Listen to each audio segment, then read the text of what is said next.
Chapter 1648, Long Aotian and Li Qia were hovering in the sky.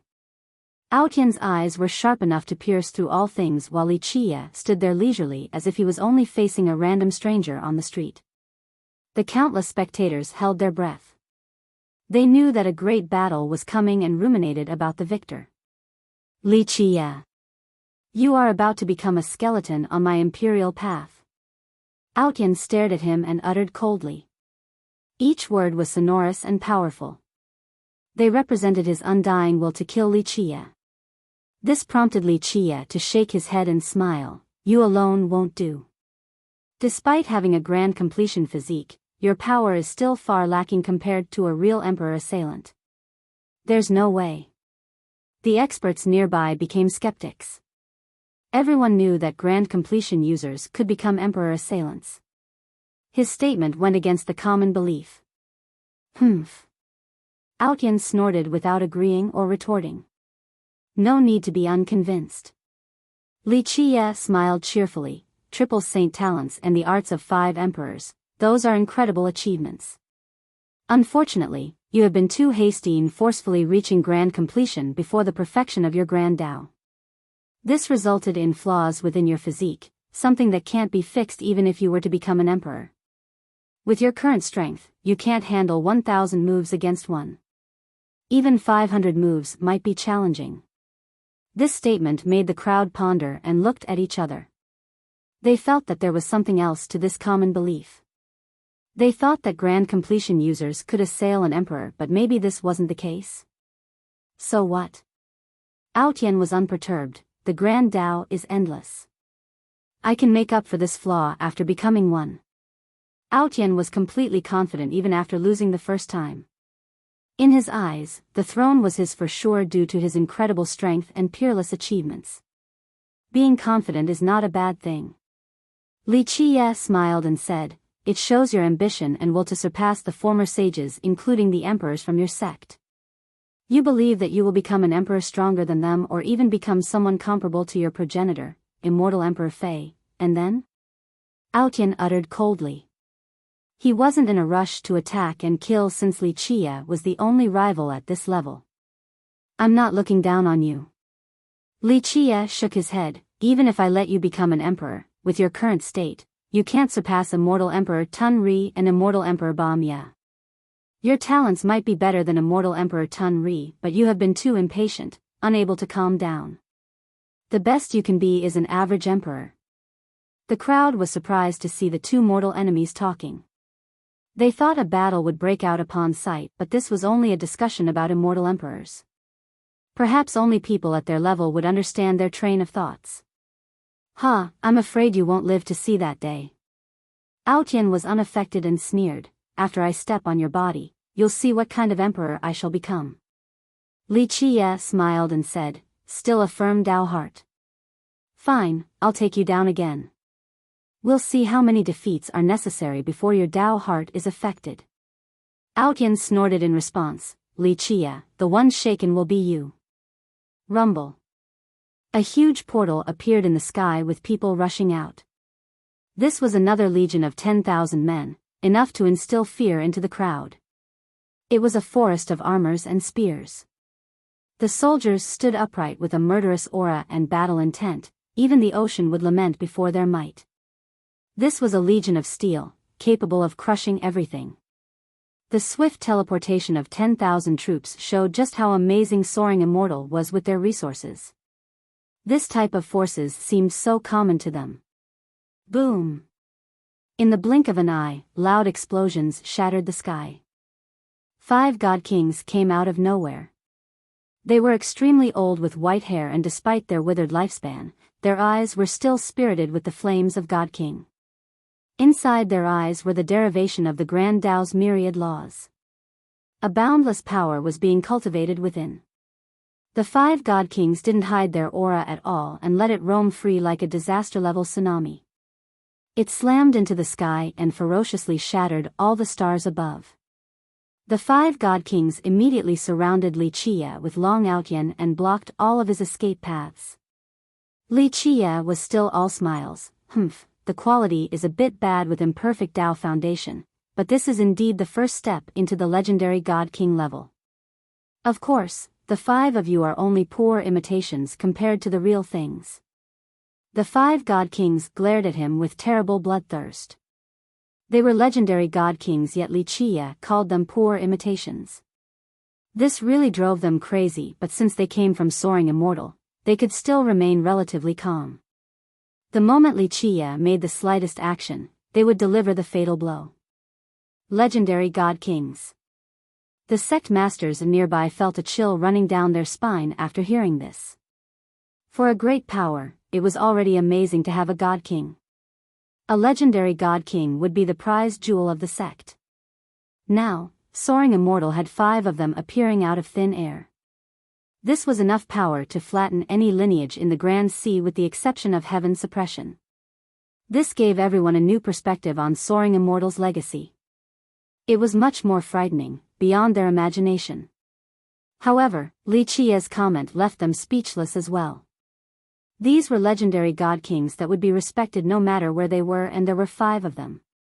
Alas, he was calling them poor imitations, as if such God Kings couldn't get into his sight and not worth mentioning. They could only smile helplessly. It wasn't their first time experiencing his domineering and arrogant style. One isn't enough, so gotta increase the number now. Wuxia looked at Audiobook and smiled. No, I only want you to watch those on your side die a miserable death. If they have chosen you, then let them die a meaningful death. You will only be able to stand and watch each of them being killed one by one. The crowd was frightened upon this declaration. They could imagine rivers of blood and mountains of bones scattering all around Pearl along with wails of torment. They understood that soaring immortal and Long Audiobook wanted to make an example out of Wuxia. This was a warning to everyone in this world that those who stood by fiercest would be destroyed mercilessly. The scared spectators thought that if they were to make a choice at this moment, no one would pick fiercest side. Let's see how long you can watch and if your Dao heart can remain strong under this massacre. Audiobook sneered with a terrible murderous glint in his eyes. This was also a way to take Wuxia down. That's why he had 5 legendary God Kings trapping the guy. It could be said that he wasn't in a rush to kill Wuxia. His goal was to torture him by letting him watch his friends die. This was a way to affect his Dao heart. Meanwhile, the crowd found themselves thinking that being enemy with Audiobook was a very scary thing. Chapter 1649. Wuxia couldn't help but smile while looking at the 5 legendary God Kings and the Legion. Looks like you don't understand me at all, same with the ancestors backing you up. This is really disappointing, soaring immortal producing some idiots. Your forefather, Immortal Emperor Ren Xian, was a visionary. Who would have thought that his descendants would be a bunch of fools? Kill! Audiobook shouted with no needs for more words. He wanted to use action to harm Wuxia and let the world know the fate of those who oppose him. It wouldn't only end in death, even friends and families were going to be killed as well. Kill! The Legion from Soaring Immortal responded to his order. They rushed for Pearl like an unstoppable flood. Clang, clang, clang, the warning bells echoed across the city as the inhabitants fell into a terrible panic. Fight! The disciples from Pearl also let out a battle cry. They had no other choices, it was either fighting to the death or running and be killed. Thus, they dashed ahead in order to desperately face their foes. Rumble. The world and Pearl continued to shake. Pearl was a city that could disappear in this storm of crisis at any moment. It was already having a hard time dealing with the First Legion from Soaring Immortal and was forced back continuously. Now, another legion of the same strength made resistance even harder. Screams and blood scattered across the city. The defensive lines inside the city crumbled instantly, so the remaining troops fell back to the central area. Wuxia, open your eyes and watch the destruction of Pearl. Get used to this feeling since you have Soaring Mortal as an enemy. Audiobook coldly uttered. Soaring Immortal, only a bunch of fools. Wuxia shook his head. Come now, Azure Dragon, it's your time to roar and protect the 9 worlds. Let them taste your rage. Boom! The sky shattered with a battle platform. It instantly teleported a legion to this place. This legion was surrounded with primordial chaos and an ancient yet vigorous aura. It seemed to have been buried for millions of years. The soldiers all wore an azure-scaled armor with an azure dragon raising its claws embroidered on the front. These dragons were extremely tyrannical, capable of tearing apart everything. The legion itself was the sharpest spear with nothing in this world capable of stopping its thrust. Even imperial legions and emperors could fall prey to its sharpness. The legions from Soaring Immortal looked like greenhorns compared to this legion. This became even more apparent after seeing the important old soldiers in this legion. Their eyes were cold without any sign of fear. Even when an emperor stood before them, they would still raise their spear and take the vanguard. They dared to fight against any existence in the world. It was as if they were natural-born warriors with experience added at this point. Their war banners fluttered in the sky. It was also the same image of an azure dragon. It looked like it wanted to fly out of the flag to tear apart its enemies. When this legion appeared, the 9 worlds turned cold. People shuddered everywhere regardless of who they might be. Even the god of war would still feel fear. Ao. The legion landed and rushed towards the other 2 legions from Soaring Immortal with the cry of a dragon. Ah! Skulls went flying amidst the wails. Blood spurted everywhere before this war machine, the harvester of skulls. They fought to kill with every single technique. Their murderous bloodthirst and wanton regards for their own safety were the scariest aspects of their combat. No! Screams continued endlessly. Even god kings were lamenting as their head went flying with their eyes wide opened. This was the most terrifying legion they had ever seen. The Draconic Legion rampaged across the battlefield like a true dragon. The other 2 legions couldn't slow it down at all. The old soldiers in the legion were even more incredible. 5 old soldiers formed a team that could instantly put an end to a god king in a scene of carnage. The crowd was shocked to see this. In their mind, god kings were supreme existences, but just these old teams were enough to tear their body apart. The scariest part was the expression on these old soldiers. Their dismembering and decapitating techniques were flawless. It looked as if they weren't operating on humans, only helpless livestock. Ah! The disciples from Pearl weren't the ones screaming any longer. In a short time, the harvest continued and there were few left in the Soaring Immortal legions. The strongest cultivators among the spectators were afraid as well. They would find it difficult to forget this battle for the rest of their lives. Clank! The clanging of metals continued. While the legion was killing the disciples, a halberd strike came out of nowhere and aimed for the 5 legendary god kings trapping Wuxia. Kill! The 5 god kings reacted swiftly with enough power to flatten the heavens. Crazy imperial laws crushed space and time. However, this particular metallic clanking had a strange rhythm to it. It crushed all the imperial laws even though they came from legendary god kings. The halberd continued with a god-slaying momentum. The moment this strike came out, everything was a foregone conclusion. Open! The 5 god kings worked together to unleash a tyrannical move. A divine wall that had surpassed all physical limits appeared to stop all attacks. However, the halberd slammed into the wall and instantly penetrated it. Pluff! More blood came out. The 5 legendary god kings had their throat pierced. They were still lost in disbelief. They were 5 legendary god kings working together, yet they still couldn't stop this halberd. Aotian was shocked to see this as well. His grand completion soaring physique reacted even faster. His virtuous sword slashed through the sky with a devastating imperial aura. It was a heavenly annihilation. Boom! The annihilation turned the world dark. The sun in the sky was blotted out.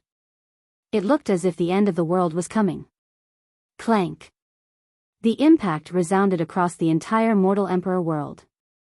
Just this sound alone seemed to be eternal, like a supreme authority in existence. Nothing could shake it.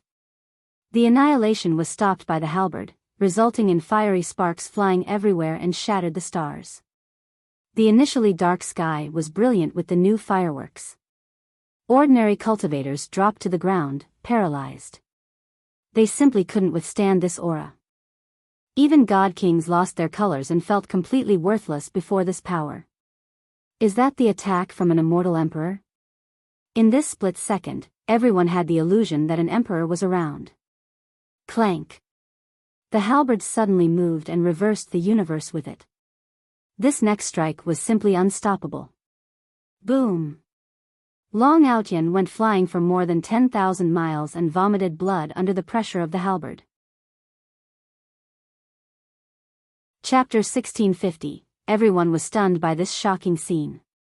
The 5 legendary god kings from Soaring Immortal have been slain in no time at all. Even Long Outyan with his grand completion physique lost after just one move.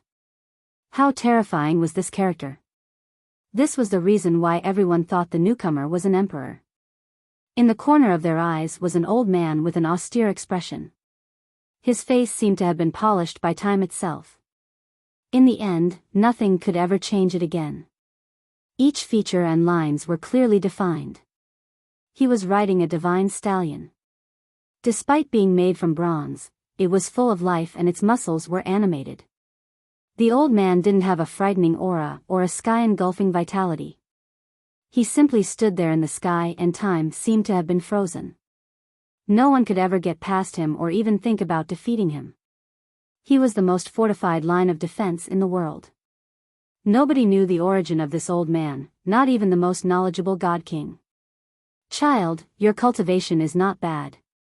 The old man looked at Long Outyan and said slowly, "Unfortunately, the only person who can fight me from your sect is Azura. The rest won't be able to stop a single blow." People listened attentively to each of his words. They didn't know who Azura was, but this must be a terrifying character as well. In this world, how many would actually dare to make this statement? Even Long Outyan was aghast to hear this since he certainly knew who Azura was. Forefather Azura was once the strongest among their old ancestors. Some ancestors in his sect once said that outside of immortal emperors, if Forefather Azura wasn't the strongest, he would still at least be second place. Due to having such a powerful existence as his Tao protector and stood up for him, immortal Emperor Ren Xian was able to come out to win the throne. Unfortunately, even this powerful forefather couldn't survive the tribulation of time. In the end, his lifespan withered and he left this world. Right now, this old man had just said that only Forefather Azura could fight him from Soaring Immortal. He could easily imagine how strong the old man was. "May I ask who you are?" Long Outyan took a calming breath before speaking with a serious expression. "World Keeper, True God." The old man said flatly without too many thoughts. World Keeper, True God. Many experts glanced at each other after hearing this title. Even the god kings from the last generation haven't heard of it before. However, inside the depth of one imperial lineage, an extremely ancient old man sat up from shock. His profound eyes became dazed as he murmured, "World Keeper. He's actually still alive. This is a surviving true god from the immortal slaying war. An ancient legend, but there is only one existence in this world that can summon him." Having thought to this point, this undying existence shuddered and immediately climbed back into his coffin without saying anything else. World Keeper. Long Outyan was astounded and took a step back in horror. He had heard of this name before since he was the successor of his amazing sect. This was a name full of legends. World Keeper. How many people would dare to claim this magnificent title on top of the true god designation? But both of these things were part of this old man's title. This was an existence with an extremely precious bloodline, an old general that had participated in the immortal slaying war and still managed to survive. "I'm not here to harvest your lives, so I won't trouble you any further." The true god looked at Long Outyan, then glanced at some hidden people in the sky and said leisurely, "If your sect still has some imperial princes who think they are amazing, then go for it already. In this generation, my Azure Dragon Legion has received the order of His Excellency and shall trample your sect." His tone was calm, but the content was domineering. Anyone would feel a chill after hearing the old man's declaration towards Soaring Immortal. Ah! This was the last of the screamings. The Legion had finished sweeping through the entire battlefield and eliminated all enemies. Not a single man from Soaring Immortal was left alive. They then stopped inside Pearl. The guards from Pearl trembled while looking at them, especially the cold eyes of the older soldiers.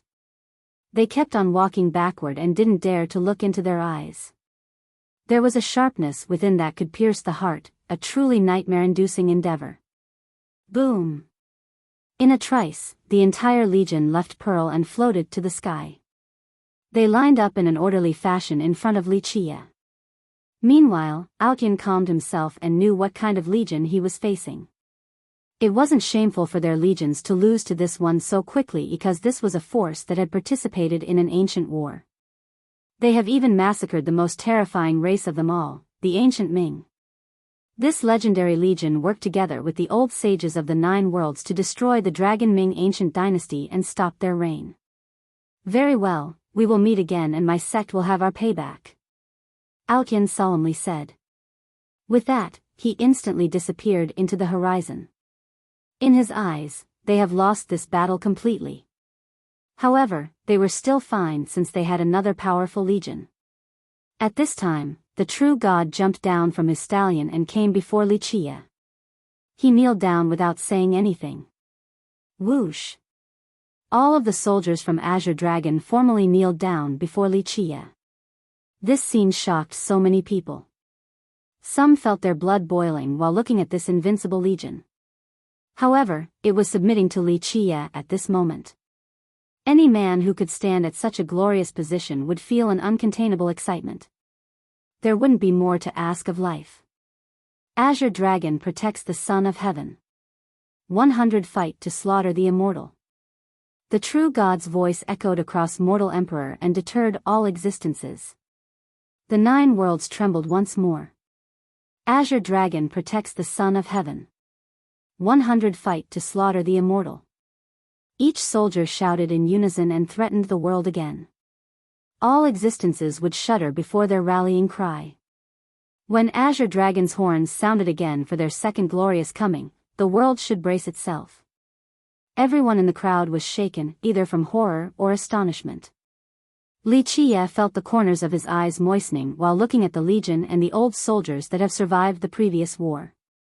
Azure Dragon protects the Son of Heaven. 100 fight to slaughter the immortal. He said slowly, the old valorous shall be undying, Azure Dragon shall be eternal. The old valorous shall be undying, Azure Dragon shall be eternal. The young ones in the legion applauded while the older soldiers with their austere expression shouted as well. They inevitably became sentimental. Back in those years, they fought against the ancient Ming and risked their lives together. Now, they were finally back under the banners of the Azure Dragon Legion, back before His Excellency. They shall see glory again in this generation by protecting the Nine Worlds. Wuxia's frozen heart felt warm after seeing each of the old soldiers' face. He secretly wiped away his tears, not wanting others to see his moment of weakness. Next, he placed his palm on the true god's head and stated, all of you are my pride, my reason for arrogance. Rise, no need for formality. The entire legion stood up with the true good. The old soldiers stared at Wuxia while trying to carve his appearance into their mind. Wuxia had done the same for them in the past. These were comrades who fought alongside him, stained with blood. He had buried many soldiers and brothers. He once watched their blood flow on the ground.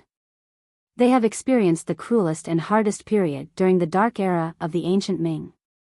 They laughed loudly together and cried quietly together. Chapter 1651, any lineage and big shot would be overwhelmed with chills while looking at such a legion. Soaring Immortal's troops were completely massacred in a short time. Moreover, the older soldiers from Azure Dragon dismembered God Kings as if they were mere cattle. That was the frightening part. It was unfortunate that not too many people knew about this ancient legion. Those who once knew about it have returned to the earth. Azure Dragon Legion. However, some were still alive. In a sect with 3 emperors, an ancestor woke up while sitting on his throne inside a palace deep within. He focused his gaze at the grand sea and felt his hair standing on end after seeing the legion. The ancient Ming race turned to ashes after the immortal slaying war because the Azure Dragon Legion and the wise sages of the Nine Worlds surrounded and slaughtered the Dragon Ming dynasty. During that period, the ancient Ming had many supports, so Azure Dragon took the vanguard to stop their waves of reinforcement with blood. This particular battle lasted for 49 days. The earth was covered by a bloody paste, and in the end, Azure Dragon with sheer determination protected the last defensive line to stop any reinforcement. Finally, immortal Emperor Long Ming was crucified on a peak. The screams of an emperor echoed across the Nine Worlds. That might be the most terrifying thing in all the ages. The emperor of that arrogant race was actually killed during their own era. That battle astounded the inhabitants of the Nine Worlds. It was the fruit from the wise sages working together. However, without the Azure Dragon Legion, it wouldn't have been as easy to massacre that dynasty, let alone killing their emperor. This particular ancestor became emotional while thinking about the old war with heartfelt admiration for Azure Dragon and their tyrannical heroism. How many lineages dared to accept such a risky order during the ancient Ming's reign, but Azure Dragon accepted this responsibility and completed it without letting anyone down. In a different sacred ground, another eternal existence woke up and gazed at the Legion, the first, Azure Dragon Legion, the most amazing legion in the world, daring to fight against the ancient Ming when no one else did. Alas, their casualty was too great. So many brave generals and soldiers fell in that battle, so they could only retire afterward. Otherwise, it wouldn't be Soaring Immortal's turn to do whatever they want now.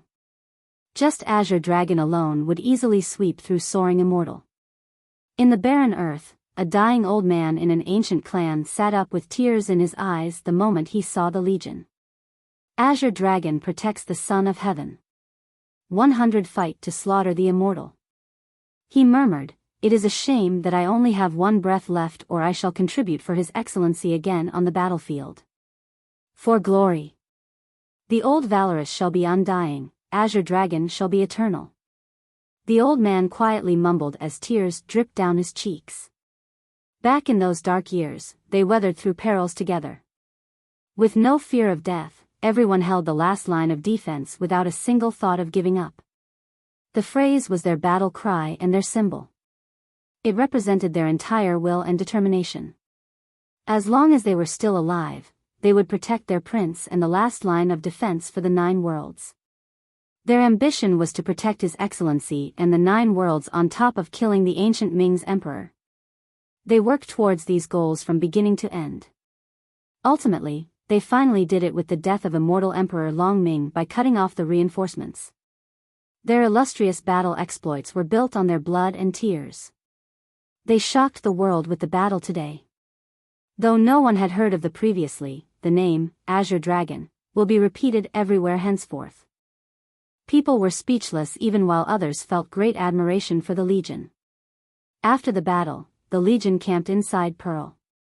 The city was completely quiet and no one would dare to step inside. Many big shots were terrified to see the older soldiers in the Legion. Their legs would uncontrollably tremble.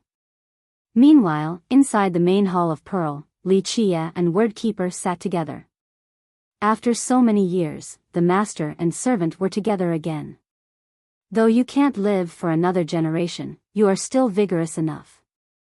Your vitality isn't as strong as your peak, but it isn't much weaker. Li Chia looked at the true God and smiled. "It is all because of the love you have shown me, Your Excellency." The true God smiled back, "If you didn't bestow immortal treasures to me, allowing me to recover, I might be a pile of mud right now." Li Chia chuckled and shook his head, "No need to thank me, you deserve them.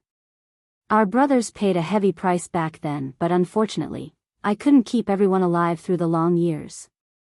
The true God couldn't help but sigh after the past was brought up. Both him and Li Chia felt the same awe when thinking about the glorious sacrifice of old. The true God changed the topic. "Your Excellency, when do you want to attack Soaring Immortal? Our brothers are ready. Just give the order, we shall flatten them. No rush." Li Chia said, "I actually want to see what kind of cards they have up their sleeve." I heard Immortal Emperor Ren Xian's sons have escaped from the immortal confinement, so I want to see what kind of trouble they can bring. If Immortal Emperor Ren Xian was still in this world, then maybe they can do something. But just some imperial princes alone, there's nothing they can do against you, Your Excellency. The true god replied. Princes or princesses, whatever. Li Qie was nonchalant. I'm just curious about what they hid back then and the bloodline. I want to see who was the one who had their bloodline changed. I didn't find it back then, but I'm certain it is in Soaring Immortal. His eyes flashed with a terrible glint. Even an emperor would feel trepidation after seeing it. The true god naturally knew the significance of this glint. If Soaring Immortal dares to let the ancient Ming's bloodline appear again, this is more than enough to kill them all.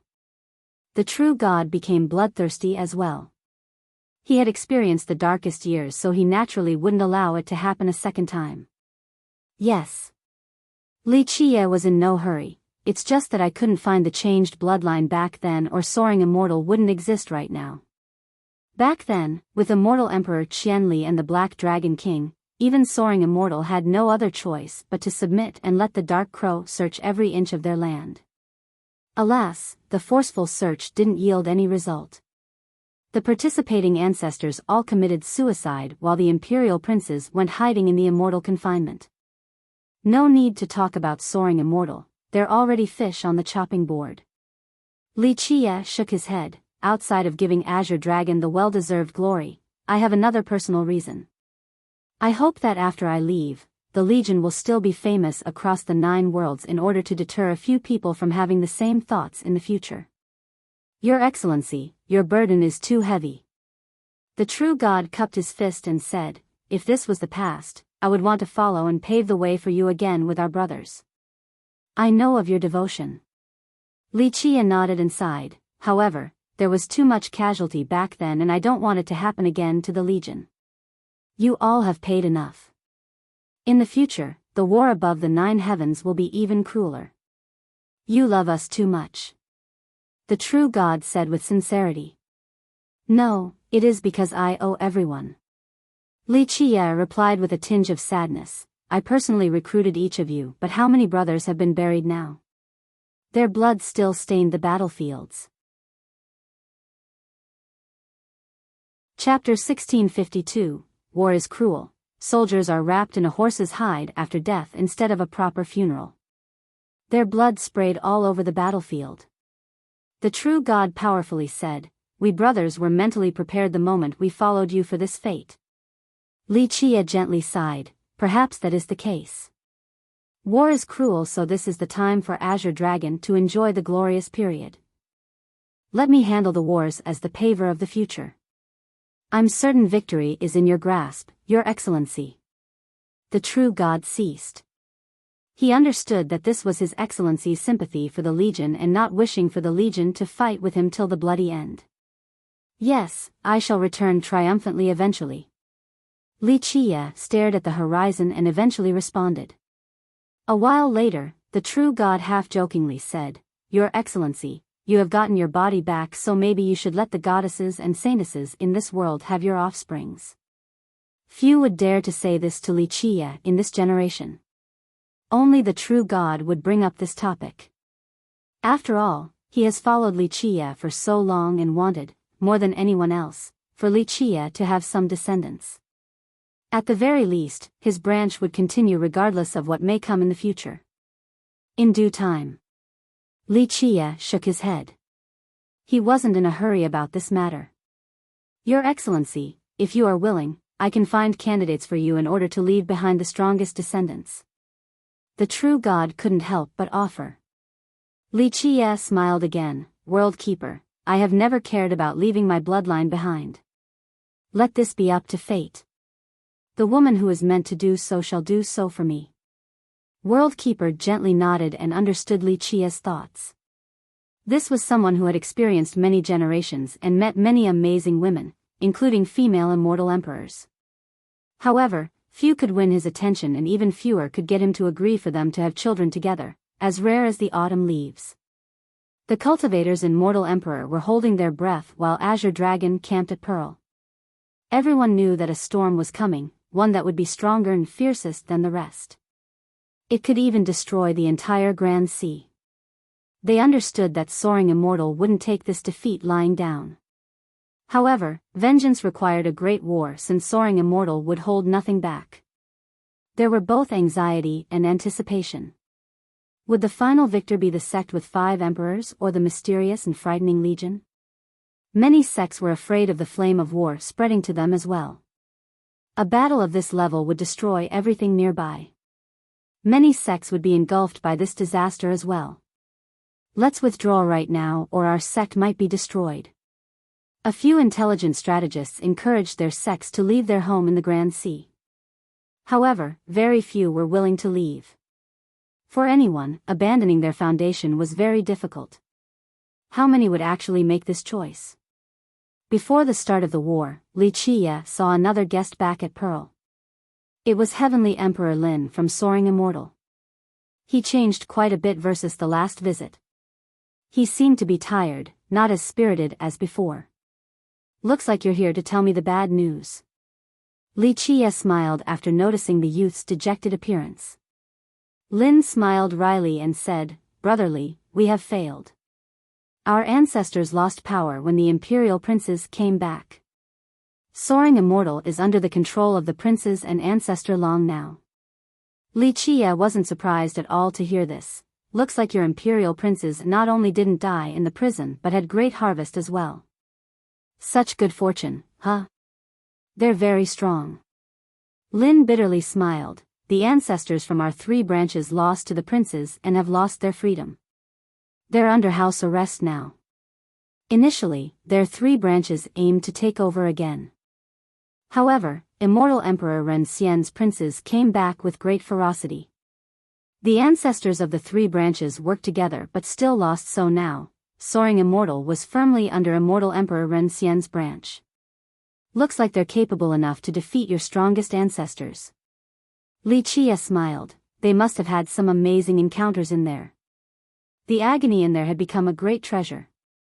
The immortal confinement was found inside an ancient ruin by Immortal Emperor Fei. It was extremely dangerous. Not to mention legendary god kings, even 9 out of 10 emperor assailants would die. All along, so many disciples have entered the prison, but the only real survivor was Immortal Emperor Qianlong during his youth. Right now, the imperial princes endured the harsh time and all came back alive. One could easily imagine the great fortunes they have gained inside. Lin didn't know what to say. Despite being one of the best disciples in Soaring Immortal, there was nothing he could do to change the political climate within the sect. He was only an ant before the powerful branch of Immortal Emperor Ren Xian. In the end, he said, "The ancestors told me to give you a message. The imperial princes are missing right now." Missing? What does that mean? They disappeared without a trace from Soaring Immortal? Wuxia chuckled. Well, Lin found it difficult to comment on certain topics. "I got it." Wuxia said flatly, "Your ancestors are suspicious that there is someone else behind the scene outside of the princes. They believe that this can absolve Soaring Immortal from the sin. Brotherly, that's not the ancestors' intention. They are only speculating because back then, the imperial princes alone weren't enough to convince everyone." He hesitated while revealing this. A bit interesting. These boys were sealed by Immortal Emperor Ren Xian at a young age. Though they came out later, it was no longer their time. They alone couldn't convince the big shots from Soaring Immortal to join this plan. The ancestors from your sect certainly know that creating the bloodline of the ancient Ming is a crime punishable by sect destruction. Lin turned slightly pale. He was aware of the situation's severity, having heard his ancestors talked about it. Wuxia said coldly, "This is a sky-piercing matter. If it is done by a bunch of kids, then we can attribute that to ignorance. However, several old big shots from your clan were involved as well. Though they committed suicide later, it doesn't change the fact that they were participants. Perhaps in their eyes, this isn't only a changing of bloodline. It is a way for Soaring Immortal to become great and produce more immortal emperors to rule the 9 worlds. Li Qie smiled mockingly at this point. Brotherly, I'm sure my ancestors didn't have this idea. Lin jumped from fear and hurriedly said. I'm aware. Li Qie responded, if they were part of the plan back then, they wouldn't be alive right now to enjoy their retirement. Lin heaved a sigh of relief, but his heart was still heavy. This is a very amusing matter. The big shots from your sect have seen many storms. How could a few young imperial princes have convinced them to take this sect-destroying risk? It's impossible. Perhaps during their father's generation, they could use his prestige to ask, but the emperor wasn't around at the time of the planning. Only Azura could convince these old geezers to take this risk. Li Qie finished. No, it's not forefather Azura. Lin quickly said. The forefather was the strongest ancestor of immortal Emperor Qinlong's branch and contributed greatly in the past. Though he had made some wrong decisions before, he would never think about starting the blood exchange plan. It's not him. Though he was the one who supported immortal Emperor Ren Xian, he is still an upright and resolute character. Indeed, he couldn't have been the one. Lin felt safe again. At the very least, their Qinlong branch was spared from any suspicion. Chapter 1653, The Old Men Sent You Here. Are they interested in talking about the mastermind this time? Li Qie looked at Lin and smiled. This made Lin quiet because he didn't know whether he should talk about this. Before leaving, the ancestors told him to play it by ear with great caution. After all, this could besmirch someone's reputation. I also know that your old men are thinking that it is immortal Emperor Ren Xian. Li Qie could read the youth's thoughts. Surely not, the ancestors are only thinking about all possibilities. They definitely don't think so. Lin quickly answered. He was very careful about this matter, same with his ancestors. This could negatively affect immortal Emperor Ren Xian's glorious reputation. Moreover, their entire sect vouched for him back then. It's not him. I'm certain about this after some rumination. Li Qie shook his head. There was a reason for his firm belief about the emperor's innocence. If the emperor actually had such thoughts back then, he wouldn't have become an emperor. I knew it. Lin felt a weight off his shoulders. In his mind, an emperor being involved in this conspiracy would be too much. A descendant like him didn't wish for this stain on the emperor's reputation.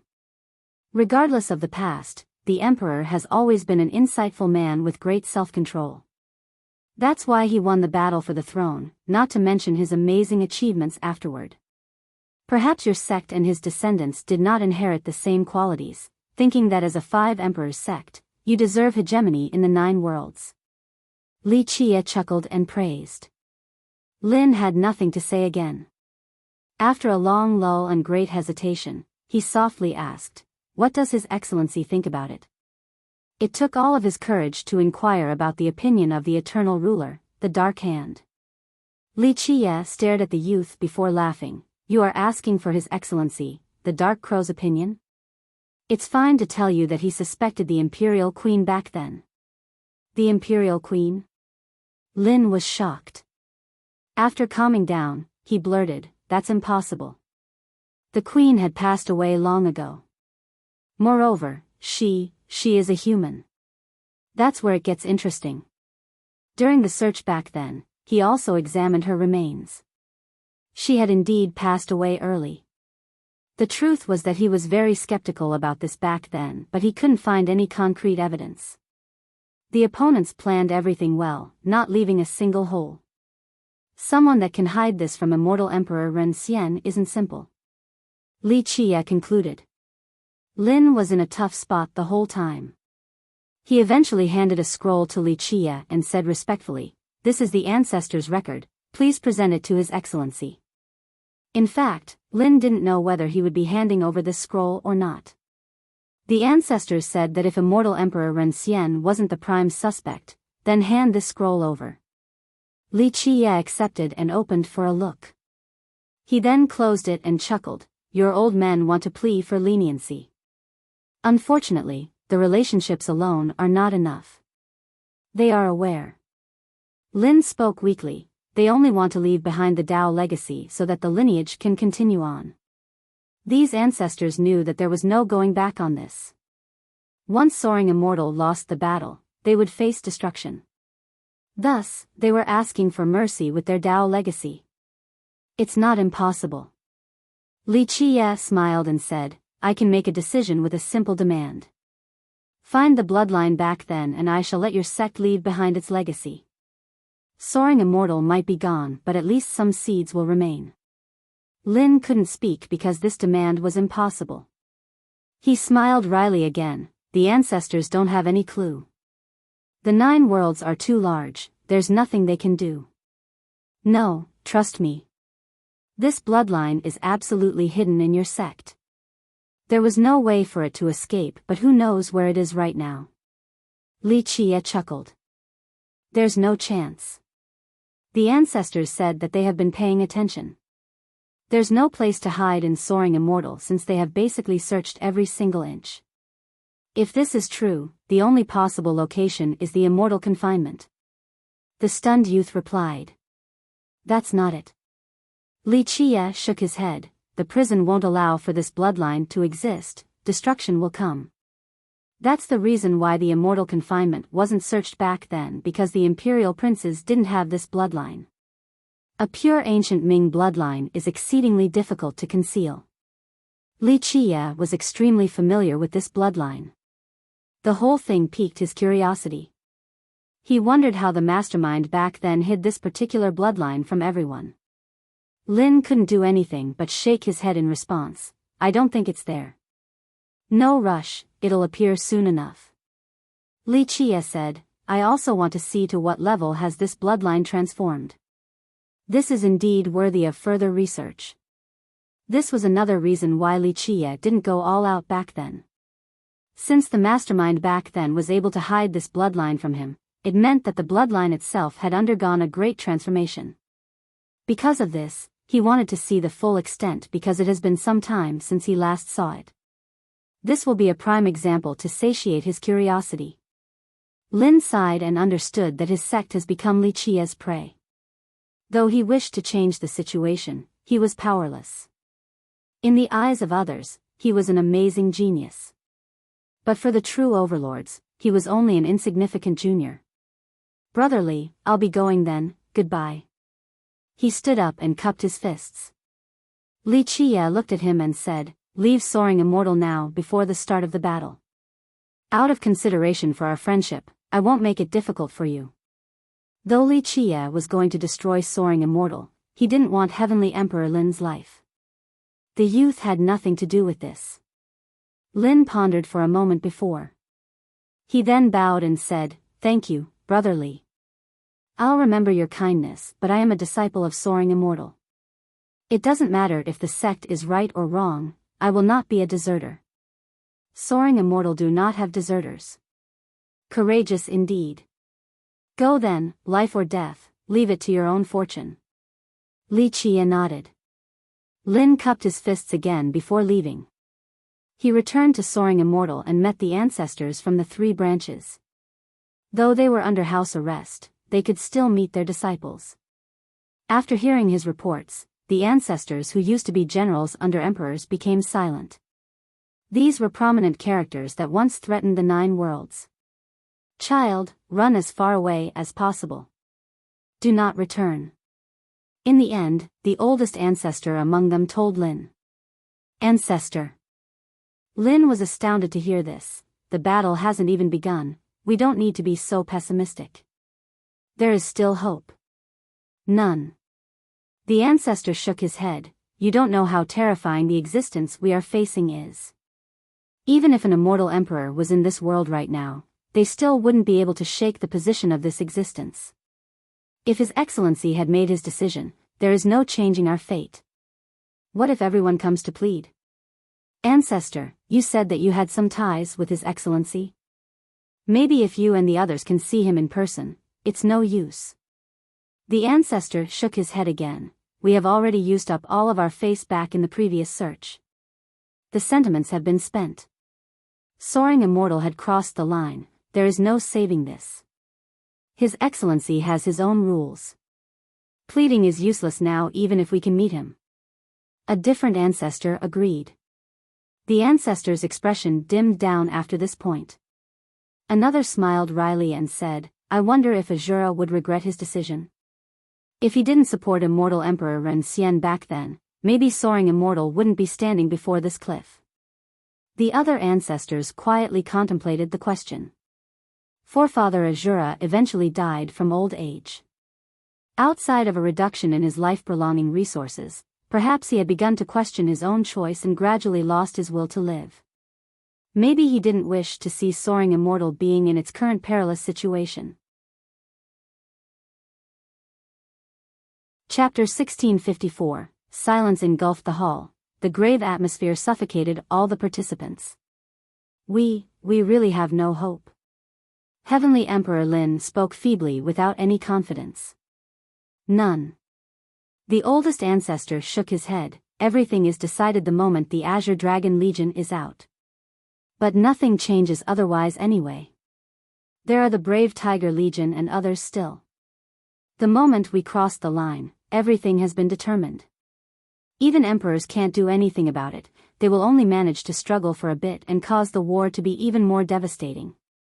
Our sect is very powerful, but can it compare to the ancient Ming back then? Even if we can produce an emperor right now, they won't necessarily be stronger than Immortal Emperor Long Ming either. Another ancestor sighed. To which the oldest ancestor responded, the ancient Ming was still rendered into ashes. Immortal Emperor Long Ming was crucified on top of the divine peak, his screams echoed across the 9 worlds. How unfortunate that our sect will be lost during our generation. We are all sinners, there is no escaping this. We have shamed our ancestors. The other ancestors had nothing to say. They were invincible and well respected by other cultivators and sections. However, they were helpless before this disaster and finally felt their age. Their spirit was willing but the flesh was weak. But we can still go convince the imperial princes about giving up on revenge. Maybe we can get His Excellency and the princes to have a peace negotiation. Lin still didn't give up. Soaring Immortal had given him so much, it was a second home to him.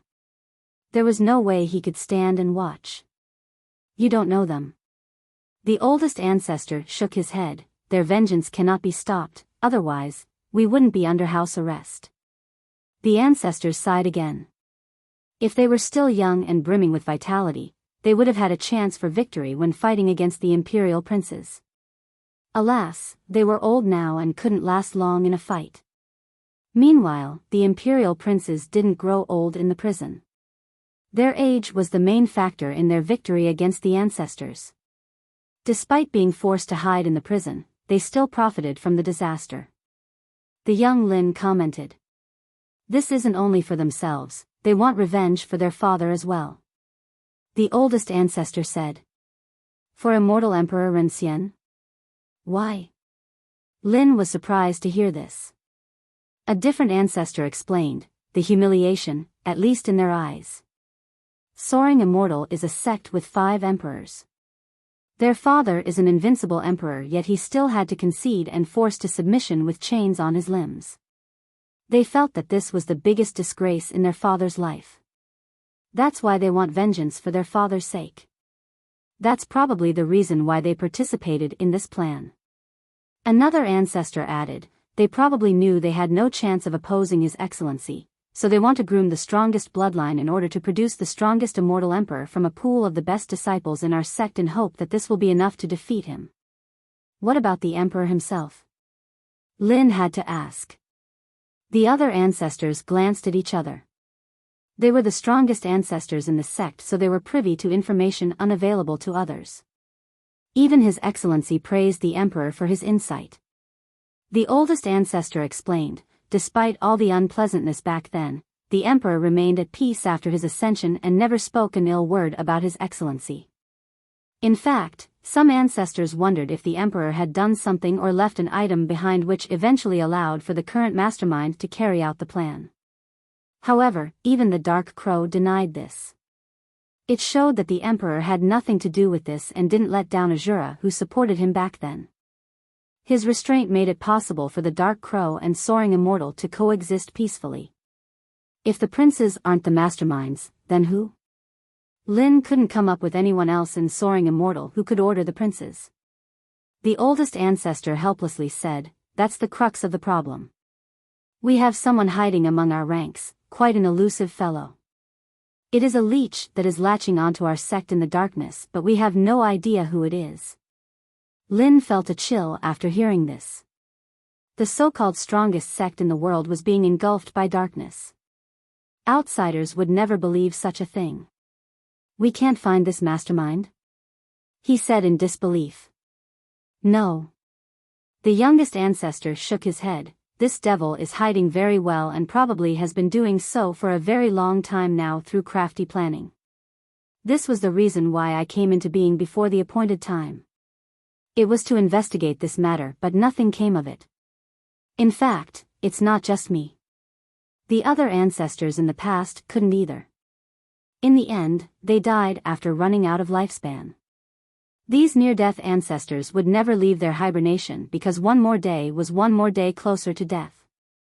However, several extremely powerful ancestors personally investigated this matter, but they all failed. It's a shame that time doesn't wait for us." The oldest ancestor said dejectedly, "Maybe if I had another 1,000 years of life, I would be able to bait out the mastermind. Or maybe if you were born several generations earlier before we were sealed, you could have become an emperor too. That probably could have baited this person out, or an available emperor could have eliminated this threat." He continued while looking at Lin. Lin became ashamed and lowered his head. "I have let you and Soaring Immortal down. It's not your fault." The ancestor shook his head. "You were simply born in the wrong period. Even without Long Outyen, you couldn't have become one either. All of this was already decided by fate. Then we can only wait for death?" Lin murmured. A different ancestor replied, "There's nothing we can do. The Ren Xian branch already had control even before the princes came back. Now, their grasp became even tighter. The ancestors from the Ren Xian branch and the princes aren't the only ones with this belief. This is the ambition of all the youths in our sect. They crave power and an even larger stage, the 9 worlds. They want to shine brighter than everyone else. This irresistible ambition made the disciples break the pact. The current situation was decided then and there. Our old bones can't do anything even if we want Soaring Immortal to calm down. The youth will not accept boredom by being locked in this domain. Because of this, it didn't matter whether the princes came back or not, or Ancestor Long having control, Soaring Immortal would eventually come into being. We can stop them for a generation but not forever. Old people like us will eventually die and the young faction will take over. This boundless ambition has overwhelmed our sect. Even if the princes weren't there and no Ancestor Long, people like Long Outyen would still show up." He sighed and continued, "In other words, the moment we picked Immortal Emperor Ren Xian, this outcome was decided. Perhaps this was all part of someone's scheme, the cultivation of the ancient Ming bloodline, the forceful search, and the current youthful ambition. This is a devious strategy, planned for many generations now. There are only 2 outcomes for us because of this. First, victory and become the invincible sect for the ages. Second, defeat and destruction." Lin found it astonishing.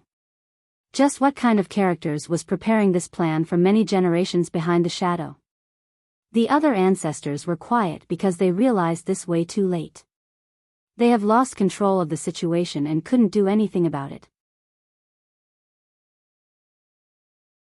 Chapter 1655. Lin had a better understanding of the situation after listening to the ancestors. Albeit, he was powerless as well. If the Imperial Queen was alive, maybe she would be able to change our fate. Another young ancestor mused. Perhaps. The oldest one answered after a short lull. Imperial Queen Ren Xian was an intelligent and kind woman. She was aware of the ebbs and flows of politics and trod carefully as the emperor's supporter. One had to speak of her contributions when talking about his successful campaign. Alas, she died too early and didn't bask in the glory befitting of an imperial queen. Yes, given her kind nature, maybe she would be able to resolve the prince's resentment. Under her guidance, the princes could have become benevolent people and one of them could even become an emperor. Her presence had a chance of eliminating the darkness looming over our sect. A different ancestor agreed. Lin didn't respond since there was no going back in time. You have learned all that you needed to learn. The oldest ancestor told Lin, take some disciples and leave Soaring Immortal, as far as possible. Do not return. We have already selected them. Go quietly in the night, no need to say goodbye or tell anyone. Another ancestor handed Lin a list. The oldest one continued, though there is no saving this, our 3 branches still have some resources left. We have packed them up for you. Take them and see if you can continue our 3 branches in the future. Ancestor, Lin didn't want to leave. He hurriedly said, I want to stay behind to the very end. There are other candidates to become the leaders of the backup plan. I cannot leave during times of hardship when you have spent so much effort on training me. No, there is a reason why we picked you to do this and for you to go see His Excellency. The oldest ancestor said, no one is more suitable than you. His Excellency likes you so he won't chase when you run away. This might not be the case for other people. But, Lin opened his mouth. The oldest ancestor interrupted him, no but. The decision has been made. This is the time for you to repay us and the sect. The greatest possible repayment will be in the form of continuing the inheritance of our 3 branches. While looking at the ancestors, Lin understood that this matter was finished. In the end, he took a deep breath and respectfully prostrated to the ground. His head touched the ground 9 times as he spoke. I'm sorry that I can't be with you all, please take care. Go, do not turn back and look. Remember, do not think about revenge. Take care of our inheritance so that our seeds will be everlasting. That's more than enough. The oldest solemnly said. Your disciple obeys. He bowed again before leaving while gritting his teeth. Tears have virtually blinded his vision, but he knew that this was their last meeting. He wouldn't be able to return to Soaring Immortal again. The sitting ancestors slowly closed their eyes after Lin disappeared from sight. They have accepted the situation and no longer tried anything else. At Pearl, Wuxia was still sitting in the same spot after Lin left. However, Matriarch Yu was by his side. The world was shocked with the coming of the Azure Dragon Legion. Those who are aware of the Legion know that you will come back to rule and no one will have a chance for the Heaven's will. Who will still fight in this situation? Will Soaring Immortal still try for revenge? She smiled and said. Wuxia smirked as well. Soaring Immortal will muster all of their strength this time, gambling everything they have on this battle. The Emperor's sons might be powerful but they can't be this blind. They should know the significance of Azure Dragon's appearance. Since the war hasn't formally started, there is still time to turn back. If they're not stupid, they will go and find old generals back then to come and talk to you. That's what I would do in order to protect Soaring Immortal since they have 0 chance of winning this war. The matriarch was surprised. That's why you're not them and they're not you. Wuxia smiled, they have never thought about a peace negotiation. Plus, even if they wanted one, it's not up to them anymore. The person in the shadow will definitely try something. What kind of thing is giving this person enough confidence to fight you, Your Excellency? She found the whole thing quite strange.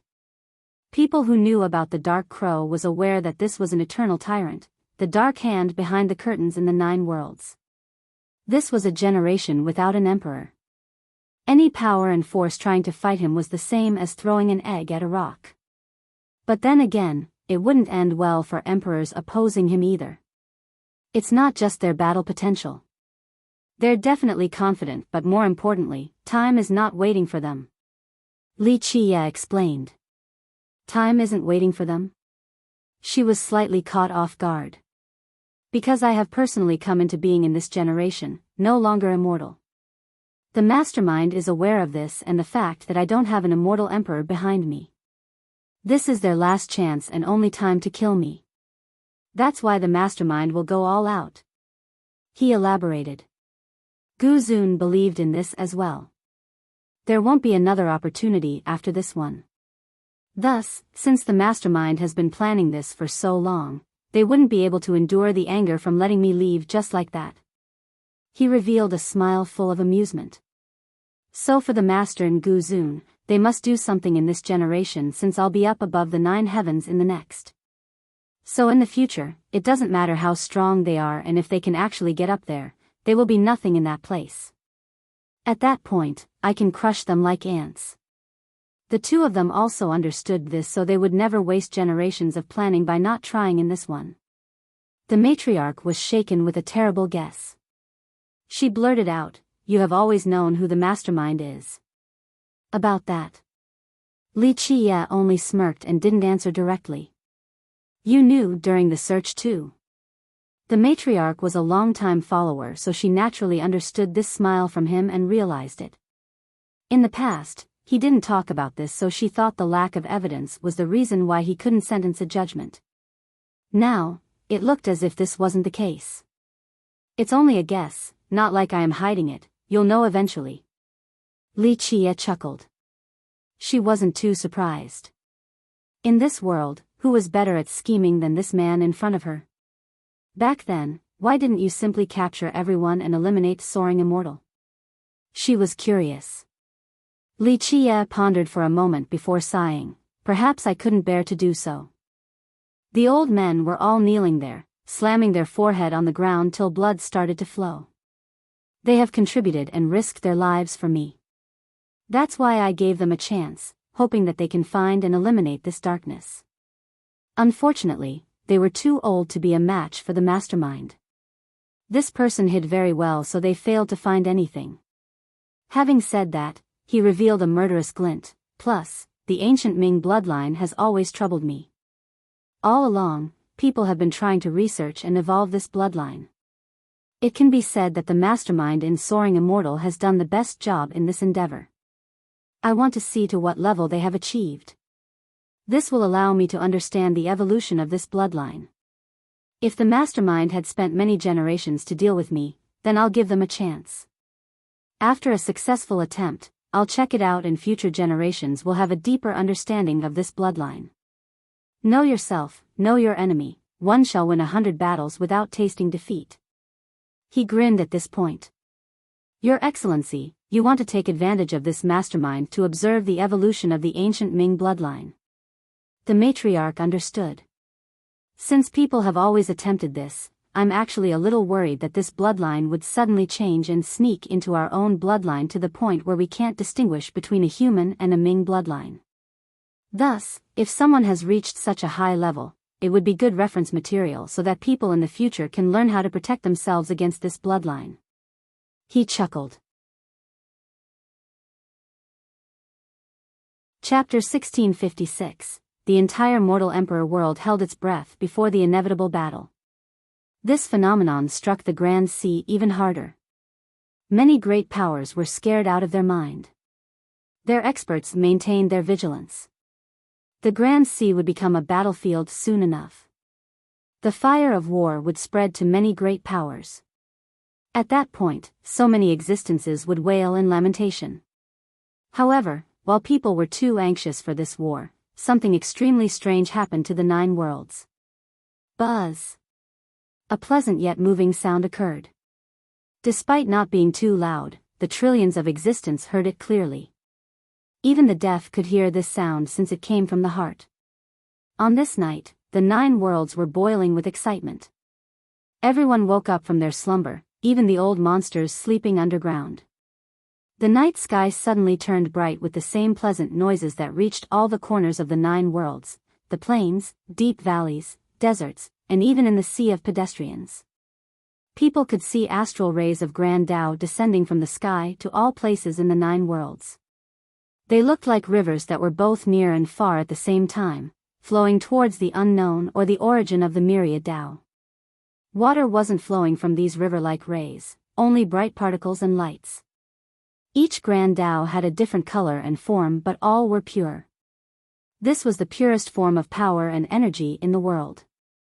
Such Grand Tao weren't created from cultivation and accumulation. It came from the source and encompassed the power of an entire generation. It would only appear at the formation of a generation. When all the powers in the 9 worlds came together to form these grand Tao, it would eventually form the thing cultivators have always dreamed about for generations, the heaven's will. Some of them were in the shape of a gurgling creek. More looked like an endless river while the others looked like an expanding galaxy up above. Everyone in the 9 world was in awe to see these grand Tao flowing in the sky. Not everyone was lucky enough to see this magnificent scene in their life. It would only happen once per generation. What is that? A junior pointed at the sky since this was his first time. The gathering of the heavens will, the power of a generation shouldered by the 9 worlds. The heavens will is about to appear along with our future emperor. A senior that had seen this before explained. The heavens will, the junior's expression changed to excitement. All cultivators wanted to possess the heavens will, this was their ultimate pursuit. It meant a lifetime of invincibility and being the ruler of the generation as an emperor. So many people worked hard only to become dried bones along the way. Nevertheless, the dangers and effort required didn't stop people from trying. The temptation of the throne was irresistible. Where are they going? A junior asked his senior with curiosity while staring at the flowing grand Tao. The senior shook his head, no one knows. Some say that they are flowing towards the high heaven. Others believe that they are going towards the origin of the world or our Tao hearts. The real answer is still a mystery. What is the source of its power? Another junior wondered about the purest power accompanying these grand Tao. That is a question for immortal emperors. Rumor has it that they rarely use their full power after shouldering the heaven's will. Some older people even say that they wouldn't ever use the ultimate power of the heaven's will. Nevertheless, you can still imagine its power. It shouldered the 9 worlds and contained the power of a generation, so just use your imagination. The juniors were dazed to hear this. Just how crazy was this power? No wonder why so many people wanted the heaven's will. When the grand Tao were flowing, a light slowly emanated from portals in the sky. The dusty platforms became clean and started to shine again. Many people were excited to try after seeing the recovering Tao portals. The people from the last generation wanted to see other places in the 9 worlds and meet their old friends. Needless to say about the young generation, they have never left their own world. Of course, they were excited to have the chance to visit the other worlds. Some experts rushed to the sky while the grand Tao were flowing up above. Some people took out their treasures and holy artifacts on top of using their peerless arts. There was only one goal, to grasp the power of the grand Tao by seizing them. Unfortunately, all were useless. They couldn't grab a single strand of power from the grand Tao. None of them were stopping. It's useless. No one can oppose the heaven and earth regardless of their might.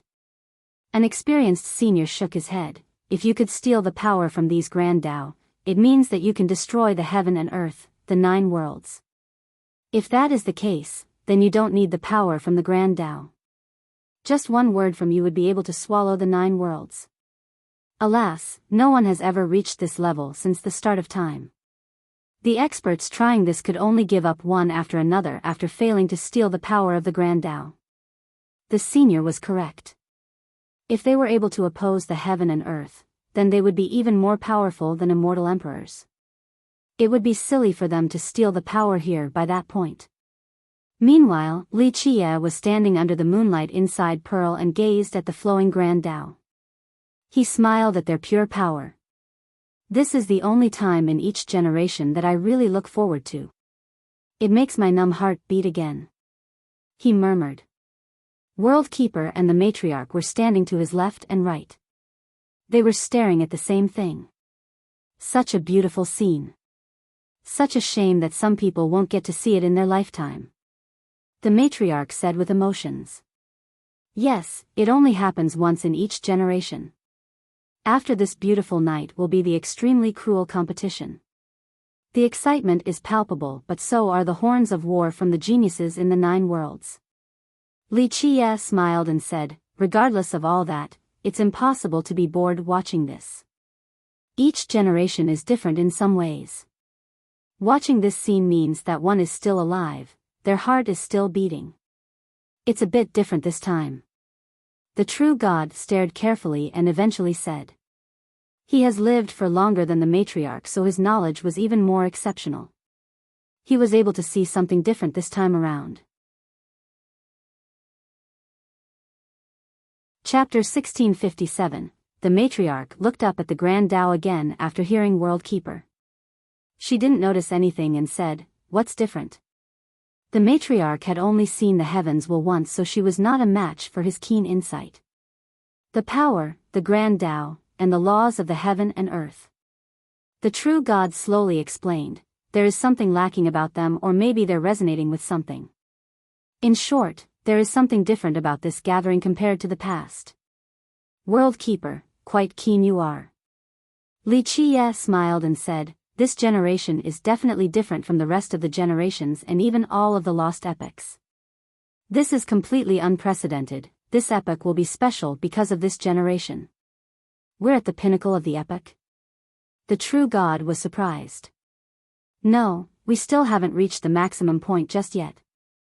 Wuxia shook his head, but this epic will be different because of me, Wuxia. It isn't the pinnacle, but it will shine even brighter. It will be able to reach the end of the world and shine brilliantly.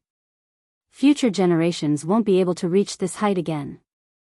Wuxia seemed to be boasting, but World Keeper and the matriarch felt that this was a matter of course.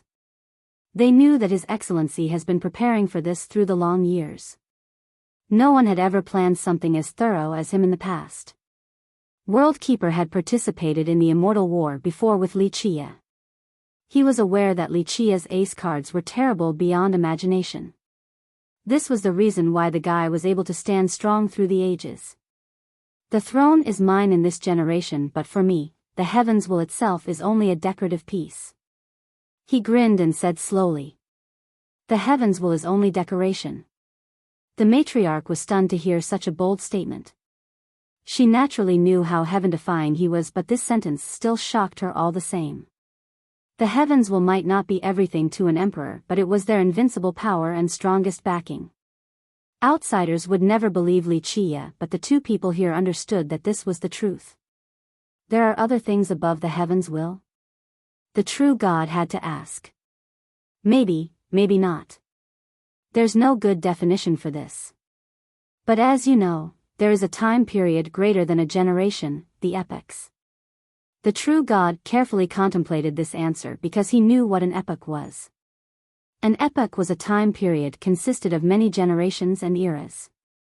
History consisted of many generations belonging to the emperors or an era such as the Desolate Expansion era before the emperor's era. All of them were part of an epoch. Thus, this particular epoch consisted of the Desolate era all the way to the current emperor's era. Some believed that the Desolate era was indeed the start of this epoch. Alas, no one could really verify this claim and know the true start of this epoch. Then what kind of power are you looking for? The normally calm matriarch found herself out of character.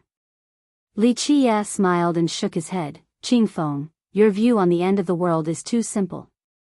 That last battle won't be so easy. The heavens will alone is not enough. Otherwise, so many immortal emperors and immortal monarchs would have advanced in waves. So many brilliant emperors and unbeatable giants have fallen.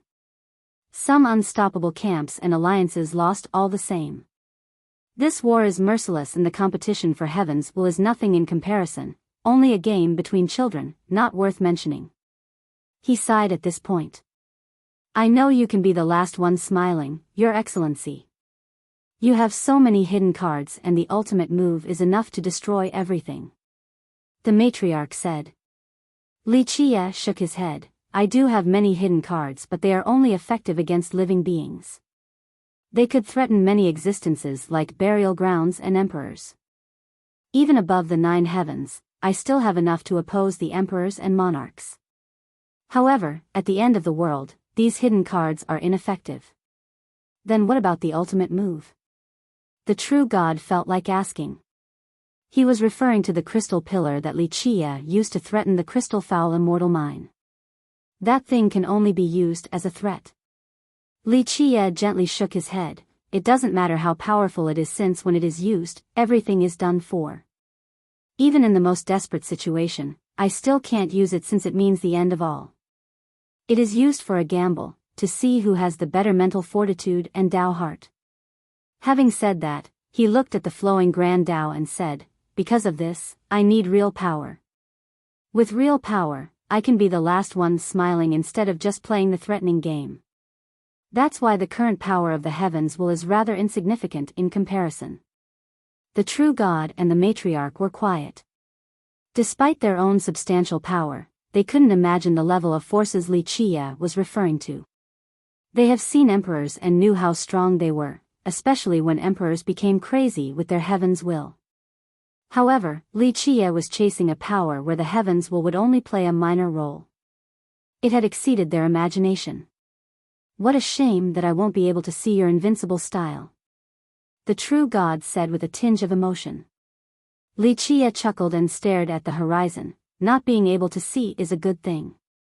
Victory will be a bright universe, while defeat, we shouldn't think about it. The other two merely listened and didn't dare to imagine any further. They were veterans and understood that this level of war was much crueler compared to their own experiences.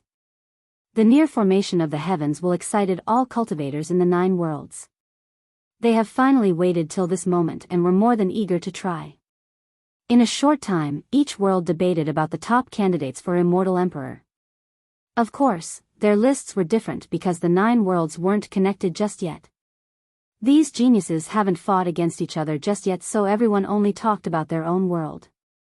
In Mortal Emperor, the top candidates were Fiercest and Long Outyan. Many were very optimistic about Fiercest. Of course, Long Outyan had his fair share of supporters because of soaring immortal. Though many people in Mortal Emperor were happy, this atmosphere didn't last for long. For some cultivators in the Grand Sea, a disaster was coming. Boom! A loud explosion resounded across the Grand Sea. A thick black pillar descended from the sky and looked just like a tornado. It carried an unstoppable power of the storm that instantly tore the sky apart and rushed for the location of a great power. This great power reigned over 13 smaller sects, so it was quite powerful. They had produced many god kings in the past. We're under attack, get ready. The ancestors here were shocked and shouted. Clang, clang, clang. The warning bells sounded everywhere and the sect readied its defensive barriers. Boom. However, these barriers were useless before this black tornado and collapsed instantly like a dried branch. Kill. Every member of the sect mustered all of their strength to attack. Some ancestors even burned their own blood to unleash their strongest attack. Rumble. The world shook and their effort was for naught. Their attempt was insignificant before the black tornado and all the attacks were broken. Ah! In a short time, miserable screams echoed everywhere. All the disciples were pulled into the tornado and got pulverized into mists of blood. Even the ancestors couldn't escape. Chapter 1658. In a short time, screams echoed through the world. This great power's ancestral ground contained more than 10,000 disciples, but they were instantly cut to pieces by this black tornado, a terrible way to end. The spectators were horrified by this unknown force, capable of destroying a great power in the blink of an eye. Boom! The tornado continued to drill down and pierce through the ancestral ground completely. Rumble. The entire place started to quake with tidal waves in the near vicinity. It looked like the end of the world was coming. After piercing through the ancestral ground, the tornado continued to drill into the deepest part where the earth vein was located. Boom! Boom! Boom! A series of explosions continued. The tornado suddenly became gentle after reaching the earth vein like a tamed beast. The earth vein wrapped around it like a long chain. The tail of the tornado was still floating in the sky just like a kite. What is that thing? Many people were horrified by this tornado. However, the big shots glanced at each other since they didn't know what it was. Boom! Boom! Boom! Amidst the confusion, a second black tornado pierced through the sky and attacked the capital of a country. Kill! The disciples there also cried and soared to the sky to fight. A god-king ancestor from this country was the first to make contact and used his most dominating move to stop it. The majestic walls of the capital spanning for thousands of miles instantly collapsed before this tornado like a piece of paper. Ah! More screamings resounded with the disciples being ravaged by the tornado into mists of blood. Ah! The god-king cried in anguish and unwillingness. Even the country's strongest god-king still couldn't stop the tornado at all. The sharp gale pierced through his chest and made him join his fellow disciples in pieces. Even a powerful being like him was so insignificant and couldn't protect his home and children. This was a tragic end for a god-king. Boom! This tornado pierced into the earth vein and became gentle just like the first one while prolonging its tail. Just what is going on? People thought that it could be a natural calamity with the first tornado, but the appearance of the second made them realize that this was no coincidence. However, who created these black tornadoes? What was the goal in destroying these sects? Boom! A third tornado added to the panic. This time, an imperial lineage was the target. It's challenging an imperial lineage. Many were startled at this sight. Whoosh! An imperial defense system instantly appeared to stop the black tornado. Boom! Boom! Boom! The first attack was stopped, but it continued for 3 more times. The defense system faltered, and with a loud bang, this tornado finally pierced through to attack the ancestral ground of the lineage. Ancestor, please protect us. At this critical moment, the ancestors of this lineage prayed with their longevity blood. The other disciples were kneeling on the ground with blood and tear. They beseeched their ancestor to come back in spirit and protect their sect. Boom! Under the cries of the sect members numbering in the 10,000s, this particular immortal emperor showed up. His will instantly erupted in the form of a majestic figure to stop the tornado with his hand. Our ancestor is invincible.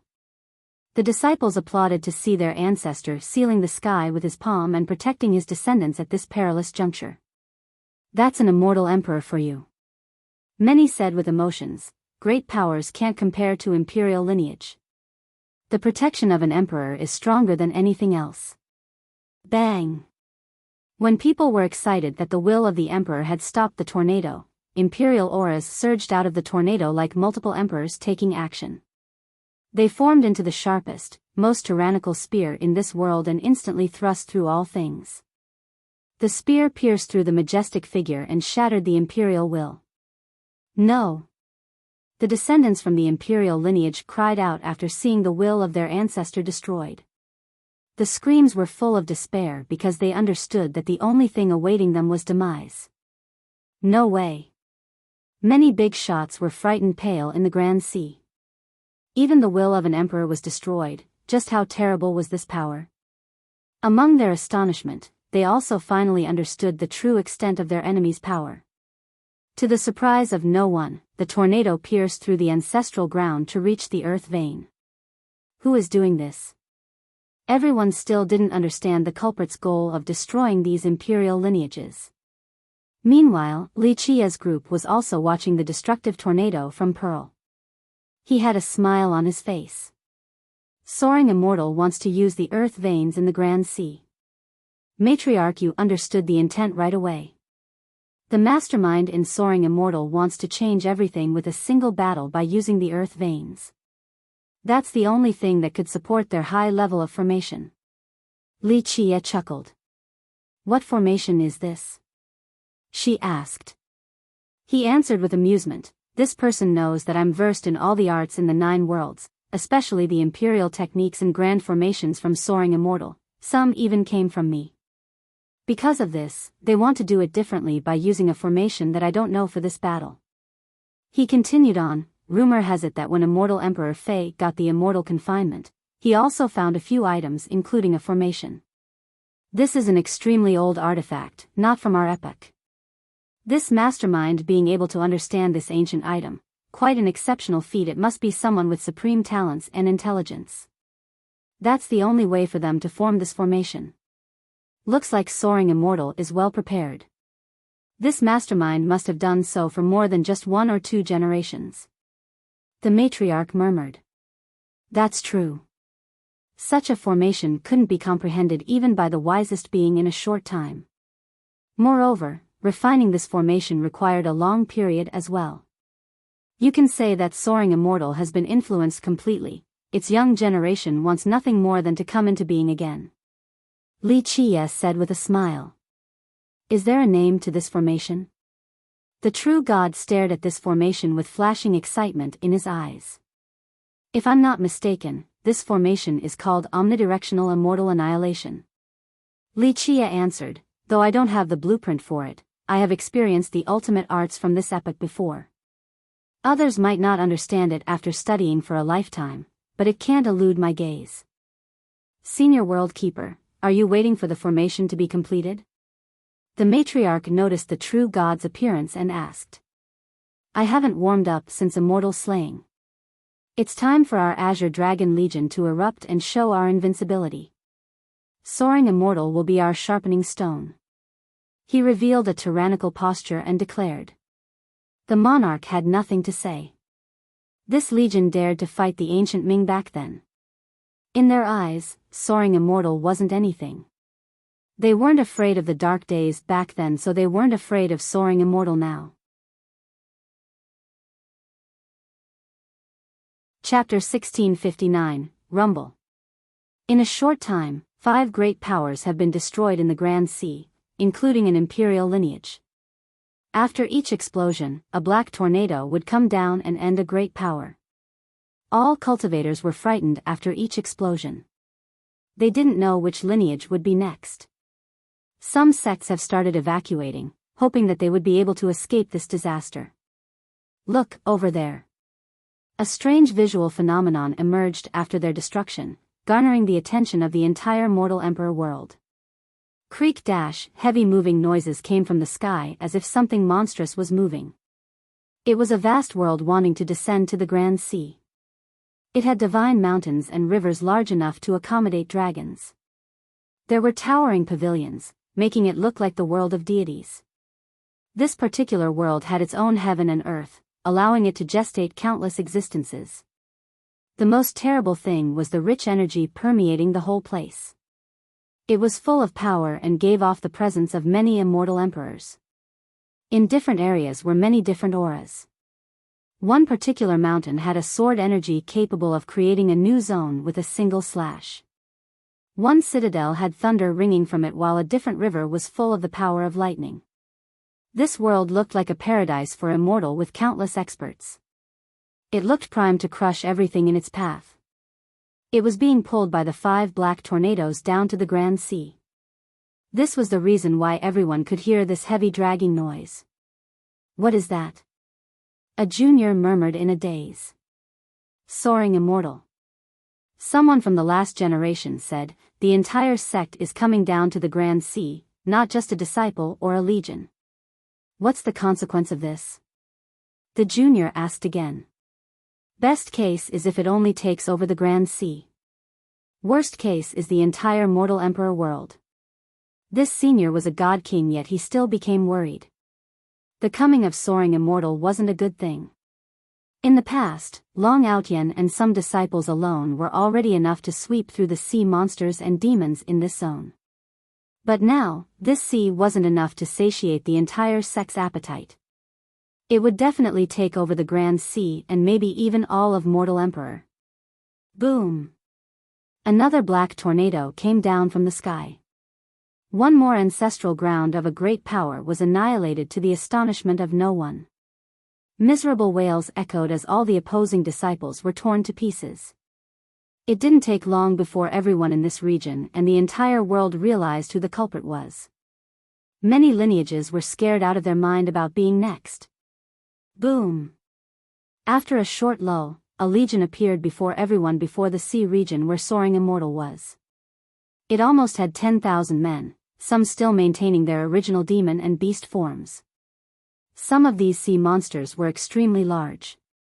One crab was as large as an island, and a single swing of its claws could create a sizable wave. One could see right away that this legion was recently formed. It was disorderly and lacked proper training. Nevertheless, their blood energy still soared in the sky.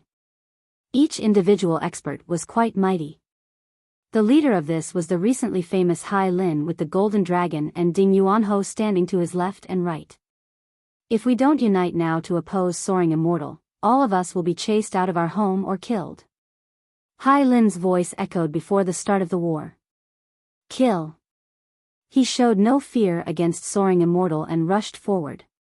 His legion rushed in before Soaring Immortal had completed its descent. Hai Lin wanted to take advantage of this opportunity and stop the entry process. Several god kings protected Hai Lin right next to him. The large sea monsters also rushed for the portal. Protect our home. The soldiers followed Hai Lin's lead. They were willing to sacrifice themselves to fight against Soaring Immortal. With a deafening explosion, a legion marched down from Soaring Immortal to meet the attackers. The leader was an old general with a divine armor. His saber was flashing with a bloody light. His bloodthirst simply wouldn't dissipate. It was obvious at first glance that this was an experienced and fierce general. You don't know your own limit, simply courting death. The old general cried and led his troops to fight against the other army. He was domineering and unstoppable. Ordinary experts couldn't stop a single slash. In the end, Hai Lin, the golden dragon, and Ding Yuanhou worked together to stop this old man. The cries of war resounded through the region along with cries of anguish and sounds of broken bones. Hai Lin's effort gave many great powers hope. They began to pray for Hai Lin victory. Of course, people were aware that the chance was virtually zero. After all, a newly formed army couldn't do anything to a powerful sect like Soaring Immortal. Their prayers weren't answered. Not long after the start of the war, Hai Lin's legion continuously faltered, for it was not a match for Soaring Immortal. Despite their unyielding will to fight, their army was recruited in a short time. The soldiers came from everywhere with varying abilities and had no prior training. As the battle was heading for the end, the opposing legion was being massacred. Bodies fell from the sky with severed limbs. A rain of blood began to pour as well. The lucky survivors tried to run away, but Soaring Immortal's legion hunted them down. Their cries of death were driving listeners to tears. Very few managed to escape alive. Hai Lin was grievously injured and was escorted away by the golden dragon, Ding Yuanhou, and several large sea monsters. Their defeat extinguished the hope of the great powers in the Grand Sea. Panic became widespread. Rumble. The end of the war was the start of the destruction again. Another black tornado assaulted an ancient lineage. The lineage didn't try to resist at all. The ancestors and the young disciples ran for their lives from the ancestral ground. The tornado drilled into the earth vein inside the ancestral ground. Though the escaping disciples didn't try to resist, many of them were still sucked into the tornado and killed. In the next several days, more tornadoes came down. Each one destroyed a great power and took their earth vein. There were also several resisting attempts, but they were wiped out by the defending legion from Soaring Immortal. A total of 10 tornadoes have destroyed 10 lineages, some of the imperial level. Chapter 1660, 10 tornadoes resembling 10 black chains pulled the entire Soaring Immortal sect into the Grand Sea. The scene was magnificent, as if there were 2 worlds in this location, one in the ocean and one in the sky. After its entrance, the tornadoes created thick laws. At the same time, multiple old battlefields fell down from the sky. They were full of primordial chaos and power. They combined with the thick laws and came together to form a gigantic field as large as a continent. This particular battle stage was large enough to mobilize billions of troops to any place in the 9 worlds. One imperial lineage would find it difficult to possess even one of these ancient and powerful battlefields. Now, Soaring Immortal actually had so many. Its abundant resources were no joke. What does Soaring Immortal want to do? Many became curious. They are copying the immortal emperors who used to build these stages in order to inspect the troops before mobilization. A big shot speculated. It's not just an inspection or a war rally.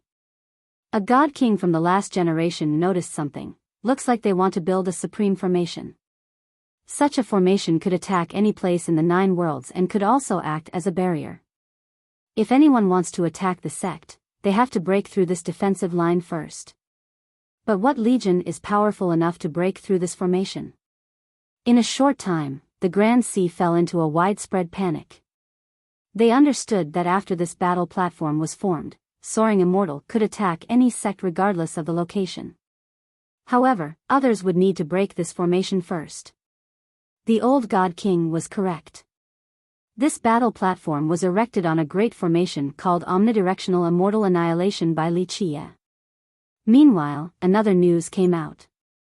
Hai Lin once again gathered a legion for a counterattack, consisting of more than 30 great powers joining this time. Furthermore, additional people joined his ranks after the news, even several imperial lineages. His recruitment wasn't limited to the Grand Sea either. Experts and even sects from the other regions joined him as well. This was because Soaring Immortal's presence pressured everyone. Even those not from the Grand Sea felt that after Soaring Immortal ruled this region, they would send expeditions to other places as well. Because of these worries, some sects secretly sent experts as well. These ancestors all hid their identity so no one knew where they were from. This army was quite mighty and became the strongest alliance to oppose Soaring Immortal. Because Hai Lin was always at the forefront in fighting against Soaring Immortal, he was nominated as the commander of the legion. Despite the great number of experts and sects in this legion, many people weren't optimistic about it. This alliance might be powerful, but it is still a ragtag group. How can it match the well-organized legion from Soaring Immortal? People doubted even before the battle. A sharp God King commented, "Fiercest is the only one who can handle Soaring Immortal at this moment. For example, his Azure Dragon Legion is so ferocious. Only such a force could compete against Soaring Immortal." After Fiercest was brought up, everyone turned over to Pearl. However, this legion and Fiercest were inactive. No one knew of their plan just yet. Hai Lin's legion should work together with Fiercest. That's the only chance for victory. Many shared this belief. In fact, some in his legion proposed this to Hai Lin. They were aware that very few characters could talk to Fiercest. Thus, they proposed for Hai Lin to go in person in order to talk about a new alliance. This was a reasonable proposal since Hai Lin and Fiercest have met in the past. Moreover, Fiercest had even helped him before. Thus, there was no better candidate than Hai Lin to go and talk with Wuxia. In the end, under the recommendation of his legion, Hai Lin went to see Fiercest at Pearl. Wuxia gave him enough face and granted an audience. He sat high in the hall and smiled at Hai Lin. "Please excuse my sudden visit, Brother Li." Hai Lin didn't dare to show any slight and bowed towards Wuxia with great humility. He was famous right now and praised as the leader in fighting against Soaring Immortal. He was very influential and loved by many great powers at the Grand Sea. Moreover, he was the commander of the alliance at this moment, so his fame and authority were only below Fiercest and Long Outyan. Anyone else would become complacent and smug. However, Hai Lin had near-death experiences before and he knew that there was a big gap between him and someone like Fiercest. Plus, Fiercest had saved his life before, so he owed him a debt. "Have a seat." Wuxia gently nodded and said carefreely. Hai Lin sat down and cupped his fist. "Brother Li, Soaring Immortal is a great threat to the entire mortal emperor world. As a member of the Grand Sea, I have the responsibility to resist. I lack experience but was fortunate enough to be supported by everyone. I come here, representing the Mortal Emperor Alliance, to ask you for help." Wuxia smiled at the youth's humble attitude and said, "Looks like you know how to act, knowing when to push and when to pull." "Thank you." Hai Lin said, "This has nothing to do with personal glory. It is relating to the survival of the Grand Sea. I am here to humbly ask for your help, Brother Li." Hai Lin was not a soft person. On the contrary, he was a very arrogant and confident man. Otherwise, he wouldn't have clashed with Long Outyan so many times. However, this matter was an existential crisis, so he let go of his own pride in order to ask for assistance. The survival of the Grand Sea has nothing to do with me. Li Qie gently shook his head. You might not be from the Grand Sea, but you were still born in the mortal emperor world. Hai Lin hastily added, if the Grand Sea were to fall, Soaring Immortal would point its sword at mortal emperor next. In the end, you will still have to fight them. It is better to fight them now before they grow stronger. It's only Soaring Immortal. Destroying them, to me, is a piece of cake, not worth talking about. Li Qie said without thinking. Well, Hai Lin had no response. Li Qie smiled after seeing this. You are the commander of the alliance, so you can wait until Soaring Immortal and I kill each other, then take advantage of the remaining mess, capturing both sides at the same time. Perhaps you will be the final victor in the competition for the heaven's will. Your prestige will make the world listen to you so you can become the next emperor. No, I'm afraid you misunderstood me, Brother Li. Hai Lin said, I definitely do not have this idea nor dare try to carry it out. No one will be emperor but you in this generation. Li Qie gently shook his head, it doesn't matter what you think. Action speaks louder than words. Hai Lin became quiet after hearing this. Meanwhile, Li Qie simply stared at him and waited. After a long time, Hai Lin took a deep breath and said seriously, I know that you do not trust me. After all, wars are no joke. This battle will involve the fate of the entire mortal emperor world and the competition for the throne. I can see why Brother Li is choosing to not mobilize your troops. Hai Lin felt that Li Qie's caution was warranted. If Li Qie and Soaring Immortal were to be caught up in a costly battle, then he would lose everything that he had been working for. Chapter 1661, Li Qie smiled and shook his head, you misunderstood my intention. It has nothing to do with whether I trust you or not, since I'm not afraid of someone else benefiting from the war. It's only Soaring Immortal, destroying them isn't hard. Then when can you mobilize? Hai Lin mused before asking. Hard to say. Li Qie chuckled, there are things you can't rely on others for. For you, what you need to do in accordance with your own wishes is the most important. Hai Lin didn't know what Li Qie was talking about and had to say, the truth is that I won't be competing for the heaven's will in this generation. You have 13 palaces, no one is more qualified than you to become emperor. You still don't get my point. Li Qie shook his head, this has nothing to do with the competition either. Everyone else thinks about who will be the best candidate, but as for me, the heaven's will is already in my pocket. When to become emperor is up to me. Thus, once again, this has nothing to do with the current situation. War and survival, this is up to you. He pointed at his own heart. Hai Lin carefully contemplated before answering, if you are asking me for my thoughts, then it is very simple, to chase Soaring Immortal away so that we see monsters and demons will have a place to live. They came and murdered with wanton regard, so I have the responsibility to stand up against them, to save the wailing existences. Good intention. Li Qie smiled and said, but there is no savior in this world. You can save them this generation but not the next. The most important thing is relying on yourself and working for what you want.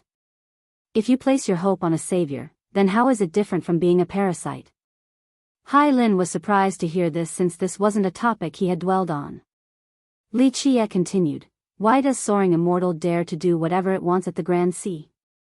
Why are they so unbridled after coming down each time? The reason is very simple.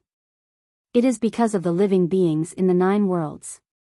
They endure, relent, or even help the enemies against justice. This is the reason why Soaring Immortal can dominate the 9 worlds. Amidst the flame of war, everyone wants to benefit themselves instead of uniting to fight against the invader. This is the reason why the ancient Ming was able to reign for so many generations. This was indeed the truth. So many great powers wanted to flatter and earn Soaring Immortal's favor. Because of this, you can only rely on yourself during times of war instead of others. Only when you build something with your own blood will it be trustworthy. Without blood and struggle, everything will be taken for granted. Thus, use your blood to trade for peace and prosperity.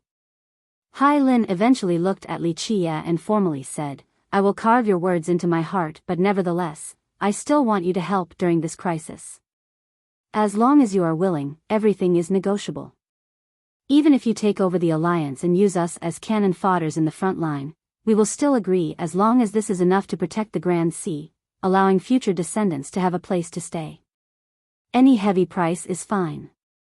Just like you said, peace required the foundation of our blood, then let us use our blood to pave the way for future generations. He spoke in a formal and sonorous manner, full of charisma. I have no interest in authority. Li Qia shook his head. Of course, the fight between Soaring Immortal and me will happen. It's fine if you want to participate. Mobilize when I do and be true to my words earlier, fight for your own destiny instead of relying on a savior. If you want your descendants to have a home in the Grand Sea, you must put in the effort.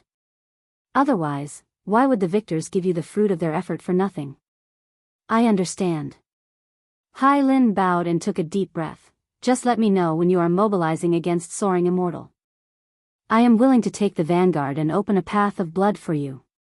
If we don't go all out and pay with our blood and lives, there will be no place for us sea monsters and demons even if Soaring Immortal were to crumble later on. It's good that you have understood this logic. Li Qia nodded. Hai Lin solemnly nodded and respectfully bowed towards Li Qia before leaving. After he left, the true god came in and sat down next to Li Qia. He spoke with a slight annoyance. Your Excellency, the war against Soaring Immortal is our battlefield. Is there a need for these shrimps to be cannon fodders? If they take the vanguard, they'll just go meet their death and get in our way. World Keeper was itching for a fight against Soaring Immortal. It was the perfect time for Azure Dragon to train their young soldiers. Li Qia said emotionlessly, let them. Their blood will wake up the stubborn ones. Peace has lasted for far too long in the 9 worlds, let them vie for themselves. We'll grow old one day and won't be able to protect the 9 worlds forever. Let them take the forefront and their descendants will come to appreciate their forefathers' spilled blood just like the wise sages who fought against the ancient Ming. Without this heroism, they are no different than sheep and the 9 worlds will be a pasture. When the ancient Ming comes again, there will be a lot of fat meat for them to taste. The true god carefully pondered before speaking with a tinge of emotion, right? Peace has lasted for too long. No real alliances have formed recently like the myriad races back then. Even though there had been a competition for the throne in each generation, they were too different compared to the resistance against the ancient Ming. Moreover, these competitions were only between sections. There will be sacrifices. They are an important message for future generations to remember that their predecessors have banded against foreign invaders before. Let them know that only through solidarity and sheer effort will they be able to maintain their home and future. No one else will give this to you or protect you from one generation to the next. Li Qia said calmly. The true god understood that His Excellency wanted to leave and was leaving the responsibility of protecting the 9 worlds to the myriad races themselves. Others were unaware, but the true god knew that although His Excellency was reviled by others with all kind of nicknames. However, He has been protecting the 9 worlds all along. Without His protection and necessary massacres, the remnants of the ancient Ming would have returned already even during the Emperor's era. Though Soaring Immortal was far from the same threat, His Excellency simply wanted Hai Lin's alliance to spill blood, not for any other reason but just to pass the torch. His goal was to head to the end of the world in this generation without coming back. He was going all out, not worrying and looking back again. Li Qia said slowly, I'm also tired, so it is time for me to let go. Trampling Soaring Immortal and extinguishing the bloodline can be considered my final gift to the 9 worlds. They have to rely on themselves afterward. Your Excellency, you still can't let go completely. The true god sighed.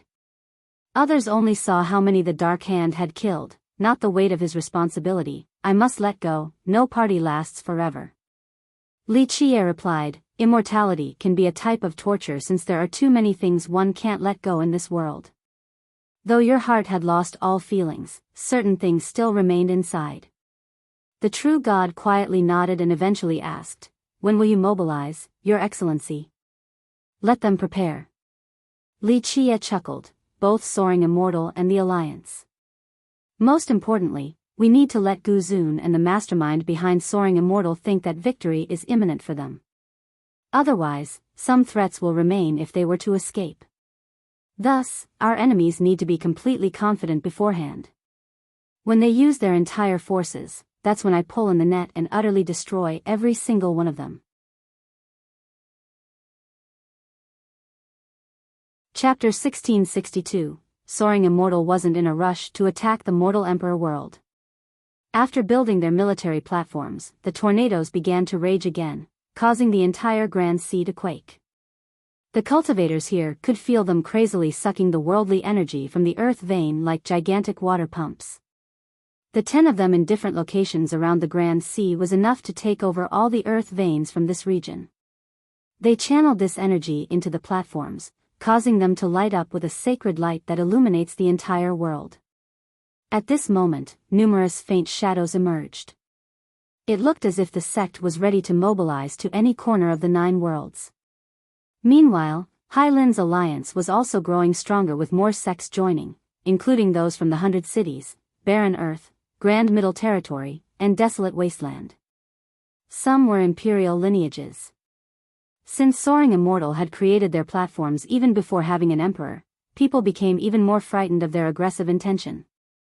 The imperial lineages right now were afraid that Soaring Immortal would go on a rampage of destruction without scruples or needing any justification. Because of this, the alliance grew in number. The initial waves of imperial lineages were able to convince more of their peers. Without a doubt, there was no turning back from this war. It was either chasing Soaring Immortal away or being ruled by them. The determination on the alliance side only grew stronger as time passed. Soaring Immortal didn't maneuver at all against the increasingly powerful alliance. It didn't send any messenger to negotiate peace or state their intention. It looked like they were ready to go all out against the mortal Emperor world. Not only did this show their determination, it also advertised their confidence in their power. Of course, this fueled the sects in Mortal Emperor, even more, to fight against Soaring Immortal.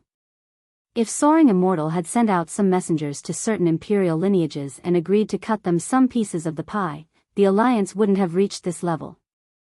The inaction from Soaring Immortal meant that it didn't care for the alliance. It would take down this force in whole later on. The result would be very few sects daring to oppose them. Mortal Emperor would be theirs for the taking. Boom!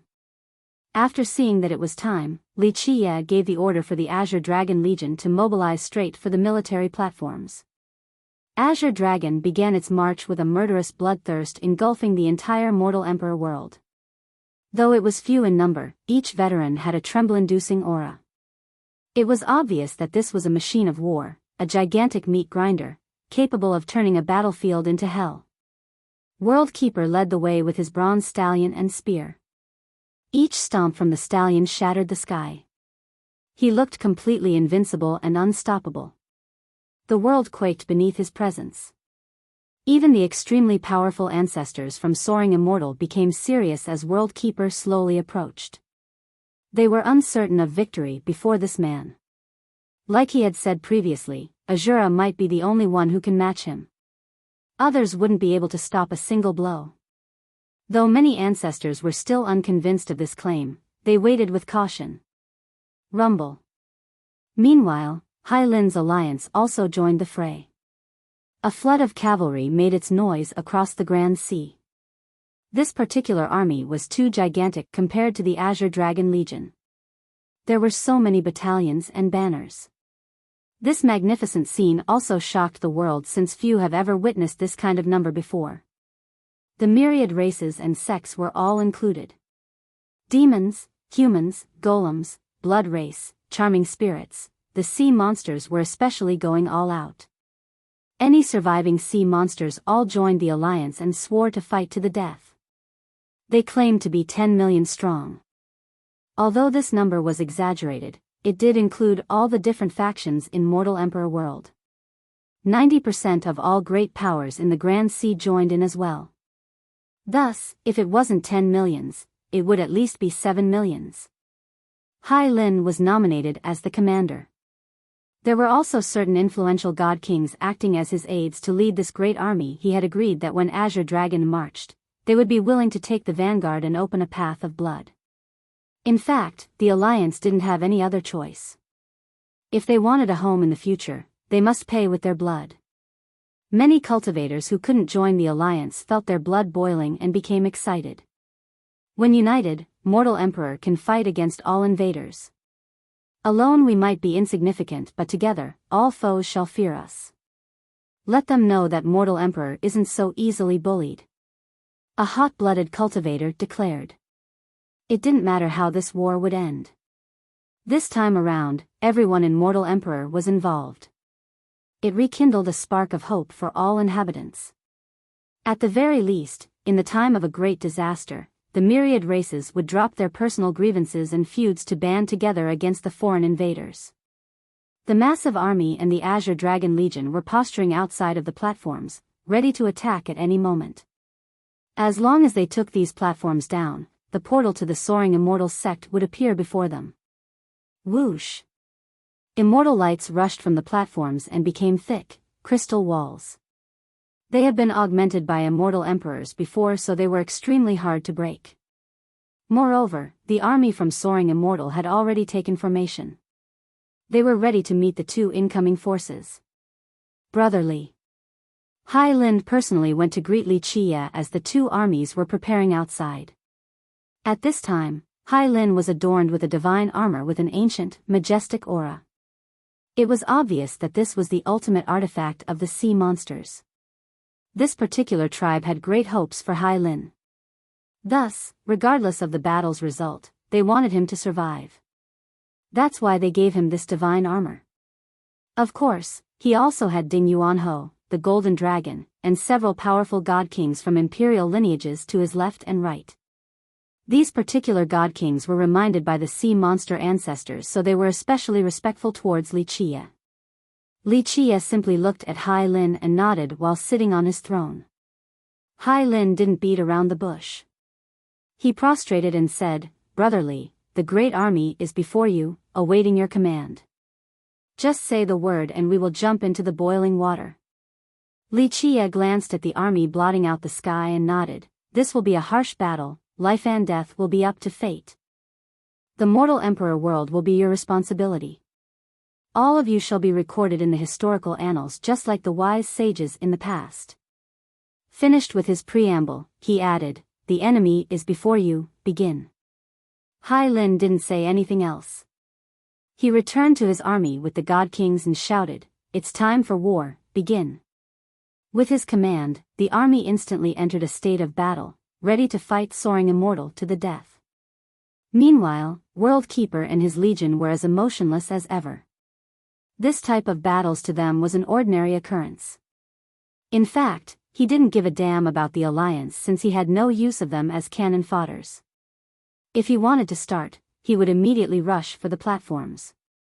However, His Excellency wanted to sharpen this alliance of the mortal emperor world. Thus, World Keeper let the alliance have the chance to initiate the battle. Clang! Soaring Immortal have also begun readying their troops on the platform with a battle gong. Chapter 1663, Li Qia told World Keeper while glancing at the two armies on the verge of battle, "Let them fight for a while until enough blood has flown. When they can't handle it anymore, you can start." Affirmative. The true god nodded. The mortal emperor world is showing tremendous resolution this time. Looks like they will be able to last for a while if Soaring Immortal doesn't use its ace cards right away. Matriarch Yu, who was once the first general of the Black Dragon Legion, commented while looking at the alliance. Li Qia nodded in agreement. Indeed, they're doing a fine job. Calling themselves 10 million strong was pushing it a little, but everyone was going all out, agreeing to send so many disciples to participate in this war. They put aside their grievances and banded together during this moment of crisis caused by a foreign invader. The matriarch said with a tinge of regrets, "Unfortunately, they do have a lot of firepowers but not enough time for sharpening. These battalions are strong but won't be able to cooperate during a real fight, unable to form real formations and use their combined vitality to unleash an ultimate blow. Otherwise, they would actually be able to stop Soaring Immortal's ace cards." Soaring Immortal had fought against the Black Dragon King Legion before and had swept through the 9 worlds. Their legions were battle-hardened. This is already impressive enough. Wuxia chuckled. Even if they train a bit more, they would only be able to stop the real moves from Soaring Immortal for a bit, not a full frontal assault. The crux of the issue is that the majority of the sects are still hiding their resources. Say, if these imperial lineages all take out their imperial true treasures to form a formation empowered by Immortal Emperor Longevity blood, they would actually be able to take Soaring Immortal on. The matriarch became quiet. This was indeed too difficult. How many imperial lineages were actually willing to use their full arsenals and treasuries for this battle today? In fact, it was already commendable enough for them to send so many experts. While the group was talking about the alliance, a series of clattering noises came about. 3 huge crossbows placed on 3 stages far away from each other were situated in front of the alliance. With metallic clanking, the 3 crossbows had actually assembled themselves. How gigantic were these crossbows? The stages they were on were the size of a mountain. Their string alone was made from the tendons of flood dragons and spanned for more than 1,000 meters. The arrow created on top of the crossbow was even longer at 10,000 meters. Such a divine arrow could annihilate a city instantly. This was definitely an amazing artifact for a siege.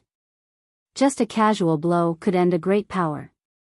The crowd stared in fear while looking at the black light emanating from the 3 arrows. These 3 arrows had unique marking. The matriarch looked at Wuxia with surprise in her eyes after seeing the marking. Ordinary people wouldn't recognize it, but she knew that it was the unique marking of the Heaven's Secret Valley. This particular sect rarely cared about worldly matters.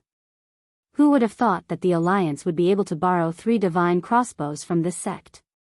It showed the great effort and solidarity of the mortal Emperor world. Of course, it wasn't that easy to borrow these crossbows.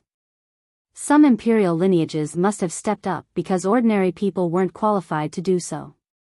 Meanwhile, the soldiers on the platforms of the Soaring Immortal world only sneered while looking at the 3 crossbows. In their eyes, this alliance was no different from a disorganized mob, no match for their army. Thus, the 3 crossbows brought here were viewed with disdain. Their crystal walls from the platform simply couldn't be penetrated by this type of arrows or this newly formed alliance. After their enemy became fatigued from the failing siege, that's when they would instantly annihilate them. The only real threat in their eyes was the Azure Dragon Legion, not the Alliance. Killing this ragtag alliance wouldn't take too much effort. Fire. After the crossbows were done setting up, Hai Lin gave the order. A whoosh came before a loud bang. The truth was that the sounds came slower than its speed. The crystal walls were struck before the sounds emanated. Ordinary experts couldn't see it clearly, but God Kings saw everything. The 3 arrows struck the wall and failed to penetrate, only leaving small holes next to each other. Because of this, the soldiers on the platform sneered at this child's play. However, their smile froze in the next second. The arrows fell down from the holes and crumbled, revealing 3 intensely red arrows made of blood inside. They were extremely small, only the size of a thumb. They instantly suppressed the imperial auras that were ravaging the world and everything else. Boom! The wall shattered and the blood arrows continued towards the Soaring Immortal Legion. Shield! The officers reacted with amazing speed and instantly gave the order. At the same time, the platforms exuded a boundless imperial light to protect its legion. Boom! The 3 arrows pierced through the imperial barrier and the shields from the soldiers. Everything crumbled before their might. Ah! Blood spattered like a storm. The 3 arrows left behind 3 immense trails of blood. Soaring Immortal suffered a devastating first blow with a casualty of nearly 100,000. Immortal Emperor Longevity blood turned into arrows. Okay, they really put it all on the table. Even Li Qie commented after seeing this.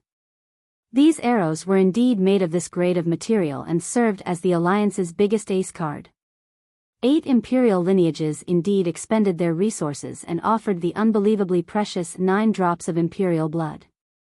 Finally, the Heaven's Secret Valley refined these drops of blood into the blood arrows hidden inside the regular arrows, since the crossbows by themselves wouldn't be able to break through. This was part of Hai Lin's plan after careful deliberation. They needed to catch Soaring Immortal by surprise by instantly breaking through the barrier. Soaring Immortal underestimated its enemy this time and focused on the wrong foe at this particular juncture. They didn't expect for the Imperial sects in the Alliance to actually use some Immortal Emperor Longevity blood. Kill. The soldiers on the Alliance side felt a great morale boost after breaking down the crystal wall. Their battle cries echoed across the entire Grand Sea. Rumble. The great army rushed for the platforms with an unstoppable momentum as if they were primal beasts. The cultivators in Mortal Emperor have had enough and must destroy Soaring Immortal this time. Otherwise, this sect would always be a threat in their mind. To battle. The Soaring Immortal Legion was ferocious as well. They quickly rushed to meet the enemy with the same ferocity. Even some of the wounded members were still as mighty as tigers. Having their defensive perimeter broken through was humiliating, so their bloodthirst surged even more. They would never let anyone challenge their prestige. Massacring this alliance would let them re-establish this authority. Boom. Bang. In a short time, the two sides went all out on the platforms. The God Kings rampaged and everyone used their best killing techniques in order to take the enemy down.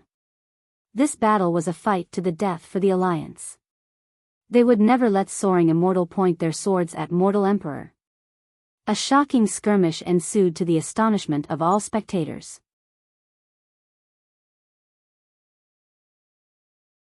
Chapter 1664, Ah.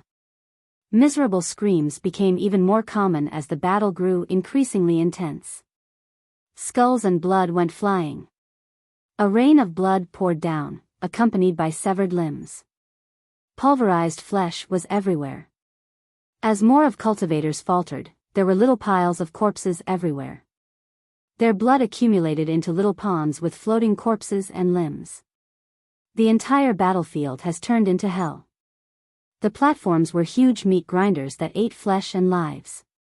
No one could run after coming in. Their only thought was to kill or be killed. The weak-hearted would have fainted after seeing this grotesque scene. Even the braver ones would inevitably vomit. Alas, Li Qie and the Azure Dragon Legion simply watched outside of the platforms without any emotional fluctuation. Such a sight was common to them. One could even say that this was only a minor skirmish to this crowd, only an appetizer. They have experienced much worse in the Immortal Slaying War. The alliance from Mortal Emperor actually had the upper hand in this battle. They themselves didn't expect this at all, and it became a great morale boost. They fought with an unprecedented ferocity. This was the result of Soaring Immortal underestimating its enemy. Otherwise, their formations wouldn't have become disorganized after the penetration of the blood arrows. It wouldn't have been as easy for the alliance. The most ferocious was Hai Lin's cavalry. It was entirely made up of experts from imperial lineages on top of being led by Ding Yuanhou and several powerful god kings. This was the elite force of the alliance. It wouldn't be an exaggeration to say that all hopes were pinned on this particular group. And the cavalry didn't let them down. After entering the battlefield, they stopped Soaring Immortal's powerful retaliation like a merciless dagger aiming for the heart. Hai Lin and the top experts were exemplary as they killed several captains on the other side and won precious opportunities for advancement. Reinforcements. A horn sounded as the alliance seized the upper hand while the Soaring Immortal Legion was pushed back. Rumble. The gate to Soaring Immortal was opened in a split second as more legions joined the battlefield. The soldiers there emitted an ancient bloodthirst as if they had been stained with countless blood and the souls of their victims still lingered around. Imperial legions. Everyone knew what kind of foes they were about to face. This reinforcement was many times stronger than the First Legion. In the beginning, the First Legion was made up of the young generation from the sect.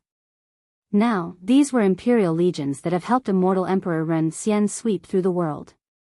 They were experienced and adept at killing, allowing them to be completely unstoppable. Kill.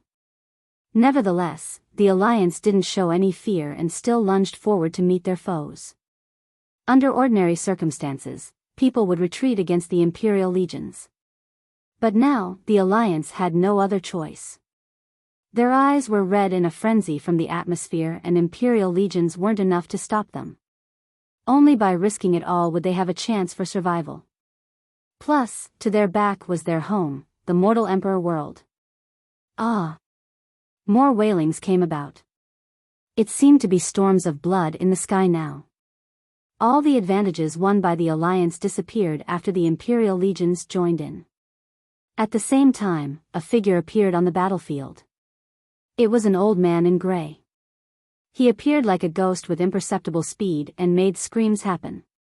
In this split second, the Golden Dragon, Ding Yuanho, and the top god kings were instantly killed.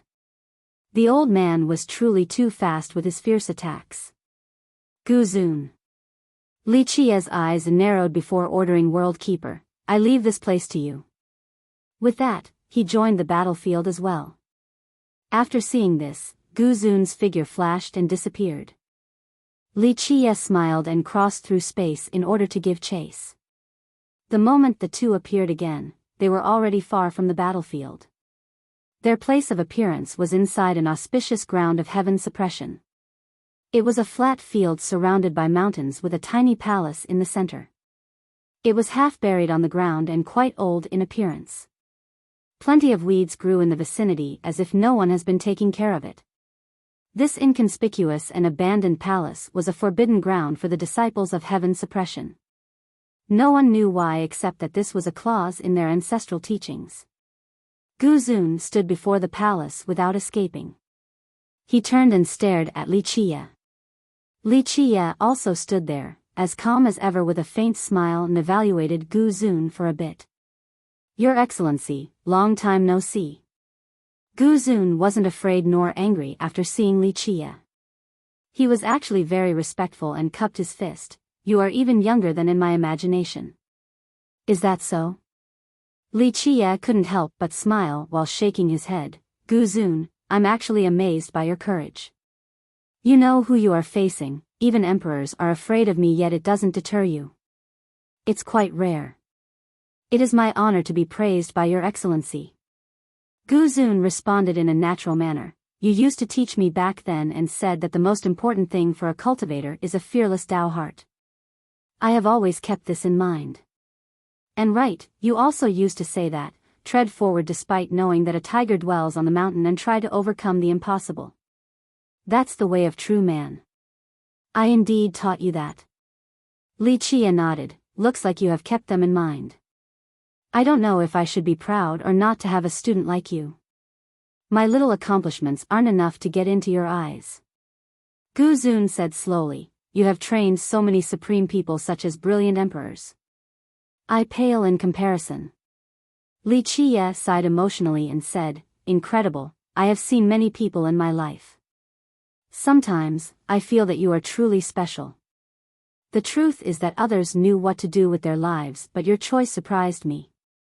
You said that I had a natural disposition for betrayal." Gu Zun said with a smile, "Since you have put it that way, why not try doing it so that you won't be wrong? Moreover, if I don't do it, I would be letting down my natural disposition, right?" "Ha ha ha." Li Qia laughed and said, "Though you might not be the most courageous or the most brilliant, you are the most interesting one." "You are too kind." Gu Zun replied. Li Qia looked at him and continued, "Gu Zun, what do you think is your chance for survival or victory? Remember, I'm not turning back this time, so there's no holding back." Gu Zun responded, "I know. I don't have brother-in-law to beg for my sake. Plus, even if he was present, you wouldn't spare me either. You have your rules and a bottom line. Once crossed, there is no mercy. Correct. Li Qia nodded. The Black Dragon King's beseech no longer applies in this generation after what you have done, which is why I'm finally here now.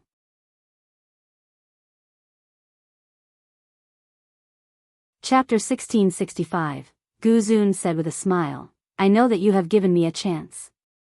Brother-in-law's sacrifice had redeemed for my sin. Because of this, after you have regained your body, you still didn't do anything against heaven's suppression. Unfortunately, you still don't understand and haven't changed your mind at all. Still the same Gu Zun as before. Li Qia smiled and shook his head. Why should I? Gu Zun smiled back. If I am a bad person, no matter how much I change my mind and become enlightened, I'm still a bad person. It doesn't change what I have done in the past. Yes, just the fact that you told a mortal emperor Ta Kong of the coordinates to a mortal demon grotto alone is worthy of 1,000 deaths. Li Qia nodded seriously. After Li Qia escaped from the grotto, he worked together with an immortal emperor to banish the entrance to this place into a deep spatial zone. Others wouldn't be able to find the coordinates of this entrance, but Gu Zun was aware of this secret. He told immortal emperor Ta Kong so that the emperor could find it. That's why there is no need to change my mind. Gu Zun smiled. I'm a dead man anyway, why bother trying to become a good person? Plus, I might have a chance of winning as a bad person, don't you think? Li Qia became a bit sentimental after seeing the calm Gu Zun. He smiled and said, with your talents, you can learn things that even the old emperors can't. Alas, you couldn't learn certain positive traits outside of this calmness. It does resemble me quite a bit. Immortal emperors aren't anything to you anyway.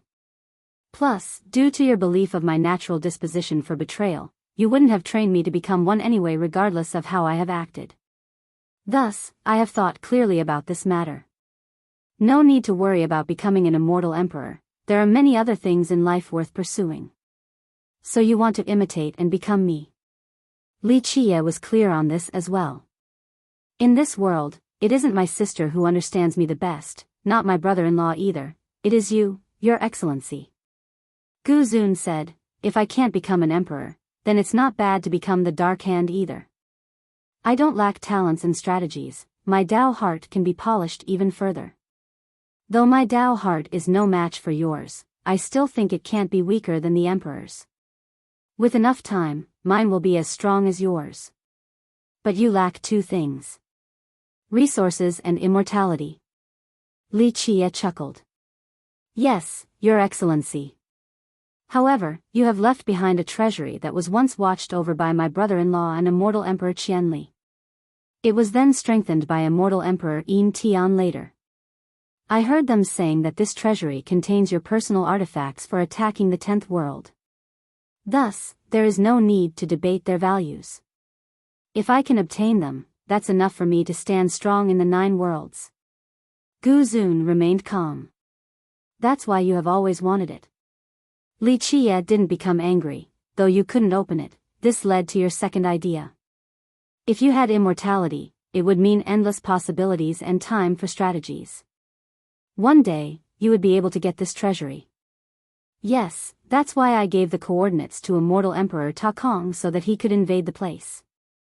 Unfortunately, this plan wasn't that successful. If I could become an immortal being like you were, I could replace you one day. Gu Zun agreed. How interesting.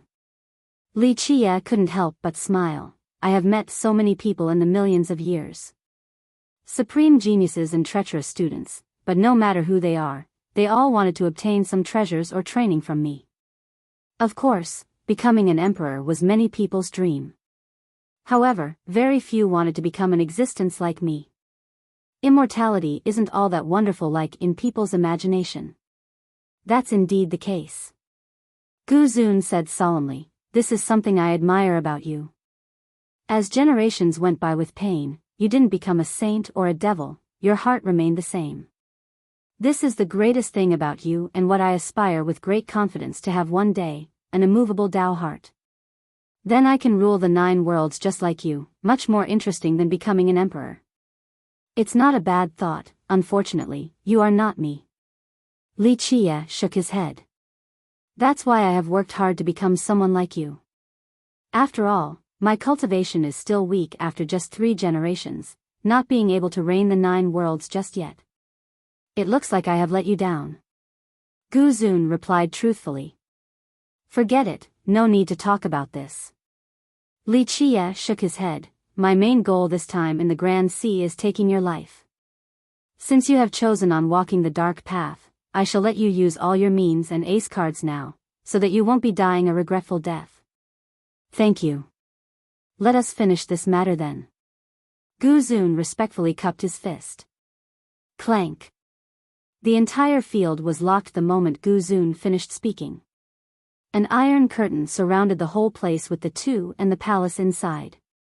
Li Chia wasn't afraid at all. He carefully observed the curtain and commented, flawless craftsmanship, cast from the iron of the earth vein. It grew together with the vein, and after a long period of gestation, it had taken roots with the vein for symbiosis. This is all thanks to your guidance. Gu Zun didn't become complacent. You have taught me the art of smelting before, so I gave it a try. I'm glad you're not disappointed. You still want me to open the treasury.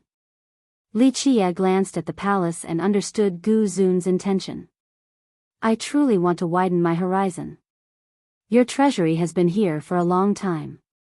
After careful rumination, this treasury was now connected with the earth vein.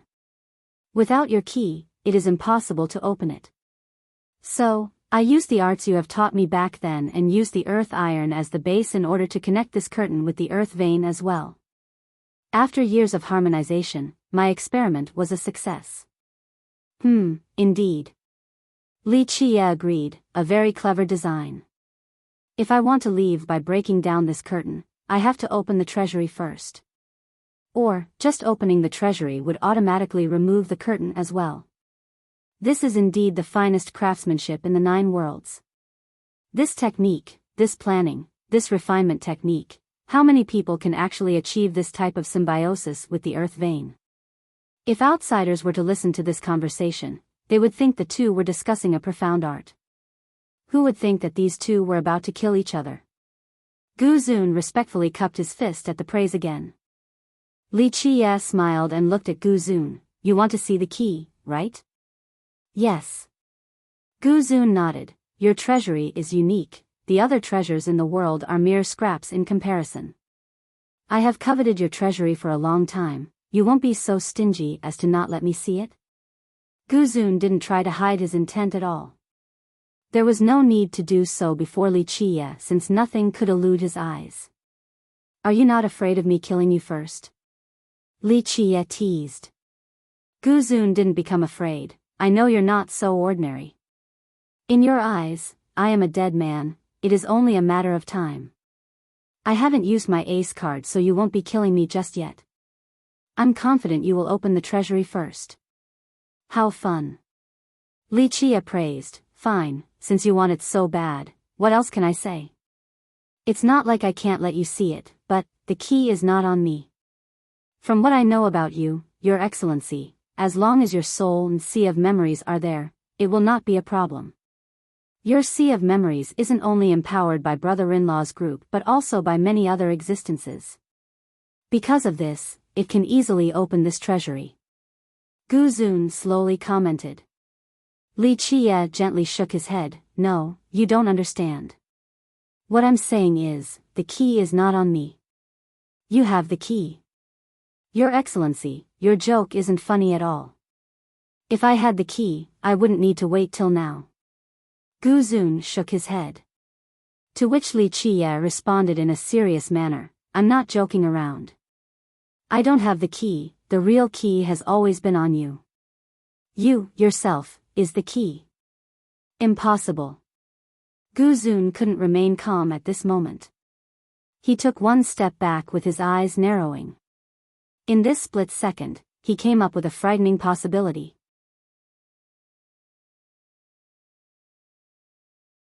Chapter 1666, Li Chia smiled at the astounded Gu Zun. Yes, just like your imagination, you have always been able to open the treasury.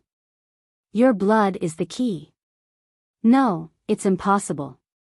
Gu Zun turned slightly pale, finding it hard to accept this truth. Remember, he has been working on this treasury for a long time without being able to open it. Back then, the Black Dragon King and Immortal Emperor Qianli personally watched it on top of another augmentation by Immortal Emperor Yin Tian. It was understandable that he didn't have an opening. But now, the real answer was that he, himself, was the key. It was too much for him to take. Try and see. Li Qie smiled again. Gu Zun took a deep breath and tried to regain his calm demeanor. Nevertheless, his expression was still slightly awkward since he already knew the answer. He walked in front of the old, mottled entrance and took a deep breath before stretching out his finger. A drop of blood flowed into the lock while his finger was quivering. Creak dash after his blood drop entered the lock, the heavy door slowly opened with exquisite movements. He seemed to be struck by lightning and took a step back, paled. The answer was finally confirmed. In the past, he had tried multiple times to find a method of entry or sneaking in. However, this place was created by the hardest material in the world, sealed by the most fortified method with emperors, and guarded by the Black Dragon King and the others. This impregnable treasury was out of reach even for an Ionic genius like him. It was simply impossible to open. He had dreamt about entering many times, but now, it was right before him, yet he felt fear and didn't dare to enter.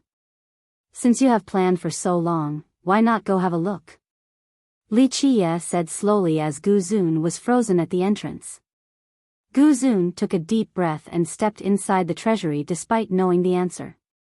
He chose to face it because he was not a weak coward. There were no immortal lights in the treasury or the hymns of divine weapons, no beautiful armors either. It was a completely empty treasury. Gu Zun turned pale inside the treasury. He trembled despite his best effort to calm himself. The treasury he coveted so much has always been empty. Not even in his dream would he ever have expected such a thing. Li Qie didn't sneer at him and simply watched quietly. In the end, Gu Zun regained his composure. His pale face had its color returned. He couldn't help but smile. That's your excellency for you. I am but a child compared to you in terms of scheming. Using the most precious metal to create a treasury and made all of these big shots stand on guard just for it to be empty, it was a very forced smile, even uglier than crying. So you have schemed against me from the beginning, even before you taught me cultivation. I was naive enough to think that you were earnest in that endeavor. So I was listed in your list of traitors from the start. He smiled bitterly. You're off there. Li Qie shook his head. I didn't teach you for the sake of it. If I didn't want to, you think the Black Dragon King could have convinced me otherwise? That's right, this treasury was created because of you in the beginning. It is not only because of your natural disposition towards betrayal. More importantly, it is because you are one of the 10 Ionic geniuses, such a rare and precious aptitude. Even though I don't really care for talents, I didn't wish to see you being wasted before me. This treasury is only a test for you. Despite your great talents, you ultimately failed the test. You thought your current Dao heart is unyielding, but you couldn't resist the temptation.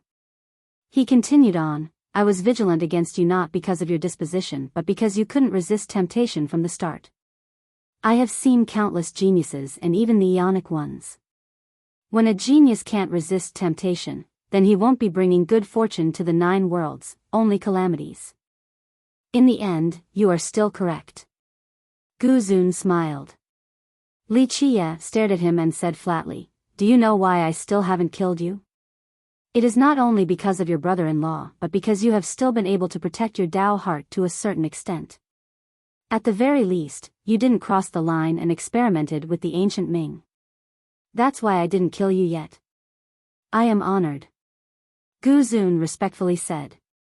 You won't turn back and will keep continuing on this path. Li Qie added. You still won't spare me, what begins must end, right, Your Excellency? Gu Zun had finally calmed his emotions at this moment. All of this doesn't matter at this point. It is destined to happen. Li Qie gently shook his head. Gu Zun smiled back, then I have no regrets. Having a pursuit is necessary for one's life. Being able to oppose you is the happiest thing in my life, my greatest achievement. After the destruction of the ancient Ming, how many people have actually dared to truly take you on? I am insignificant compared to you. However, even if I'm only an ant, I want to be one that does not know its limit, one that doesn't want to submit to your wish, Your Excellency. Quite courageous. Li Qie smiled and shook his head. Everyone wants something different. If your pursuit is to oppose me, then I can't do anything else but kill you. I know. Gu Zun didn't become alarmed and said, if you want to see my ace card, then follow me. He disappeared afterward. Li Qie smiled and disappeared as well. He crossed through space and gave chase. In the next second, the two of them emerged above a vast sea. This was still the Grand Sea, but it was in the southernmost area. This desolate region rarely had visitors and was without any lineage. The tides here were fierce and violent, as if the sea itself was enraged. Your Excellency, this sea region is familiar, right? Gu Zun smiled and said. Rumble. The sea split and became chaotic. It looked like a portal was opening from below and 9 gigantic figures came out. Their aura rampaged like a terrible primal flood. They immediately blotted out the sky and took away light from this region. The sea only made it up to their knees. One crush alone could annihilate the entire realm. They were all monsters with different forms. One had a large fish body and a tiny human head. One more had the body of a 5-clawed flood dragon. Another one had a large shell on its back and resembled a clam. They resembled sea monsters but didn't have the same aura. The 9 instantly surrounded Li Qie while Gu Zun stayed outside. Your Excellency, are you familiar with these 9 friends too? Gu Zun smiled and said. How can I forget the 9 sea kings? Li Qie chuckled after seeing them. Gentlemen, here's your old friend, His Excellency, Dark Crow. Gu Zun smiled and said, this is the man who suppressed you all at the bottom of the sea. His Excellency had gotten back his body in this generation. It's time for vengeance. The 9 monsters immediately became serious. Their eyes shined like the sun in the sky and illuminated the region. Everyone would be horrified by this terrible scene.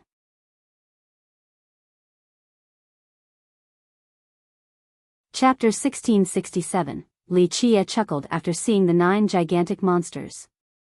He didn't care at all, even though the 18 eyes were shining on him like 18 suns. It had no effect on him. Dark Crow. The monster's voice struck like thunder, causing the world to quake. Even god kings would be terrified because of them. You think they can trap me? Li Qie cheerfully smiled at Gu Zun standing outside. I know it is difficult to trap you, Your Excellency. Gu Zun smiled back, but at the very least, this will be more enemies for you. I trust that the 9 sea kings will trouble you quite a bit since they want revenge from back then. People would be scared out of their mind to hear their titles. They used to be legendary monsters that once ravaged the mortal emperor world several generations ago. They were rumored to be from the Grand Sea, similar to sea monsters but not part of that tribe. Their real origin was unknown, but they were immensely powerful after appearing and completely unpredictable. Not too many could oppose them in this world. They became even stronger during Immortal Emperor Yin Tian's generation and frequently traveled around the Grand Sea. There would be a great storm each time that robbed the peace from the region. Later on, the emperor fought against the 9 of them. These kings were strong to an unbelievable level and actually managed to stop the emperor, then escaped. In fact, after the emperor's fight, the Dark Crow had sent several people to find them. However, they were too elusive to be found. Eventually, the storm and tsunami caused by them truly enraged the Dark Crow. He ordered his generals and even came in person. Finally, he captured and sealed all 9 of them beneath this sea region. As the Dark Crow's enemy, Gu Zun had always thought about how to free them. His effort didn't betray him. After several careful observations, he found that the seal was weakening. Because of this, he tried his best to release the seal and the 9 monsters in order to fight against their common enemy, the Dark Crow. Why do you assume that they're my enemies? Li Qie cheerfully smirked. Is this not the case? Gu Zun's expression changed. He didn't have the same confidence as before after the treasury incident. Your Excellency. The 9 monsters dropped down to one knee. Their body as large as amazing pillars bowed towards Li Qie. Rise, you all have been sealed long enough. It is all in the past now. Li Qie nodded. You. Gu Zun was astounded and stumbled backward. At this time, he stared at Li Qie in horror. You tricked me again. Not quite. Li Qie shook his head. I didn't do this to scheme against you. It is all a coincidence. Remember, you weren't born yet when the 9 kings were in this world. At this moment, the 9 sea kings surrounded Gu Zun instead. One of them said, Brat, you are indeed very smart. Unfortunately, you don't know our origin. Your intelligence has betrayed you. You lot conspired together. Gu Zun felt himself being tricked completely. He thought that he was releasing some powerful enemies against Li Qie and didn't expect for them to be friends. Li Qie shook his head again. No, I have been chasing and eventually imprisoned them. This is true. However, I have also done them a favor. There is no grievance here. You also knew of this, so you assumed that they are my enemies. I was also certain that you would come to find them, so I casually gave them an order. The truth is that ever since you opened the seal, they have been watching over the Grand Sea and keeping an eye on you. He smiled and added, It's funny, your intelligence and scheming are hurting you now. Brat, His Excellency has given us a new life. You think we would actually work together with you? One of the Sea Kings laughed. So it turned out that the 9 kings were juniors who have escaped from the Crystal Fowl Immortal Mine. Their branch was suppressed and cursed by the high heaven, so they couldn't appear in this world. Nevertheless, the 9 were powerful and clever enough. After escaping, they severed their bloodline and turned into these monsters. Alas, despite losing their bloodline, they were still strong, so they caused quite a stir at the mortal emperor world. However, they didn't come out for hegemony or anything, only to play around. Li Qie had promised the pheasant to look for them. That's why he started chasing after them. However, the 9 kings knew that Li Qie wanted to capture them, so they were very elusive and would run at the first sign of trouble. Unfortunately, certain things couldn't be avoided. Even though they have severed their bloodline, they were still creatures not allowed to come into being. They failed to erase the aura of their race. Thus, during the generation of immortal Emperor En Tian, the heavenly curse and suppression returned in the form of a lightning tribulation assaulting them. This was the reason why there would be a great storm each time they appeared in the Grand Sea. They didn't want to cause trouble, it was due to the curse. Li Qie then personally took action and surrounded them with his legion. He didn't only suppress them but also sealed them completely. His sealing technique allowed them to escape the curse from the high heaven. Gu Zun was aware of this story, but he didn't know of the 9 kings' origin. That's why he released them in the first place. He didn't expect for them to owe the Dark Crow a great debt. The people he thought were his allies turned out to be the ones keeping an eye on him the whole time. This turned his expression quite unsightly. Looks like I'm still no match for you in terms of scheming and experience. Gu Zun took a deep breath and had to admit. In fact, he was well aware of this beforehand, but he still wanted to give it a shot. He couldn't accept defeat without trying. Thinking that he was inferior to the Dark Crow was unacceptable. For him, he would never give up until the Dark Crow shatters his confidence completely at the very last moment. Li Qie commented, This is just because there are many things you don't know. You're talented enough, just need more time and experience. Alas, you have chosen the wrong path. One of the 9 kings bellowed with a laughter, Brat, you are very smart indeed, able to comprehend and break the seal. Unfortunately, it's your unlucky day. Now, we're just waiting for His Excellency to give the command, to throw you into the eye of the sea or to kill you. Gu Zun took one step back after hearing this. He was very mighty as well, but he had some qualm against fighting characters of the Nine Kings level. If the nine were to fight together, it would be even more devastating. This was the reason why he wanted to team up with them against the Dark Crow. He regained his composure and smiled. I'm sure His Excellency isn't in a rush to kill me right now. Li Qiye stared at him in response. Gu Zun, you are still so confident, not panicking in this situation. That's indeed impressive. I am full of regrets, lamenting the waste of your talents. Who I am today is due to your guidance and training. If I can't do this much, how can I replace you in the future? He smiled. Li Qiye replied, Gu Zun, want to know something? Even if I spare you in this generation, someone else will kill you if you don't change your way. I know who you are referring to, Your Excellency. Gu Zun calmly responded, when brother-in-law sealed me back then, he warned me that if I don't repent, he will personally kill me. I don't question his ability, only his determination. Even if he comes back to life, he still won't be able to do it. That's his weakness. Nothing is absolute in this world. If the Black Dragon King said he wants to kill you, I'm sure he will do it. Li Qiye chuckled. I'm waiting, but I haven't seen him yet. He was able to live for 3 generations, will there be a 4th? If he can come out again to kill me, then I will have nothing to say. Dying to him isn't shameful at all, since even immortal Emperor Ta Kong was killed by him, let alone me. Gu Zun leisurely retorted. Run. Like you have said, I'm in no hurry. I want to see the rest of your ace cards. Do not disappoint me again with little schemes like this one. Li Qiye looked at him and said.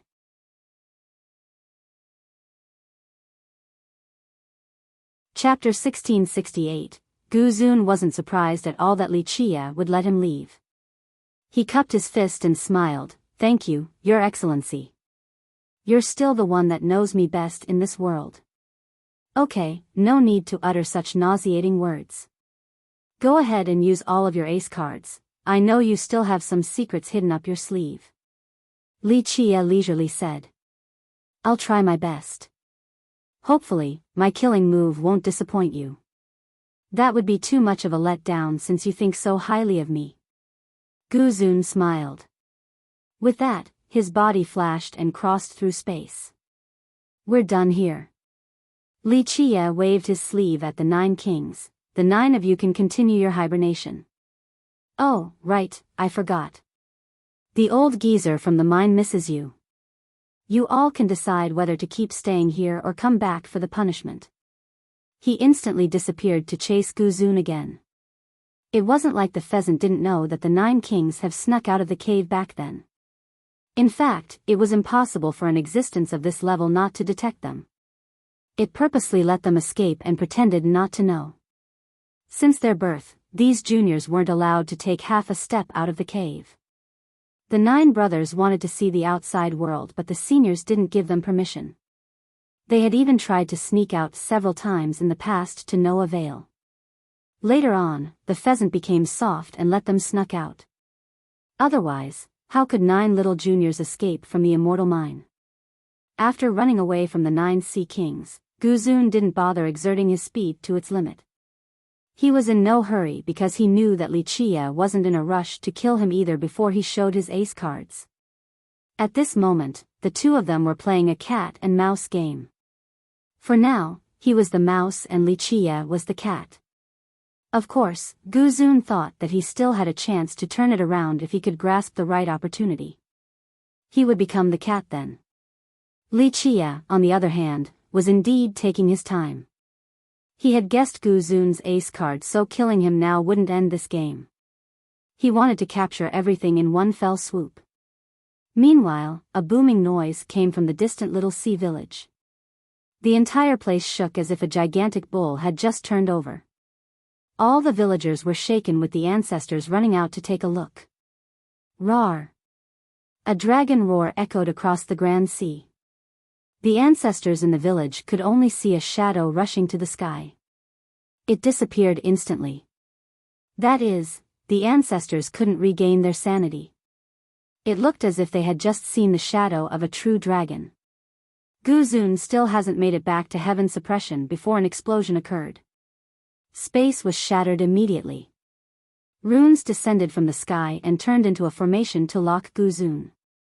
He was aghast to see the runes while Wuxia only smiled and stepped inside. Boom! The runic formation teleported the two of them into a different area. In an unknown crevice in the sky with rotating stars, sun and moon, the runic formation took the group into a battle stage. Ra! The runes were of a draconic nature and were issuing roars as if they wanted to turn into true dragon. The whole place was drowned in the aura of a true dragon as if a real one was there. Sure enough, Guzun looked up and saw a true dragon lying right there. It was completely black with scales seemingly cast from some wondrous and tough metal. Its 5 claws were extremely sharp with a flashing glint, capable of cutting through everything. When the dragon opened its eyes, the entire 9 worlds seemed to be lit up. The eyes were profound and could see through the true form of everything. Nothing could escape the dragon's gaze. Anyone would be frightened by its glare, including the most powerful god kings. It could bring everything back to nothingness with its withering power. This was no shadow or illusion. It was a real true dragon with the purest bloodline. Few people in the world have seen one. Spotting one would be the topic of a lifetime. Guzun didn't seem to be surprised at all. He smiled and asked, "Long time no see, brother-in-law. It's a shame that I won't be able to see your 3rd-generation body anymore." The dragon stared at Guzun without replying. Wuxia gently sighed and waved at the dragon. It nodded towards him but didn't avert its gaze from Guzun. "Brother-in-law, do you need to hate me so much? Your 3rd-gen body is dead already. If I remember correctly, you really doted on me during your 1st generation." Guzun cheerfully smiled. The dragon still remained quiet with its flashing eyes, instilling a sense of respect into others. "Do you want to capture me with this body? Is this necessary?" Guzun was still as carefree as ever. "Brother-in-law, you promised sister to take good care of me. However, you never did that. I suffered so much when you threw me into the eye of the sea and took away my fortunes. Then, you sealed me into the depth. Really now, your little brother-in-law had suffered a lot following you for 3 generations. Ra!" The dragon roared with a tyrannical aura surging like a storm. Alas, Guzun was untouched by it, still with a smile on his face. "Brother-in-law, no need to be angry. In your eyes, I am a worthless piece of clay that can't be molded. However, our pursuits are different. You only want to fight against the world. As for me, I want to become His Excellency. I'm not as useless as you think." "Humph." The dragon snorted in response. The world lost its brilliance and its inhabitants shuddered before this sound. Guzun still didn't care. "Maybe you disagree with my ideologies and think that I am a bastard. Maybe you wanted me to become an emperor or someone like you. Alas, my dream is even more magnificent and grand. I want to become an existence that can engulf the 9 worlds. If someone with a mortal body and mortal talents can do so, why can't I, an ionic genius, do so?" The dragon's stare remained cold. "That glare again, brother-in-law. I know what you are trying to say." Guzun shook his head and said, "You are thinking that I am a frog trying to eat a swan. I don't understand, why does His Excellency command so much confidence in whatever he does but you mock me for trying as if I don't know my own limits? Is it because I was born with a penchant for treachery? Or is it because I covet that empty treasury?" The dragon answered by pointing its claw straight at Guzun. "Brother-in-law, I won't return with you." Guzun understood its intent and replied, "You took my fortunes and cultivation back then before sealing me, but I don't blame you for this since I have indeed committed a crime. However, not this time since I haven't done anything heinous for now. That's why I won't let you imprison me again." The dragon's claw spread open. Boom! It seemed the entire space erupted because of him. This claw was freed from all the restraints of the world. Its power was simply unstoppable. "You want to do it by force now?" Gu Zun said without being afraid. He smiled and shook his head. Brother-in-law, you won't necessarily be able to capture me alive. I agree that your third body could have done so in a short time, but the current you won't do. The dragon snorted again after hearing this. You were indeed invincible, but your first body only has an incomplete soul, far weaker than your top form. In the past, I wouldn't have any chance, but now, I actually wonder if I go all out, would I accidentally kill you? Will sister blame me for doing so?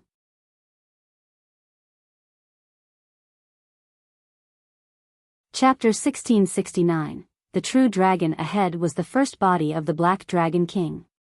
It can be considered the only true dragon left in the Nine World with a complete body. It retained the divinity of its ancient race. Back then, the king was only a serpent dragon. After receiving guidance from the Dark Crow on cultivation, he finally reached atavism and jumped through the dragon gate to grasp a real dragon bloodline. His blood had reached an extremely pure level. Even the dragons above the 9 heavens wouldn't necessarily be better than his bloodline. At that time, the Dark Crow had a completely new idea about reincarnation. Of course, this was impossible for cultivators. However, the Black Dragon King was an exception. His blood was blessed with advantages by the high heaven. He was a great candidate for this new revolutionary idea. Because of this, the king had also cultivated the Dark Crow's reincarnation art at the start. This was the reason why he was able to live for 3 generations. In the first one, he trained until his blood reached atavism to become a true dragon. This allowed him to have a unique condition. At his peak, he severed his true dragon body and only left behind a weak soul. He then moved to a new body and lived for a 2nd generation. For the second, he used his dragon's soul to train an immortal physique. Under great effort from both him and the Dark Crow, the Black Dragon King cultivated the one and only dragon's soul immortal physique. At the apex of the 2nd generation, he once again severed this immortal physique and left a remnant soul behind again with the help of the Dark Crow. This time around, he severed it even more thoroughly. He slashed all of his bloodline and seals. In the end, the new creation was with a mortal physique, mortal fate, and mortal wheel. For the 3rd gen, he started his cultivation again with these mortal aptitudes, the most primordial of all constitution. At the end of his life, he was able to have 2 immortal physiques at grand completion. Meanwhile, the 2 bodies with the weaker souls were sealed by the Dark Crow. He used the power of the world to nourish them and see if this would allow them to come out again. If all 3 bodies could come out, then he could make them represent the past, present, and future. If they could reach this level, they would be one step closer to eternal life. There was one weakness to all of this. The 3 generations of the Black Dragon King couldn't meet each other. This was the reason why the other 2 bodies were sealed. The world knew that the Black Dragon King ruled for 3 generations, but very few were aware that the king in each one was different. Of course, Gu Zun as his brother-in-law was privy to this knowledge. It doesn't matter how much you try to bring up the family issue with your brother-in-law, certain things are of the past now. Li Chia shook his head and said after seeing Gu Zun's long chatter. Gu Zun looked at him in response. This art is created by you, do you think my brother-in-law has a chance? Li Chia smiled and shook his head. Gu Zun, I don't know if you want your brother to come out again or to obtain the essences of this art and remove the imperfections. But all in all, I can't tell you its secret. I know, you won't tell it to a betrayer. Gu Zun smiled and said. After a while, Li Chia spoke. If the Black Dragon King is here, I won't interfere with your family issues. Time to end other things. Having said that, he took one step and disappeared from the old battlefield. Only Gu Zun and the true dragon were left. Even if Gu Zun wanted to leave, the dragon wouldn't let him. Make your move. The dragon spoke with a mantra. It raised both claws to seal the world and the myriad Tao. Even the gods would be helpless beneath these claws. If this is the case, then I'll have to try my best. I hope sister won't blame me if I kill you. Of course, if I die in your hands, I'm sure she won't blame you either. Gu Zun took a deep breath. Boom! The dragon responded by slamming its claw down. The myriad Dao turned to ashes, laws were shattered. Gu Zun didn't dare to underestimate this invincible attack. He roared and unleashed all of his best moves. One attack swayed the realms while another robbed the light from the stars. With devastating explosions, the two fought an amazing battle on this stage. It was a shame that no one else was able to see it. Ah! With screams and rain of blood, skulls rolled all over the ground like potatoes. Severed limbs were even more abundant among the piles of corpses. Hai Lin's alliance was being pushed back by the Imperial legions. His cavalry was in a terrible state after Gu Zun killed the top members. They found it hard to struggle after being weakened so much. Although they had the number advantage, they lacked prior training and preparation. Despite having many god monarchs and even god kings joining, it was still not enough against Imperial legions that have once swept through the 9 worlds. Under many waves of attacks, the alliance's blood ran like the river. More than 1 million members have died. The Imperial Legion from Soaring Immortal became stronger the more they fought. A defeat was inevitable for the alliance. Nevertheless, they kept on struggling due to their willingness to die. There was no retreat path for them. World Keeper shook his head while watching this. He finally gave a threatening order, "Go." With that, he was the first one to ride forward with his stallion. The Azure Dragon Legion has finally joined the fray. Kill! The Legion roared with an emotionless bloodthirst. Their battle cries resembled sharp blades cutting into the enemy's heart. Buzz! Layers of barriers emerged on the platforms in order to halt the Legion's advance. Boom! However, this defensive perimeter was useless against their march. They were stomped out completely. Ah! The next waves of screams came from the Imperial Legion of Soaring Immortal. Azure Dragon resembled a sharp dagger piercing into the enemy's heart. In a short time, they created a quick path and suppressed the Imperial Legion. This legion was very experienced indeed, but there was a big gap between them and Azure Dragon. Anyone would gasp at how quickly Azure Dragon suppressed the Imperial Legion. This might be the most powerful legion in this world. Formation. The generals on Soaring Immortal's side shouted. They once again reformed their ranks in order to initiate the next wave of offense. Meanwhile, Hai Lin also blew his battle horn. The alliance retreated and reformed their ranks for the next wave also. Woo dash! A loud horn sound came inside Soaring Immortal. Rumble. More legions rushed out from the sect into the battle platforms. The alliance became nervous while looking at the Imperial legions because they were too powerful. Despite being fewer in number, the combined effort of these legions could definitely crush them. There were a total of 8 Imperial legions marching together with 8 mighty commanders. Their aura burned brightly with a flame that would shame the sun. World Keeper stared at the 8 legions and said freely, "Not bad, gathering all legions from the 5 emperors. Alas, the only flaw is the clear deficit in certain legions. Immortal Emperor Fei and Immortal Emperor Qinlong's legion are only in name only with their banners." Though the 8 legions ahead had the banners of the 5 emperors, the truth was that Immortal Emperor Ren Xian's legion made up more than half of this force. The other ones were mostly in name only.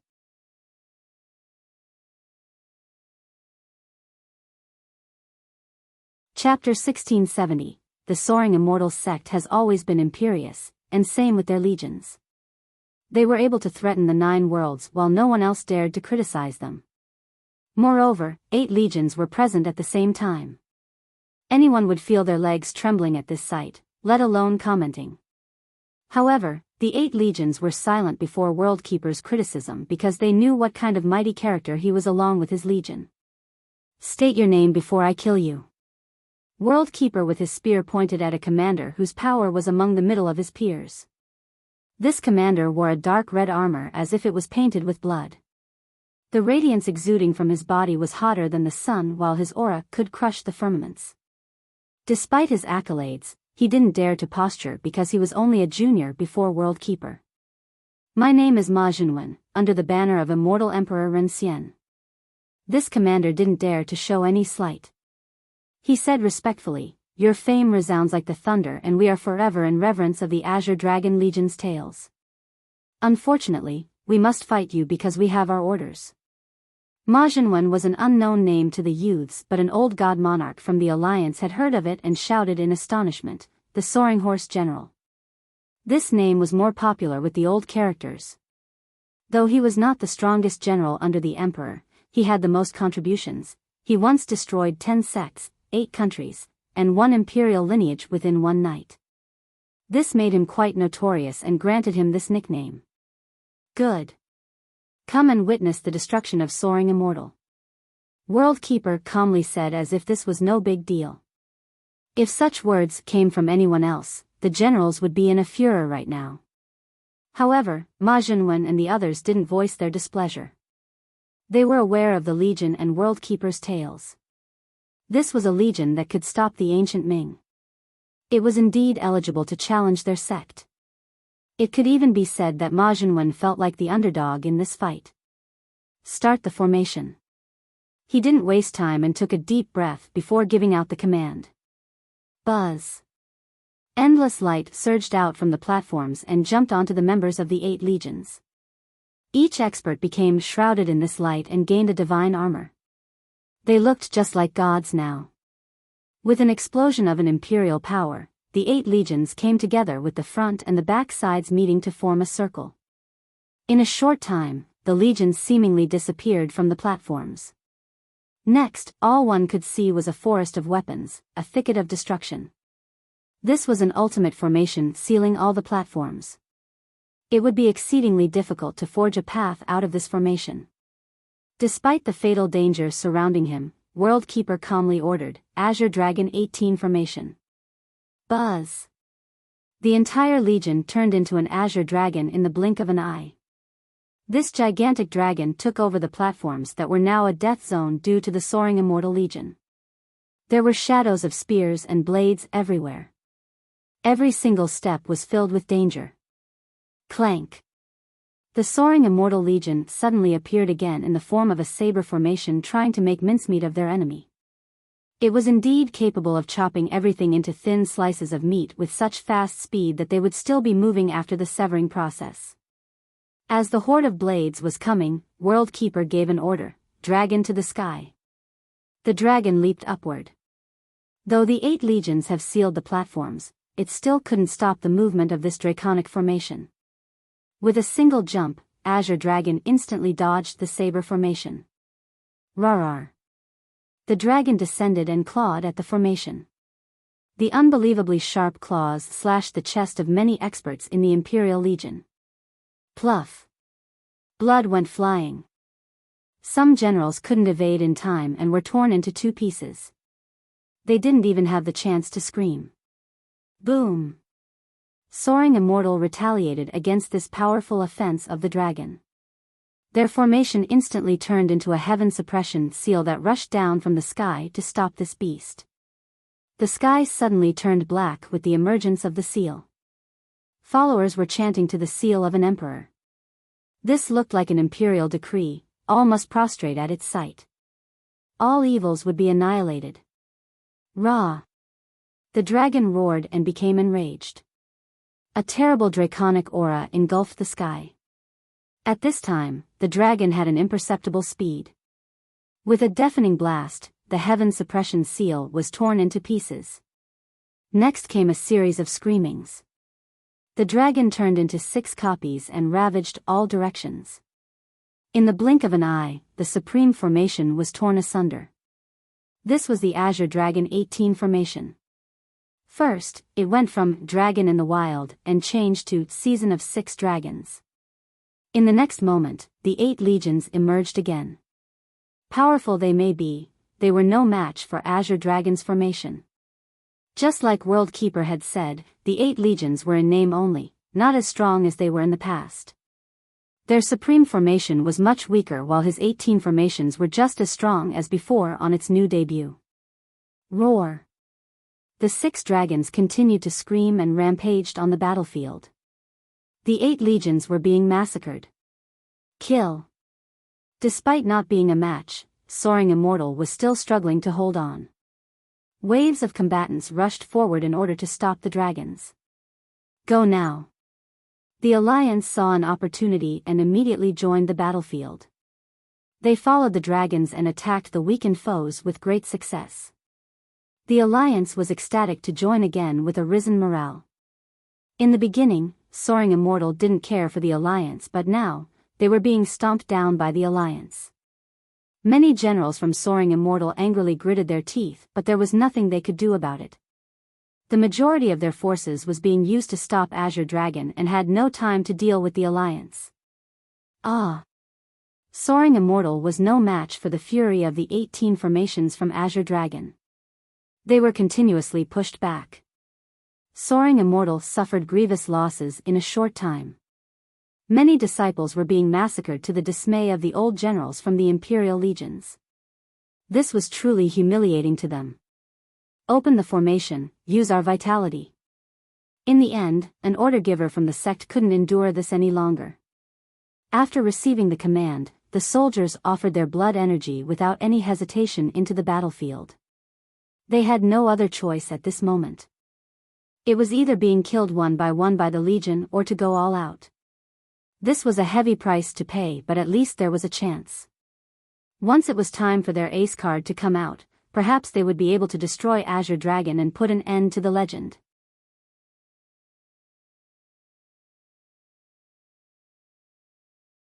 Chapter 1671. The infusion of the 8 legions' blood energy made the ancient platforms exude a sacred light. This sacred light influenced the sky with its holiness. The entire world was engulfed with this particular energy, and the grand sea was being washed. With a series of magnificent sounds, it looked like an unprecedented holy creature was descending from the sky. It carried the power of a heavenly tribulation. Boom! A supreme light filled the battlefield and sucked the power from all directions. Remember that this battlefield was empowered by 10 earth veins underground. Outside of Immortal Emperor refined jades carved outside, it was the majestic worldly energy from the veins that was simply unstoppable. The battlefield became heavier after absorbing the energy from the veins. It seemed as if the entire Grand Sea was being refined into this place. More importantly, the battlefield was grasping the entire region's power. Buzz! Scorching flames blazed up in the battlefield. They covered the sky like waterfalls, as if this was a punishment from the heaven. A majestic figure emerged on the battlefield. It was an existence that looked like an angel of great height. It emitted an inviolable light with 10 fiery wings on its back. When these wings spread open, all of Mortal Emperor world was under their shadows. This was the ruler of the world. It came to sentence its judgment. It was wielding a long sword made from heavenly laws twisting together. The scary part was that it carried the power of tribulation and judgment. It didn't come from the Grand Tao or the myriad laws, but rather, the heaven itself. It represented the will of the high heaven and its judgment. Because of this, it was also the symbol of invincibility. No other existence could stop it. Omnidirectional Immortal Annihilation. This was the ace card of Soaring Immortal. It wasn't created by their emperor or anyone else, since it was from a very ancient epoch. In order to deal with the Dark Crow, the mastermind behind Soaring Immortal used this formation that hadn't appeared before. The mastermind was aware that the Dark Crow knew the arts of Soaring Immortal all too well. 2 emperors were even taught by him, so using Soaring Immortal's arts against him was displaying one slight skill before an expert. Thus, the mastermind used this omnidirectional immortal annihilation technique that the world had never seen before. Even if it couldn't kill the Dark Crow, the mastermind still hoped that it would be able to stop the Dark Crow's legions. Of course, Soaring Immortal had to pay a great price to use this formation. It was supported by the power of the earth veins and channeled by the vitality of its disciples. It meant that the vitality and the worldly energy of the earth were fused together. A long battle would result in depleting their vitality and aging, then death. Alas, they had no other choice against something as powerful as Azure Dragon. Clank! The gigantic sword unleashed a judgment slash. The will of the heavens was truly hard to resist. Retreat. World Keeper gave the order. The Alliance immediately ran back because the slash was aimed at their legion. They were also stunned at the immense power and nature of the sword. However, it was too late to run because the slash wouldn't allow it. Ah! A storm of blood exploded. The entire battlefield looked like an ocean of blood, like someone splashing ink onto a picture frame. It had become a scene of hell, a spectacle that would shock everyone here. The entire alliance nearly became ashes after this one slash. Only 1 out of 10 survived. Those who were lucky enough to survive would most likely never forget this nightmare from their mind. Even though Hai Lin's alliance was rumored to be 10 million men strong, this wasn't the case. A generous estimation would land it from 5 to 7 millions. After the skirmish earlier, the alliance was brought down to 3 to 4 millions. However, this slash alone took them down to around 3 to 400,000 men. One could imagine how frightening this scene was. One slash took down 3 million soldiers. The survivors were completely pale with fear. Clank. A second slash came downward with the tribulation of the heavens. It was aiming for Azure Dragon this time, wishing to slay the beast. Roar. The dragon clawed at the sky. In this split second, it turned into a straight spear with a dragon coiling around it. A draconic aura permeated through the air as if this was about to be the most powerful thrust in the world. It was born from the world so it could resist the will of the heavens. Boom! The spear stopped the slash, then slammed into the sword with fiery sparks flying everywhere. The sparks fell down like meteors into the stage, causing it to shake along with the entire Grand Sea. Boom! The spear ultimately couldn't handle the tribulation sword and was pushed down to the platform from the impact. A terrible hole and cracks appeared on these platforms. The sword of this 10-winged creature was too powerful due to the 3 different forces encompassed within: the earth veins, tribulation power of the heavens, and vitality of the soldiers. Roar! The spear turned back into an azure dragon. However, pieces of artifact suddenly came from the horizon. Click! Click! Click! These exquisite pieces wrapped around the dragon like an armor. Clank! With more metallic noises, a green spear appeared in the claws of the dragon. It emitted a snow-white glow with a murderous aura. It seemed to have been stained with the countless blood of gods and devils. With this weapon, the dragon could meet God, slay God, meet devil, slay devil. Everyone could see this scene at this moment and thought that it was a real dragon protecting the 9 worlds, not a legion. With the new armaments, the dragon grew larger. Even the 10-winged existence towering at 10,000 meters seemed tiny compared to the azure dragon. This was the final form of the legion. It didn't assume the shape of a formation but of a living existence. Countless stars exploded under the thrust of this dragon. When its snow-white tip came down, it carried the power of the stars with the ability to destroy everything. Clank! The 10-winged existence didn't back down. The hymn of the sword resounded with another tribulation slash. Rumble! The 2 sides went all out and made the sky their victim.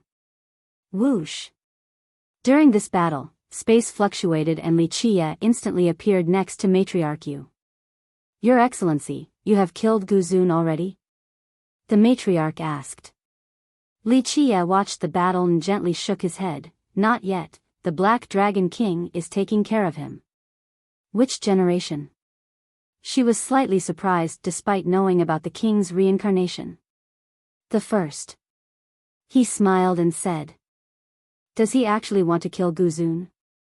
She was worried, not about his ability but about his determination.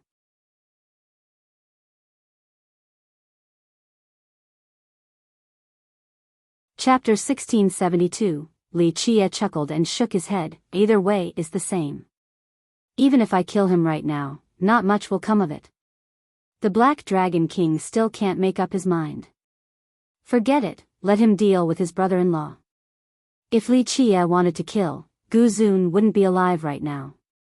The matriarch gently nodded and dropped the subject. She noticed that Wuxia was staring at Soaring Immortal and said, "Your Excellency, do you want to personally take action or let me mobilize the troops?" "I'll go." Wuxia answered, "One has to go all out if they want to catch the big fish. Let me be the bait. Maybe we'll catch the largest of them all. I've been waiting for a while now." "You're not trying to bait the mastermind of Soaring Immortal?" The matriarch carefully pondered. At this moment, she realized that His Excellency wasn't aiming for Soaring Immortal at all or the mastermind in the shadow. He was scheming for some existences hiding even deeper. She wondered if he was the bait or Soaring Immortal. Of course, all of this didn't matter any longer. Soaring Immortal's destruction was inevitable at this point. When Wuxia made it to the entrance, a figure descended from the sky to stop his path. "Wuxia, it's time for us to fight to the death." The person stared at Wuxia with a ferocious glare. This was Long Outyan, Soaring Immortal's successor. He was currently in an amazing state with exuberant vitality and in his peak. There was no trace of depression after losing twice to Wuxia. This was indeed an admirable quality. Wuxia wasn't surprised at all to see Long Outyan. He smiled and said, "That's fine, but I wonder if you are prepared for death. No one knows who will be the last man standing until the end. You won't be smiling for long." Outyan retorted. Despite losing twice already, Outyan still needed to fight because the heavens had appeared. A fierce competition was approaching soon enough, but he had no advantages to speak of. It looked quite unfavorable since he lost twice to Wuxia already. Thus, he must defeat Wuxia this time regardless of the price. The result is already determined. "You won't be getting the heaven's will." Wuxia chuckled. The fight between the two attracted the attention of many people. People still didn't count Outyan out after his 2 defeats and felt that he still had a chance to turn it around. They felt that losing before becoming an emperor wasn't shameful at all. This has happened to many emperors in the past already. Some suffered some humiliating defeats too. "Try and see," Outyan uttered. He was still as confident as before and ready to defeat all foes. The successor of Soaring Immortal wouldn't be affected and give up completely after just losing 1 or twice. "Fine, as you wish. Use all of your abilities and techniques. There won't be another chance after this." Wuxia looked at him and said slowly, "You can be considered a brilliant genius with a rare Dao heart." The spectators held their breath as the fight was about to begin.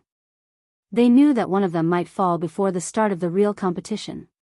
Outyan took a deep breath. With a loud blast, he released his blood energy like the flood. It spread across the world as if wanting to start a disaster. Whoosh! His inner physique lit up and caused space to tremble. His body became shiny and dazzling as if it was a crystal carving. This beautiful scene was his grand completion, Soaring Immortal physique, one of his proudest achievements.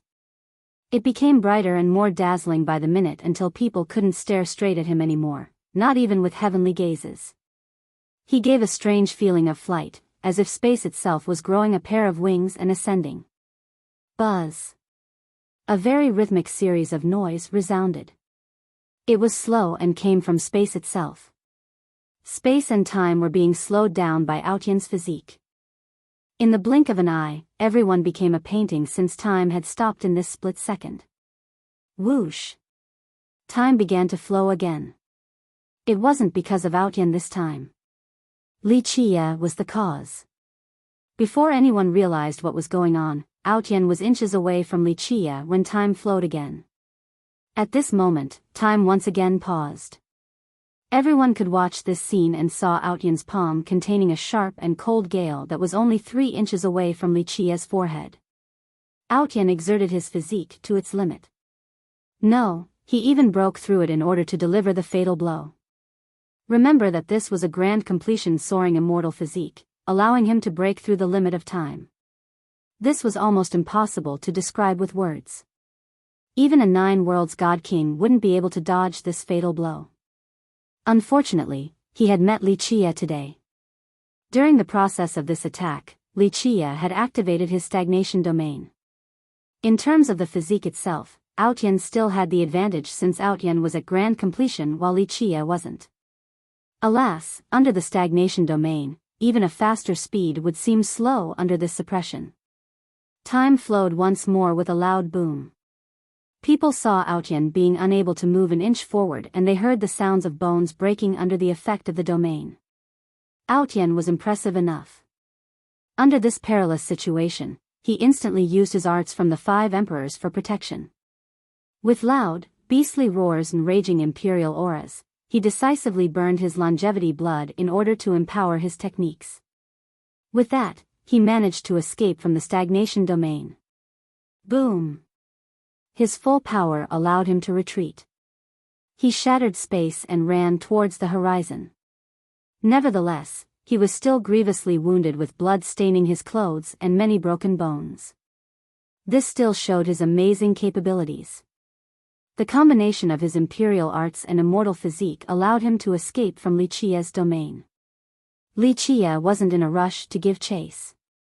He watched the injured foe and shook his head. The flaws in your physique are too clear. If it was perfect, you would have had the chance to injure me with that strike earlier. Aotian responded with a scowl. I don't just have a grand completion physique. My grand Dao can harm you as well. Very well, show me your imperial arts then. Wuxia smiled. Aotian was versed in the techniques of 5 emperors and had created his own unique grand Dao. So many people were envious of this.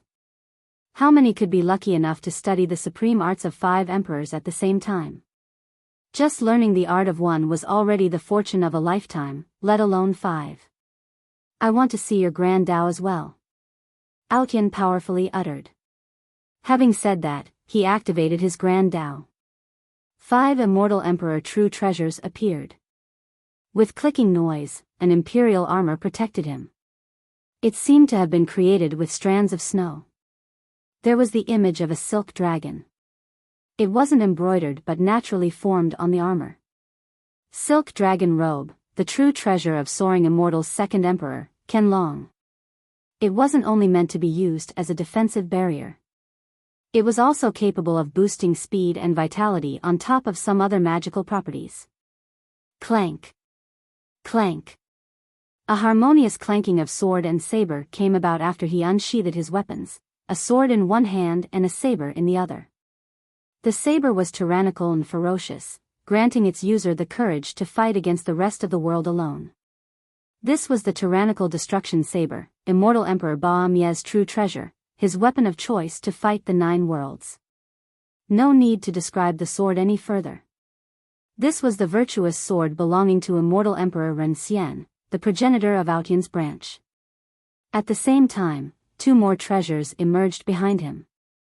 One was a feathered fan with many colors. However, one feather was missing. The other was a spear as hot as the sun. It seemed to be cast from a divine solar metal. Missing feather, this was their sect progenitor ultimate true treasure. It could be listed among the top 10 greatest weapons of the emperors due to its incredible power. Sun-devouring spear, immortal Emperor Tun Ri's true treasure. Rumor has it that whenever he used this spear, he would be able to kill the enemy. It once scared the souls out of his enemies in the 9 worlds. Everyone was lost in jealousy and admiration after seeing one person using 5 true treasures at the same time. These true treasures were powerful but also difficult to use. For many experts, attacking with one of them was already hard enough. However, Aotian had such mastery and ease when wielding 5. This was the reason why he was so powerful and worthy of praises. Though he couldn't unleash a heavenly annihilation with all 5 at the same time, he had combined the grand Dao of 5 emperors and created his own. He relied on the 5 weapons to empower his grand Dao. This increased this particular Dao's power by up to 10 times.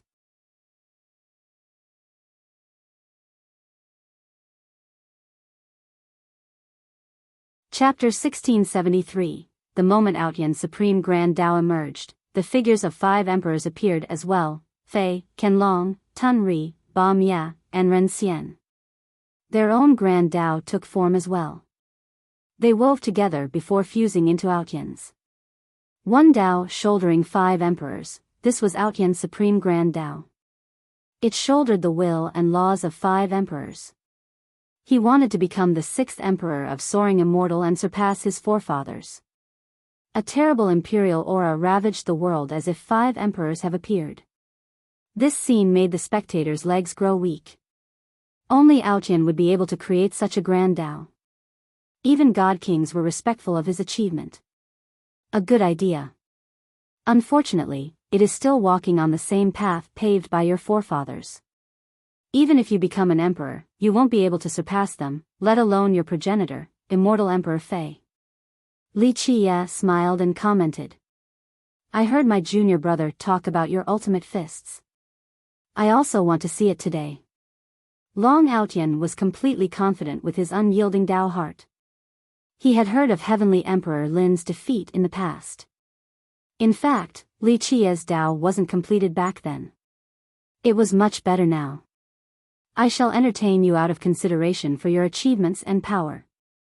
You may die without regrets. Li Qiye felt generous enough. Whoosh! One palace after another emerged for a total of 13. An expanse of boundless primordial chaos took form. 13 palaces. No one would miss the chance to watch this scene, the miracle of the ages. This was the first time for many people despite their old age. I'll never get bored of seeing this.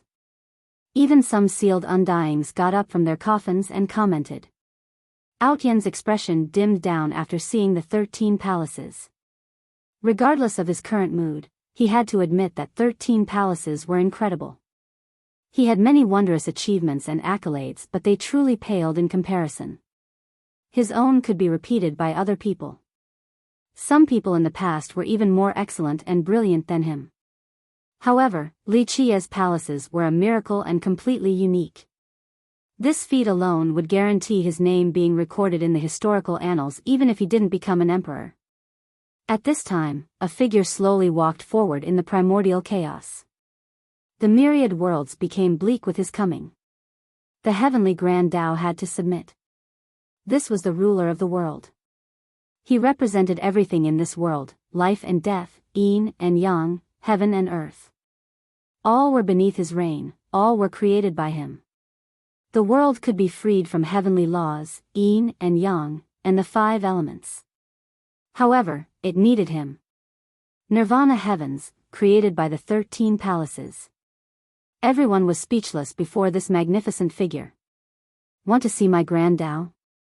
Look all you want. Li Qiye spoke in his ultimate form. Whoosh! Li Qiye's supreme grand Tao emerged, the 7 Nights Tao.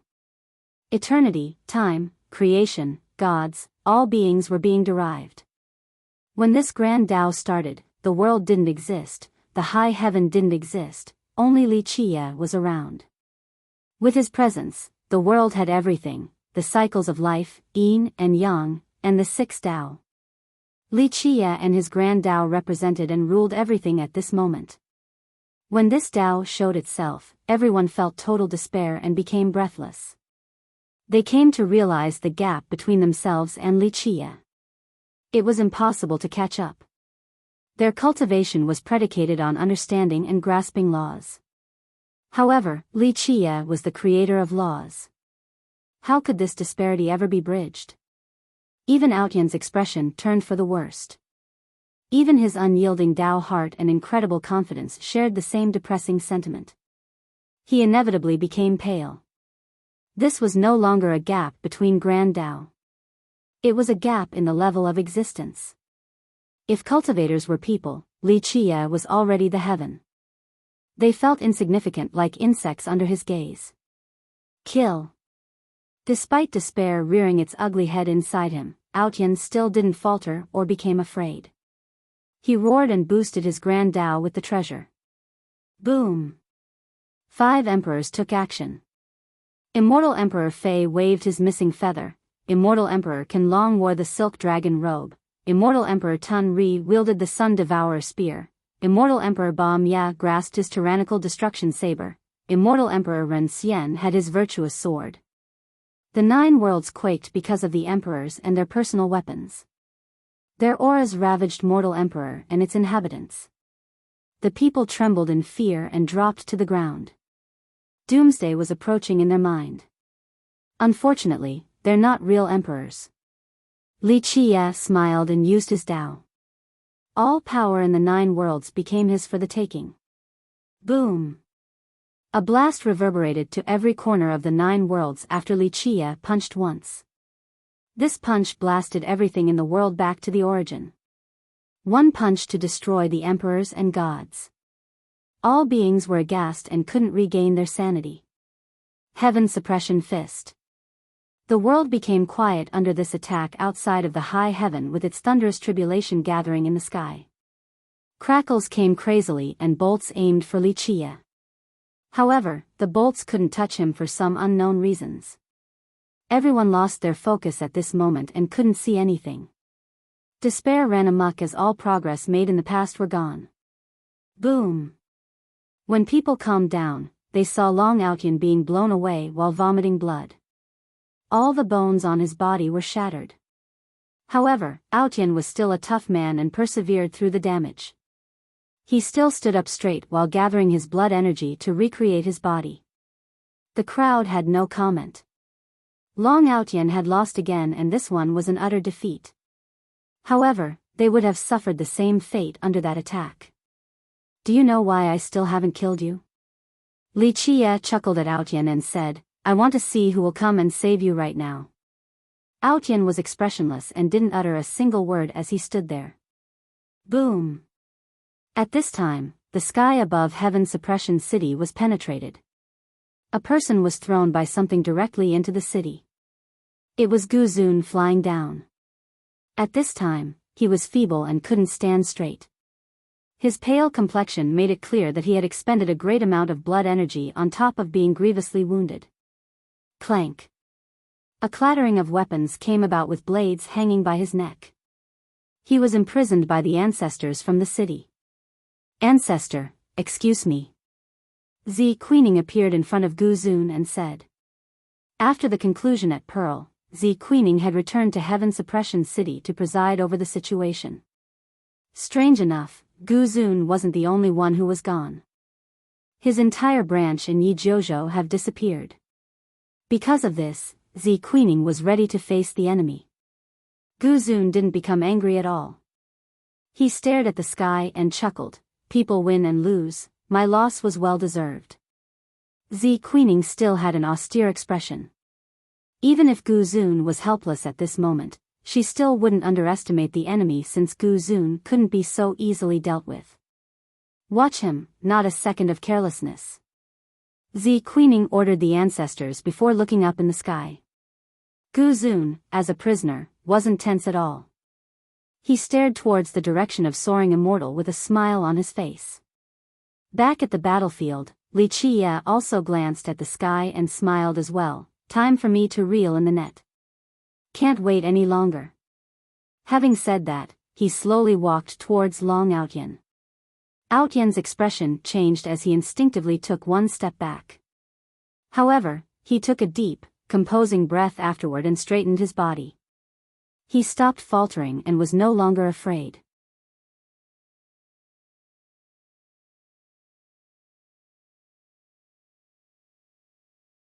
Chapter 1674. Many people were tense to see Li Qie wanting to kill Long Outyan. Everyone could see that Outyan was no match for Fiercest. If no one came out from Soaring Immortal to save him, his death was all but guaranteed. A figure appeared during this moment of life and death. An indescribable aura emanated around the world. It was a heroic man that backed Long Outyan up. He had a calming temperament as if he was in complete control of the situation. This was Long Zhantian, an ancestor from Long Outyan's branch. Many people didn't recognize him. Nevertheless, despite his lack of fame, everyone knew he was quite frightening the moment he came out due to his controlling presence. Is that an emperor assailant? Many people trembled and murmured. They directly thought about this power level after seeing him. No one is invincible forever. Zhantian stared fiercely at Li Qie like a tiger looking at its prey. Of course, he was talking to the Dark Crow. Despite never seeing this existence, he was aware of the puppet master behind the scene. No one is invincible forever, but I'll always be the last one smiling. Li Qia answered with a smile. Very well, I want to see how much you have learned. Zhantian answered harshly with a cold glint in his eyes. He had considered Li Qia a disciple of the Dark Crow, someone whom he had hated long ago. If it wasn't for the sealing of Soaring Immortal, he would have seized the throne instead of immortal Emperor Yin Tian. Because of this, the enmity ran deep at a young age for him. The Dark Crow was his enemy, the sole cause for why he didn't become an emperor. Thus, he made an oath of vengeance. He greatly advocated for Soaring Immortal to come out in this generation because he wanted to personally train an emperor and with that, obtain revenge by crushing the Dark Crow. More than enough to destroy your Soaring Immortal sect. Li Qia leisurely responded. Zhantian had a murderous bloodthirst in his eyes. He and Autian glanced at each other and made up their mind. The two of them separated and surrounded Li Qia. The two of them didn't dare to be careless. Zhantian was much more powerful than Autian due to his grand completion physique being complete, unlike Autian's flawed version. Moreover, his grand Dao was more polished at this point.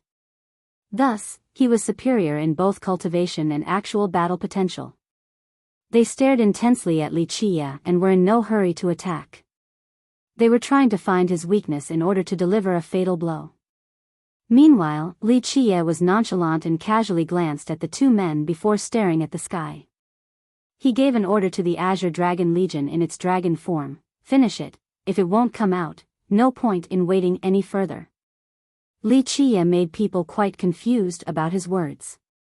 Gu Zun, on the other hand, smirked and stared at the horizon too. I hope I'll be able to see a real hunt again while I'm still alive. The person who can stay calm will be the final victor. Rumble. The battle waged on between the huge dragon and the 10-winged existence. However, as time passed, the dragon seized the advantage. Even though the existence was still very powerful with its tribulation power, it was no longer as agile as if running out of strength. It had the power of the 10 veins on top of the tribulation power borrowed from the high heaven, but in this drawn-out fight, the 8 legions from Soaring Immortal couldn't maintain their stream of vitality. The omnidirectional immortal annihilation simply required too much upkeep from the earth veins and the heaven. In the end, the two types of power didn't belong to them. It didn't matter how powerful the legions were. Eventually, their rich vitality would run out. That's all. Time to end this. The dragon roared and an azure light soared into the sky. A draconic aura engulfed the earth. Boom! Boom! Boom! Heavy blows rained down. In a short time, the great existence was forced down to the ground by the dragon. It tried to struggle and retaliate, but it was useless before the absolute ferocity of the dragon. No one expected for the dragon to go wild like this and take down the existence in such a short time. Everyone saw how terrible the 10-winged monster was, killing millions with just one slash. Alas, it was powerless before the dragon. The truth was that the legion didn't go all out in the start. It was waiting for their old foes to appear. Unfortunately, there was no sign of them, so they had to unleash their rage on Soaring Immortal instead. What a shame. No sign of them. Li Qia watched the bullying taking place and smiled. Clank. When Li Qia lost his concentration, Zhantian and Autian took action. Their Soaring Immortal physique lit up and reached its limit.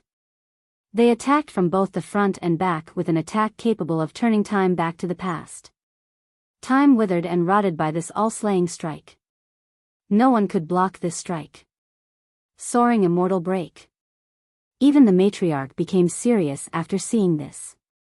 Soaring Immortal break was the physique attack created by Immortal Emperor Fei. It was praised as the strongest of them all. Even Heaven's Will's secret laws paled in comparison. When a grand completion user unleashed them, one could only imagine its power. Both Autian and Zhantian were at grand completion and they attacked during Li Qia's careless moment. This attack relied on ultimate speed and power, a one-kill move. No one would be able to stop this attack. This was the reason why the technique became so famous after its creation. Time stopped and everything became confused. People didn't see the technique clearly, only Emperor assailants were able to understand its mysteries and see through its speed. Pluff. When everyone could see clearly again, they saw blood gushing out. Zhantian and Aotian's eyes were wide opened. Zhantian was decapitated and he could see his own severed body as his head fell from the sky. Long Aotian's forehead and skull were pierced through completely. His expression was one of disbelief. Meanwhile, Wuxia was standing there and didn't move at all. Just like that, he defeated the soaring immortal break and killed the two. His fate palaces were opened with the four images, the pillar, cauldron, tree, and spring of life. The heavenly Tao's primal chapter, ancient void rune, life origination, and epic leaf were floating inside as if they have become everlasting. Wuxia used them to kill Aotian and Zhantian without lifting a finger. The world still doesn't understand the mysteries of the four images from the fate palaces. Only an immortal emperor would be able to understand them a little bit. Unfortunately, that would already be too late. Wuxia gently shook his head and said. In a short time, the world became silent to a terrible level.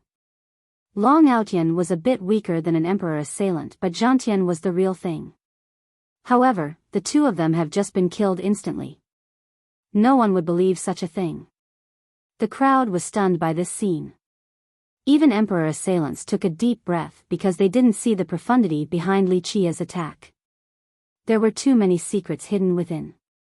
Gu Zun stopped smiling after seeing this and became austere. He wasn't only extremely powerful but as an Ionic genius, he could comprehend better than everyone else. His talents and vision had few peers. Matriarchy was no match for him in this regards. He failed to understand the attack earlier.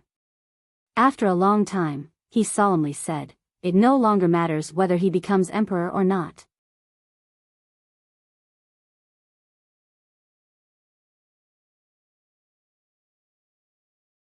Chapter 1675. In a short time, the world was petrified. Many people couldn't regain their wits. An emperor assailant and one near that level attacked together with the invincible soaring immortal break, but not only did they failed, they paid with their lives after just one move from Wuxia. The frightening part was how no one saw the killing move. Even an emperor assailant like Matriarch and an Ionic genius like Gu Zun became serious. Wuxia simply smiled.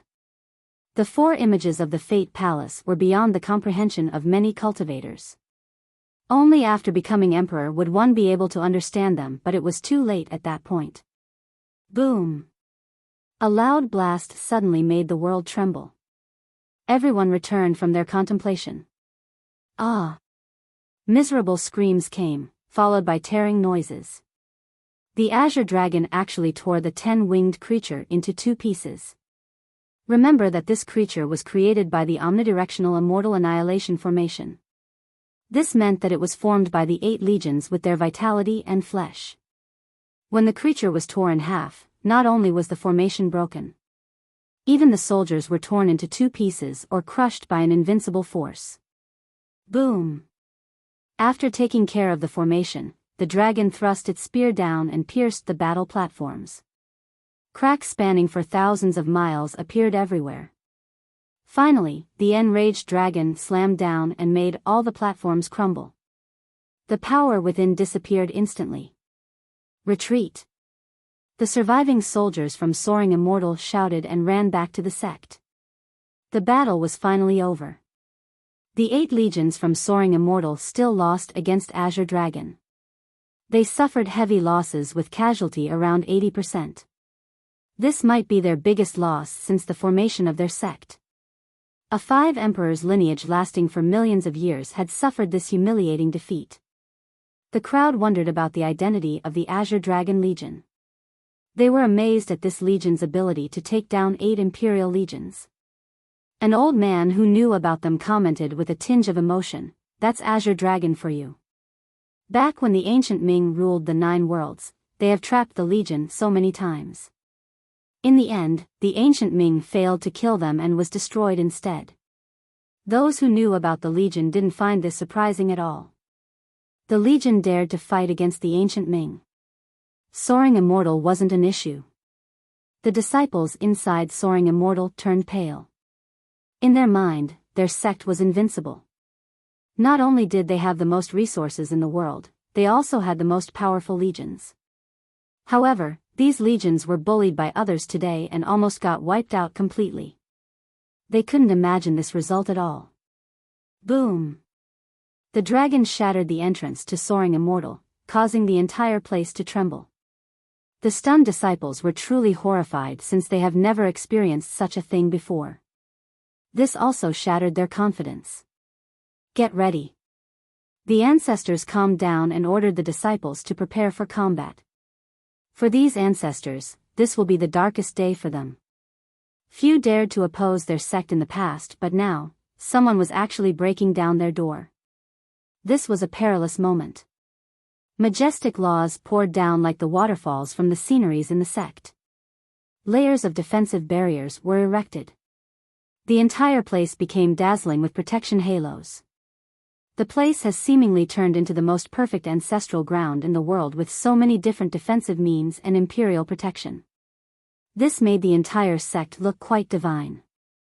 No enemy would dare to take a step forward. However, the dragon didn't enter the sect after destroying the entrance. It simply soared upward and presided in the sky. The gigantic dragon with its spear coldly glanced around. Nothing could hide from its gaze. People were surprised when Azure Dragon didn't attack Soaring Immortal. They didn't know why it broke the entrance but didn't initiate an attack. Instead, it was only guarding the sky. Will the old foes really come out? Only people like Gu Zun understood the dragon's intention. He continued, I really hope so, that's when the fun really starts. Li Qia stepped inside the entrance and hovered above the sect. All the members in Soaring Immortal weren't happy to see Li Qia looking as if he was about to fight all of them alone. Today, the enemy came knocking on their door. This was simply unacceptable. After so many years, Soaring Immortal grew stronger but its bones became softer. For power, it has abandoned its ancestors. Li Qia shook his head and said, Li, don't be so haughty. A cold voice resounded. It wasn't loud but it echoed across the world and threatened everyone. 4 people came out from the sect and filled the world with their divinity and immortal lights. They were quite holy and looked as if they had just come from an immortal world. There was also an imperial aura to them. Their style and bearing had a noble feel. This imperial temperament wasn't learned like other experts. After learning imperial techniques, certain experts could use them to replicate the aura of an emperor. However, these 4 didn't need that at all. They had a natural imperial aura to them, not the forceful and stiff ones from techniques. Thus, their temperament and appearance were innate. They were born to be nobles, born to be imperial princes. 3 were male and 1 was female. The men were handsome and gallant while the woman was supremely beautiful. So many people were astonished to see such wondrous people. They felt inferior in comparison. These were real imperial children. Your Highness. The disciples from Soaring Immortal prostrated on the ground, completely stirred with emotions. It was the glory of a lifetime to be able to see the imperial princes and princess. Moreover, this gave them hope that the 4 would be able to repel the enemy. The 4 didn't need to waste words and superfluous actions. Just their presence alone was enough to establish their authority. All of Soaring Immortal was under their control. This was their extraordinary advantage due to their identity. Are those imperial children? Even those who didn't recognize them could faintly guess their identity due to their aura. Immortal Emperor Ren Xian's children. An undying existence recognized them and said sentimentally, back during the Emperor's generation, his children were famous in the 9 worlds too. The juniors were shocked to hear about the real imperial children. This was such a prestigious status, worthy of admiration. Many people didn't expect to see immortal Emperor Ren Xian's children again. This was indeed a shocking development.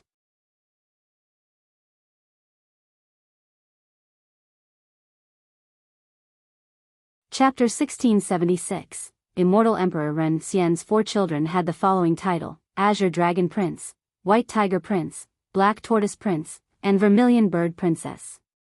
They were also known as the 4 Symbols Imperial Children and greatly resemble their parents. They were showered with love and granted great authority even before their father became an emperor. This played a great part in their fame during that generation. However, they disappeared and sealed themselves. Though they sporadically showed up every once in a while, they stopped doing so after Immortal Emperor Qian Li's generation. The disciples from Soaring Immortal had no clue of their whereabouts. Of course, the ancestors couldn't tell their disciples that they have escaped to the immortal confinement. When they came out again recently, they garnered the support from the majority of ancestors. Under the arrangement of the mastermind behind Soaring Immortal, the princes were able to defeat the dissenters and put these ancestors under house arrest. This gave them complete control over Soaring Immortal and laid a foundation for their invasion of Mortal Emperor. It was a matter of course for them to be welcomed so much. After all, imperial princes had an innate advantage compared to others. Moreover, the young faction had been suppressed for a long time. A 5 emperors lineage didn't aim for hegemony? How could the young ones stand for this? They had early wanted to return to the 9 worlds and vie for supremacy. Thus, their return coincided with the youthful ambition. Moreover, the mastermind has always been strengthening their faction. Even though the Qianlong, Ba Mia, and Tun Ri branches opposed this decision, just the strength of the Ren Xian branch alone was enough. No one could change the will of the new faction. Li Qie simply chuckled after seeing them. Only Immortal Emperor Qianlong had returned from the immortal confinement. It looks like your father had left you some good stuff, allowing all of you to last inside. This prison had an earth-shattering origin. It was an ominous ground from an ancient epoch, rumored to be a prison for a ferocious devil. Immortal Emperor Fei obtained it later and the sect treated it as a training adventure later. However, only Immortal Emperor Qianlong during his youth was able to return. There were several reasons why the siblings were able to return alive. Outside of their own personal strength and solidarity, the biggest reason was their incredible resources compared to others in the form of treasures and medicines. The 4 were not happy to hear Li Qie's comment. The 4 became as cold as ice. Not to mention the pain they suffered in the prison, it was the humiliation of being forced to run inside like a dog that had lost its master. They would never forget this humiliation and even swore for vengeance. They were imperial children with an extremely noble bloodline coursing through their veins, yet the Dark Crow forced them to run for their lives. How could they stand for this? The humiliation of past shall be washed away with your blood. Vermilion Bird Princess gritted her teeth as even her beautiful face twisted with anger. Li Qie shook his head and laughed. You should be feeling grateful instead. It is the blessing of the heavens that Immortal Emperor Qianli and the Black Dragon King didn't chase after you. Plus, aren't you all living quite well right now? Not to mention all the fortunes and positive meditation, allowing you to fortify your Dao heart. You didn't grow older in the prison, still as vigorous as before and able to cultivate your soaring immortal physique to perfection. The suffering in the prison is not pain but rather a type of wealth. Reflect on who you used to be in the past, only little juniors relying on your father's prestige. Now, you have a perfect physique with a pure bloodline and a cultivation polished by training, much stronger than that ancestor long earlier.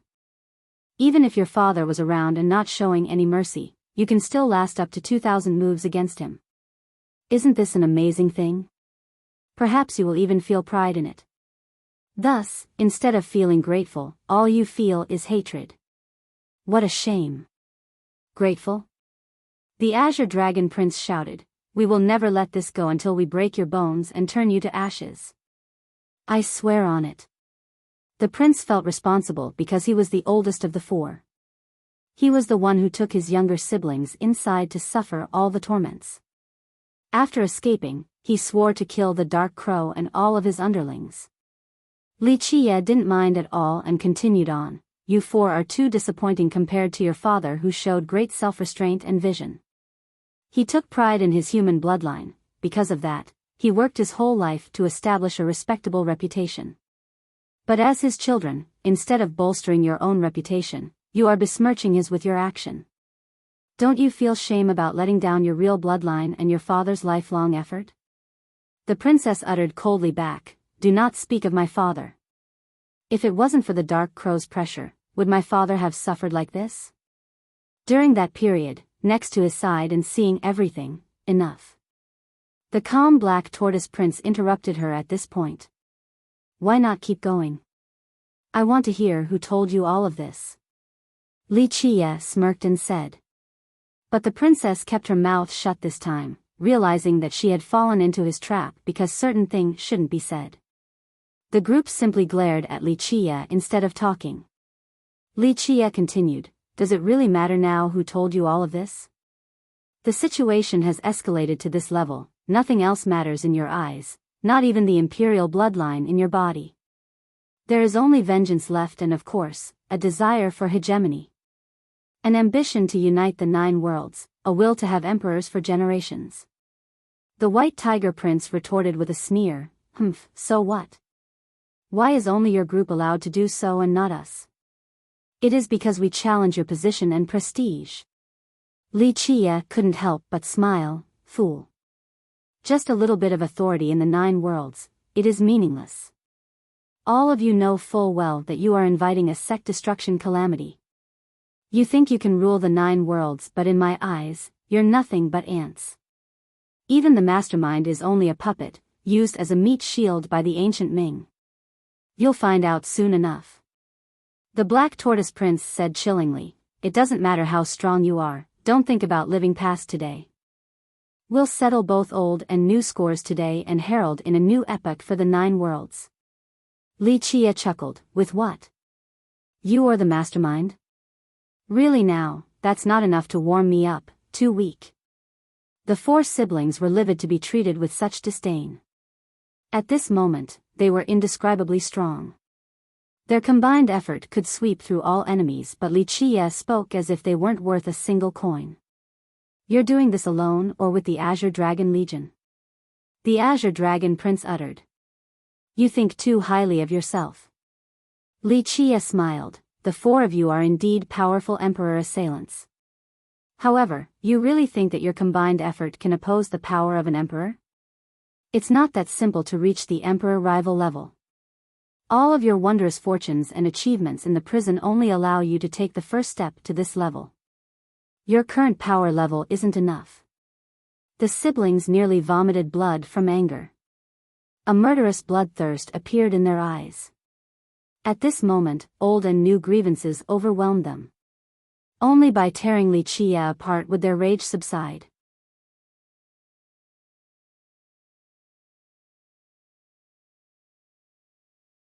Chapter 1677, We'll decide it all today. The irascible princess shouted. In the blink of an eye, the 4 siblings took over 4 different directions to surround Li Qie. Their vitality erupted and suffocated the spectators, exacerbated by their imperial bloodline that made others want to prostrate. Buzz! Their inner physique appeared at the same time and became radiant like 4 suns slowly floating up in the sky. This was especially true for the vermilion bird princess. She released a heat wave engulfing the myriad worlds, capable of incinerating everything. For grand completion immortal physiques. Even emperor assailants were shocked at this scene. For cultivators, just 1 grand completion physique was already amazing. But now, all 4 imperial princes were at grand completion. Li Qie stared at them and smiled leisurely, not a bad achievement. An imperial bloodline combined with a grand completion physique, it would be hard not to become an emperor assailant at this point. The soaring immortal physique from your sect is the most complete outside of the physique scripture, same with your hell suppression godly physique. Looks like your indestructible diamond physique is from trading with the Silent Orchid Temple. Those monks indeed have a unique perspective on this regards. This physique law is not bad at all. As for your maternal extreme young physique, it's a bit lacking, but you did a good job polishing it inside the prison, not much critique to be had there. Li Qie slowly judged the 4 grand completion physiques. The Azure Dragon Prince cultivated the secret soaring immortal physique of his sect. the White Tiger Prince had the Hell Suppression godly physique, also from the sect. The sect had 2 physique laws, so the Black Tortoise Prince trained in the indestructible diamond physique from a different temple. Meanwhile, the Vermilion Bird Princess inherited the peerless extreme young physique from her mother's family. After marrying the emperor, the imperial queen also gave this law to her daughter. Kill! The 4 of them shouted and attacked in unison. The 4 grand completion physiques erupted at the same time with their imperial bloodline powering them. This granted them an immensely destructive force. These were 4 emperor assailants in action. Any existence in mortal emperor would tremble before this. Time became chaotic, space was destroyed, the myriad Tao suppressed. The Azure Dragon Prince was like a descending immortal with his incredible attack. This sword slash could cut through the galaxy. The White Tiger Prince was as majestic as a divine mountain. He could suppress the firmament and punish the gods and devils with his boundless weight. The Black Tortoise Prince soared ahead in order to become the most fortified defensive line in the world for his siblings. He could withstand all onslaught from the enemy. The Vermilion Bird Princess ravaged the world with her divine flame. All would turn to ashes under the temperature of this raging goddess. Buzz! Li Qie retaliated in this split second by using both his stagnation and demise domains. He was also under his nirvana heaven state. The 2 domains stacked on each other and became much stronger. The 4 siblings became slower within the domains and felt the pressure instantly. However, their vitality wildly erupted. In a short time, their physiques powered up and immortal armors and weapons appeared to protect them. Nevertheless, these armors and weapons still crumbled beneath the 2 domains. This didn't deter them from lunging at him with an oppressive and all-destroying momentum. It was just that their speed and power became much weaker. Li Qie took action again by pointing his finger to the sky to activate Soaring Immortal. The world became dazzling because of his nirvana form illuminating everything. It looked like all the power in the worlds gathered on his body. Boom! A gigantic shield materialized in his hand and he threw it out instantly. It surpassed all speed, even the Azure Dragon Prince who had exerted his physique to its limit.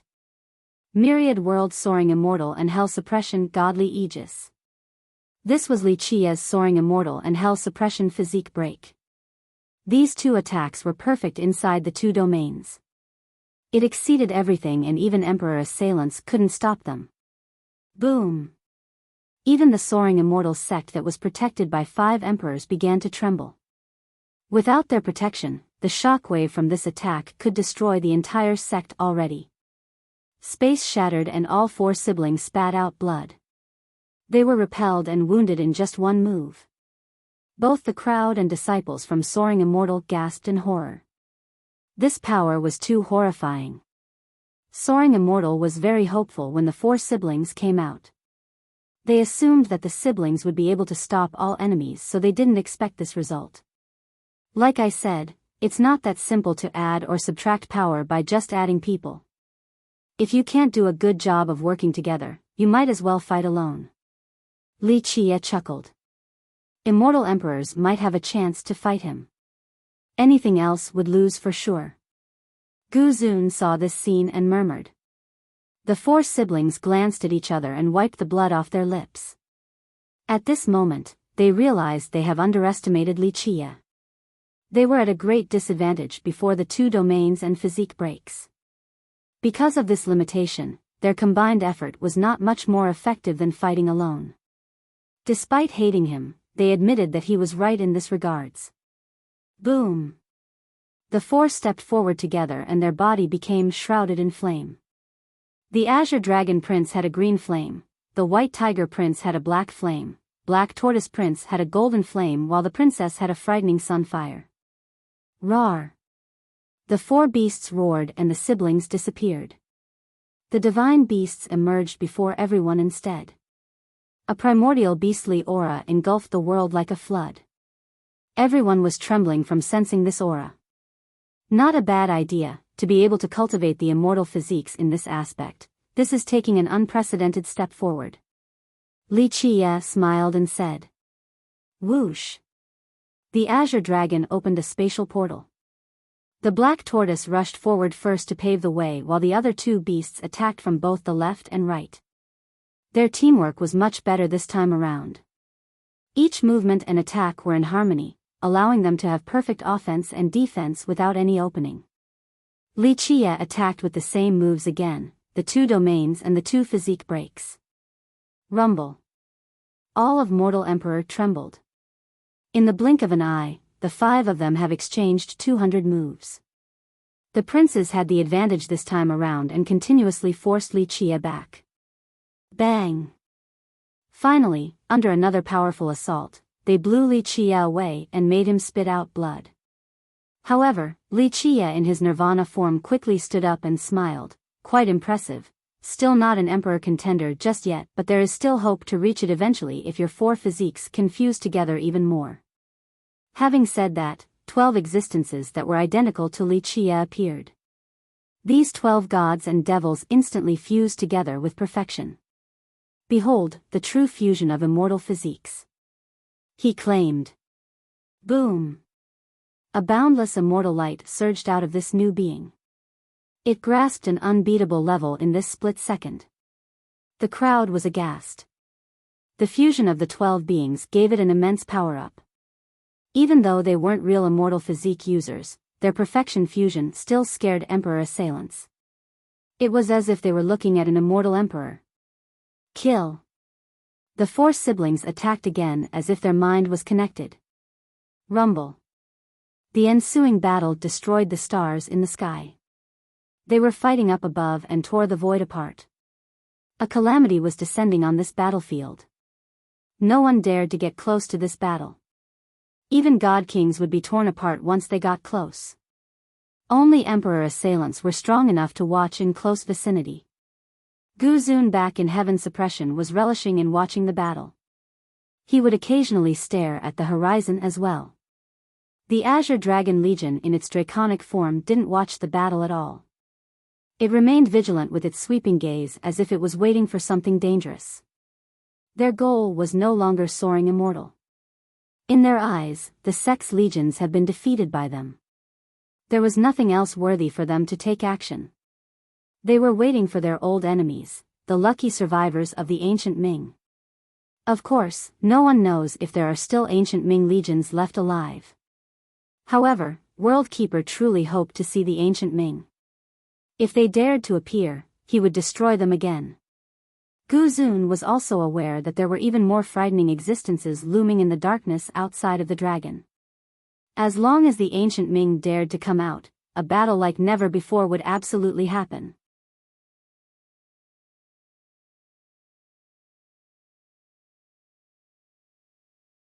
Chapter 1678. The battle between Wuxia and the 4 siblings raged on until the celestials lost their colors and the world became bleak. This was a battle of the emperor assailant level. The aura engulfed each corner of the mortal emperor world. Many existences trembled because of this, as if the end of the world was approaching. The 4 siblings turned into divine beasts and had a perfect combination offense. It was polished during their hellish time in the immortal confinement. They relied on it to survive through the cruel and arduous days. For grand completion, physiques in the form of divine beasts on top of a perfect combination art resulted in a horrifying power. Even an emperor assailant would be powerless before them. They would need to have an ultimate move to take one of their siblings out before the 4 could use their combination art. Otherwise, the 4 siblings would trap and kill them with ease. Meanwhile, the god fiend from the fusion of the 12 physiques had unimaginable power. Just think about it. One person was in possession of the 12 physiques. This was quite a frightening matter.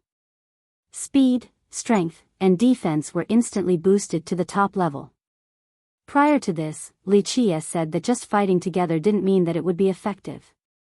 This new god fiend was the perfect example of this. It wasn't just 12 physiques fighting together at the same time. It had unbelievable advantages with this perfection fusion, since all the aspects of fighting rose like a storm to an unfathomable level.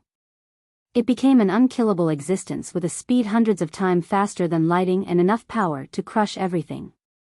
If it wasn't for the perfect combination art with their physiques, the 4 siblings would have lost long ago. The experts and ancestors from Soaring Immortal were stunned. They thought that their imperial princes were untouchable, but even the four of them together could only manage to keep up against Wuxia. Just how frightening was this man? The two sides were as fast as a falling meteor. Ordinary cultivators couldn't see anything, only Emperor assailants could see the details of their attacks. Rumble. The crevice of the sky was being broken to pieces by this battle, just like a great tribulation. In a short time, they have exchanged several thousand moves with their amazing speed. While the God Fiend was fighting against the siblings, Wuxia kept his focus on the sky and even perused the entire world. However, he didn't find anything, especially not his enemies. He was certain that there were still lucky survivors from the ancient Ming. They were still hiding and would definitely keep an eye on this battle. Alas, there was not even a trace of them in sight. The race had a heaven-defying artifact that made it prohibitively difficult to kill all of them. Nevertheless, Wuxia was still confident and waited for when his peace would bring him to the lair of the ancient Ming. Because of the lack of response, Wuxia understood that maintaining this course was useless. It was time to be crueler. Time to end this. He stepped into the battlefield and smiled. Buzz. In this split second, Wuxia and the God Fiend fused together. He was still the same while the God Fiend disappeared into his body. Endless rays of light oozed from his body that was resembling a universe. This seemed to be the primordial eruption. The resulting radiance made it unbearable for the inhabitants of Mortal Emperor. All closed their eyes from discomfort. After he took back in all the light, an immortal ray floated around him and divided itself into 12 rings that circled continuously. Each of them seemed like its own domain. Rumble. He began to shatter space and used an unparalleled speed to attack the four siblings in their beast form. He was swift to the point where the four powerful siblings couldn't keep up with him entirely. Even those powerful enough to watch the fight earlier became a bit dazed when Wuxia took it up a notch. Boom! Blood spattered everywhere. The four siblings couldn't stop this new form of his and took a rough beating. They were instantly blown millions of miles away. This attack quaked the entire sky. Half of his attack was absorbed by the Black Tortoise Prince with his indestructible diamond physique. He took the full brunt of the attack, so he was completely stained with blood. However, the other three still couldn't withstand it. Any other moves? Wuxia floated in the sky like a true immortal and looked down on all creation. Not to mention Emperor assailants, even Emperor contenders were afraid of his current state. The four siblings glanced at each other. Their current form was still no match for Wuxia, so they bit their teeth and decided to go all out. Ah! They screamed miserably with rays of immortal lights breaking out of their chest. They looked to have their own consciousness, wishing to come out of the four's body. After coming out, they turned into laws. These laws were different from laws of the myriad Tao. They carried arcs not belonging to this world. When these marks appeared, they seemed to be sucking in all the types of energy available, such as 7 emotions and 6 desires. It was the Lord of all existence's anger and hatred. Clank. These laws came together in an instant. Finally, the four joined together and turned into a gigantic and bizarre monster. It had the head of an azure dragon, the body of a white tiger, the wings of a vermilion bird, and the shell of a black tortoise. Its size was simply unimaginable. One stomp could crush the galaxy. If it were to land on Mortal Emperor, it could crush the entire Grand Sea into dust. The scarier part was its breath sweeping through Mortal Emperor and seizing the power of all emotions. Other beings were simply ants in comparison. It could swing its hand and flatten the entire world. Wow! Not only did the four of you able to withstand the torment of the prison, you also stored it inside your body, using this power from an ancient epoch to sharpen your own immortal physique. That's some innovation for sure. Wuxia smiled while looking at the beast. So it turned out that during the torture inside the prison, a terrible power was eating away at their body. However, as time passed, they began to understand this power and store it inside. When they used this power, it would allow the four of them to fuse together with perfection. Boom! Boom! Boom! The monster stepped forward and crushed the stars. It wanted to put an end to Wuxia. Wuxia let out a battle cry and channeled his 12 physiques. The 12 rings lit up and it turned his body gigantic as well, comparable to the other monster. He met the monster's advance with a punch. Rumble. The two sides turned the sky into a scene of chaos. Firmaments were being destroyed. Their sheer size alone was world-destroying. There was no need for techniques and merit laws. The most exquisite technique would still be crushed by their absolute strength. The horrified existences in Mortal Emperor were hoping that this terrible war would end soon. Otherwise, a single stomp from either one would massacre countless inhabitants.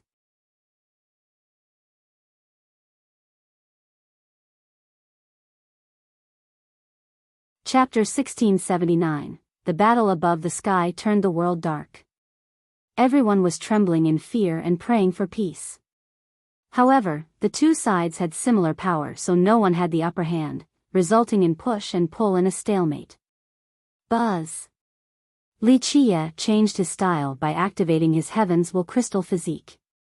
His body lit up and the physique was able to dodge everything. All attacks were nullified even when they made contact. Rumble. He had the advantage now and forced the monster back. However, it wasn't easy to kill this perfectly fused monsters with 4 physiques. Ancestors, help us. The siblings bellowed after being repeatedly pushed back by Wuxia. Their blood burned and a seal belonging to the emperors exploded like a sun. It blinded the sky with its light. 5 imperial auras soared from the sect and suppressed the world. It was as if they have come back to life. Not only were they empowered by the emperors at the moment, even the power left behind by the wise sages of the sect was for them to use. Thus, one could easily imagine the immense strength they had just gained. It was a world-destroying one to the horror of all inhabitants. They have finally reached the Emperor contender level with this new boost and could last more than 1,000 moves against one even if the Emperor was using the power of his Heaven's Will. Banish. The 4 siblings shouted at the same time. Their monster form opened a spatial hole and wanted to expel Wuxia. There was no way for them to defeat Wuxia due to this crystal physique. They wanted to wait until it disappeared inside that space before ambushing him afterward. Moreover, ordinary spatial banishment was useless against his physique. They needed to use a combination of a temporal and spatial banishment in order to push him away. Fortify. Wuxia shouted and became heavenly. He fortified his spatial temporal location in order to stop the incoming technique. One side was trying to expel while the other fortified. This was a competition of spatial and temporal manipulation. They found that this was the best technique to use at this moment. Buzz. Space and time around them were strangely refined into solid form and became shiny. It was because the combatants were too strong. If this continued, they would destroy this area completely and turn it into an inhabitable place. The spectators were breathless while watching this even fight. If this spatial manipulation were to descend, it would make a large area disappear instantly. Meanwhile, Guzun back in Heaven Suppression suddenly moved. His cultivation was completely sealed, yet he broke through all the restrictions instantly. All the seals became ineffective against him. In the blink of an eye, he looked to be several tens of thousand years younger. His vitality was exuberant at this moment, as if he has become young again. Not good. The ancestors suppressing him were aghast. Z Queening was alarmed as well, since it was all too late. Guzun instantly disappeared in the next second. Buzz. Guzun emerged again on the battlefield above the sky, but he wasn't alone this time. Another person was with him, an inconspicuous youth. It was Lin Qi, the disciple of an elder from Heaven Suppression. He was only an ordinary disciple, so it was quite shocking to see him appearing with Guzun above. Who is that? Ancestor Shan was surprised. The two were quite strange, as if they were a pair. Their body trembled together and began to move with a matchless speed in order to sever the time and space along with everything else from the battlefield. The unbelievable happened. The two of them actually fused together into one being. This was a middle-aged man that looked a bit like Lin Qi and Gu Zun. Gu Zun during his middle-aged years. The matriarch was shocked and murmured, they severed themselves from the timeline. One before reincarnation and the other a half-reincarnation. The two can never meet or it will cause a distortion in the timeline. Just the slightest mistake would turn everything into ashes. After turning into this new form, Gu Zun located in this severed domain spat out two bubbles. Buzz! Li Qia and the monster were sealed inside the bizarre bubbles as if they had become relics of the ancient past, no longer living in the present. This development was too fast so no one could react in time. Everyone became confused. A faint mist rose from soaring immortal next. It engulfed the entire sect with an unimaginable speed. The whole place became dreamlike, the most beautiful paradise in the world. People would lose their way home after coming there. The disciples of the sect became immersed in this ethereal location. They didn't know what was going on any longer. Kill. In this instant, a cavalry rushed out from soaring immortal with the ultimate speed towards the most important treasury of the sect. It pierced through like a sharp blade. This wasn't an attack out of avarice but a meticulously concocted plan from long ago. Ah! The disciples from the sect in their trance couldn't stop the cavalry at all. Heads went flying as many disciples were taken down. Whoosh! The defensive barriers of the 5 emperors were effective. Holy light flowed out of the important locations in their ancestral ground. These locations used to be the places where the emperors performed their Tao search. With the lights of the emperors, the ancestors and experts woke up from their daze. They composed themselves and noticed the cavalry rushing towards their most important treasury and became alarmed. Kill them! The experts roared and went to meet the enemies. The leader of this cavalry had a magnificent red cloak fluttering in the air. The other noticeable thing about him was his silver beard.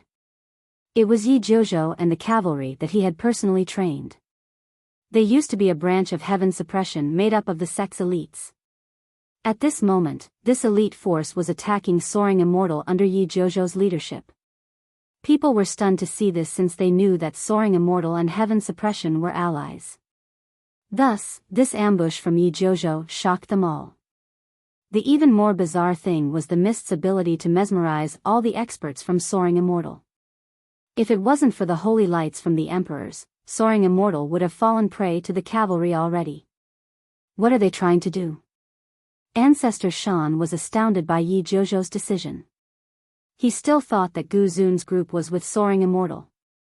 The treasures. Zi Queening murmured, Gu Zun covet the soaring immortal treasury. It accumulates the treasures from 5 emperors, too many heaven-shattering items are hidden there. Ancestor Shan's group shuddered after hearing this. The accumulation of 5 emperors. To say that one wasn't tempted by this treasury would be a blatant lie. Anyone would feel their heart beating faster before this treasury since they wouldn't be able to waste it all away for many generations.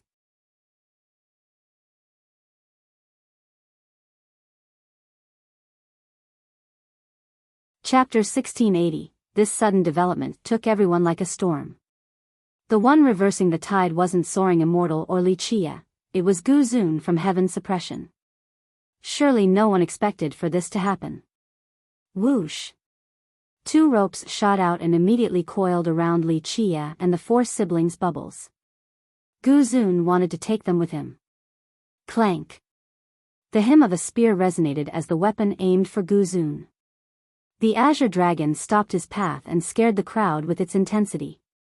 Your legion should be focusing on stopping the ancient Ming. Gu Zun smiled and said.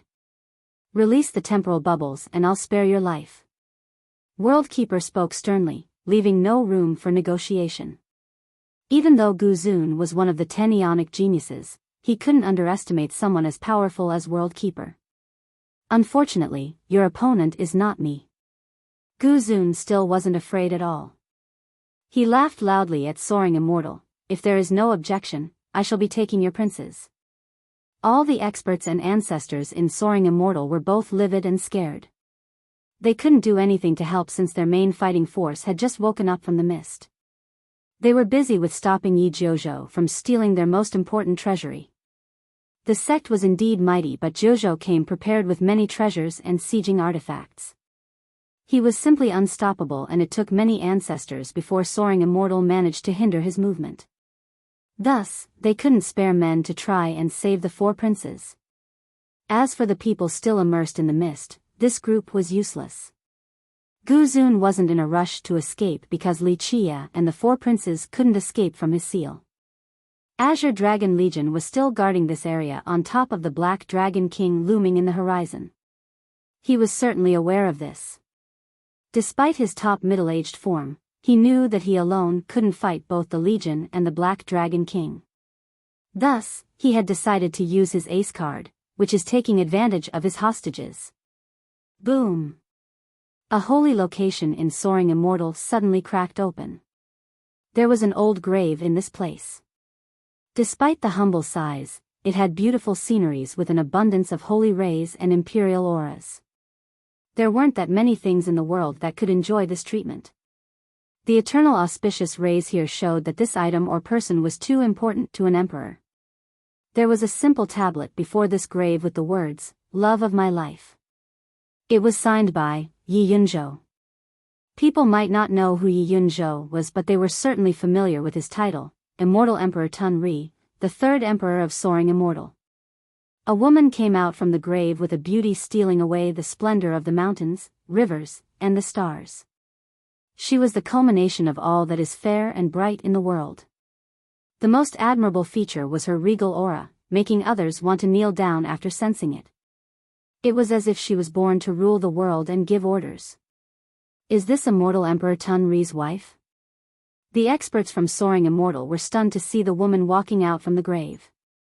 They knew that this location was extremely holy since it was the burial of the emperor's beloved wife. After she passed away, he mourned and couldn't forget. Her grave has always been illuminated by his imperial light. For many generations, the disciples of Soaring Immortal came to this place in order to worship and remember her meritorious contributions to the sect. So when this supreme woman came out of nowhere, the disciples all thought that their imperial queen had come back to life. That's not Imperial Queen Tun Ri. It's Imperial Queen Ren Xian. An ancestor quickly recognized in astoundment. Many disciples were shocked to hear this. They didn't understand what was going on because Imperial Queen Ren Xian was buried very far away in a different location in Soaring Immortal. Why was she buried here in this place? Many experts knew that Imperial Queen Ren Xian died young and couldn't enjoy the glory of being a queen. However, due to Immortal Emperor Ren Xian's contribution to the sect, she was buried in Soaring Immortal as well so that future descendants could worship her. A few ancestors who were generals under Immortal Emperor Ren Xian became quiet. It seemed that they weren't too surprised to see this because they knew what was going on. They chose to stand on her side. Otherwise, how could the Ren Xian branch have the ability to make all the decisions right now?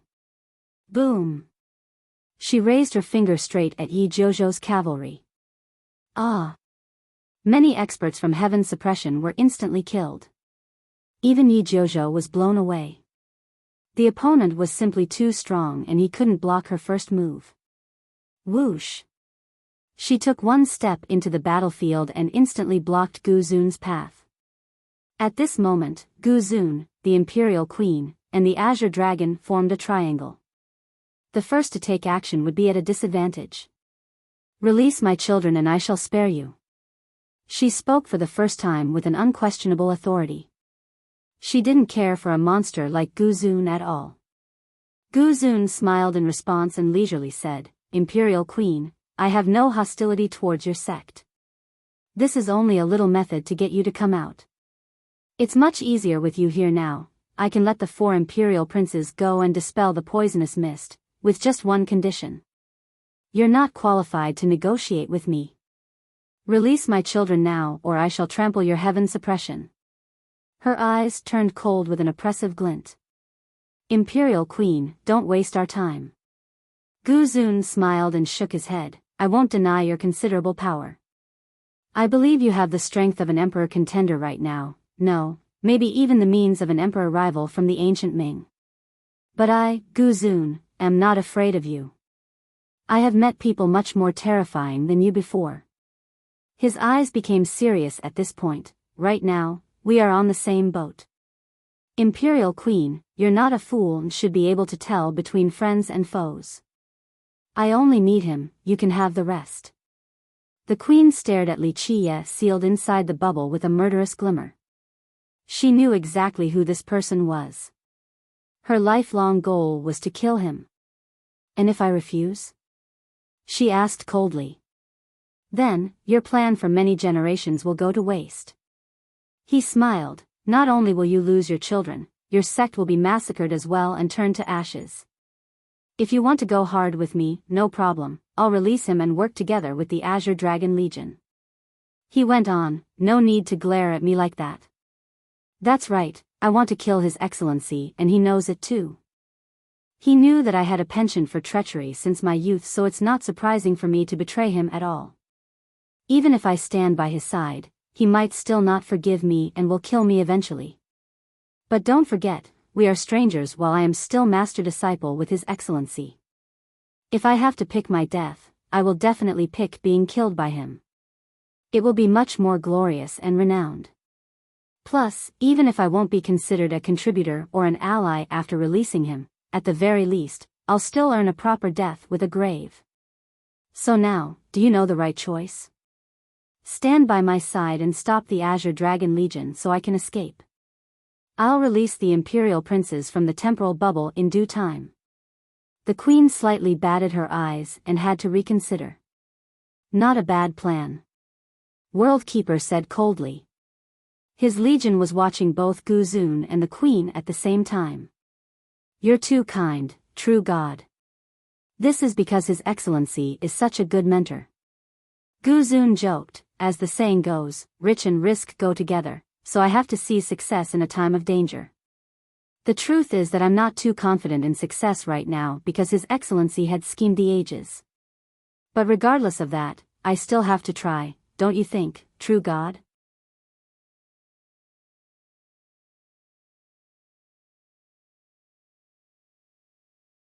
Chapter 1681, Gu Zun, the Azure Dragon Legion, and Imperial Queen Ren Xian were impeding each other.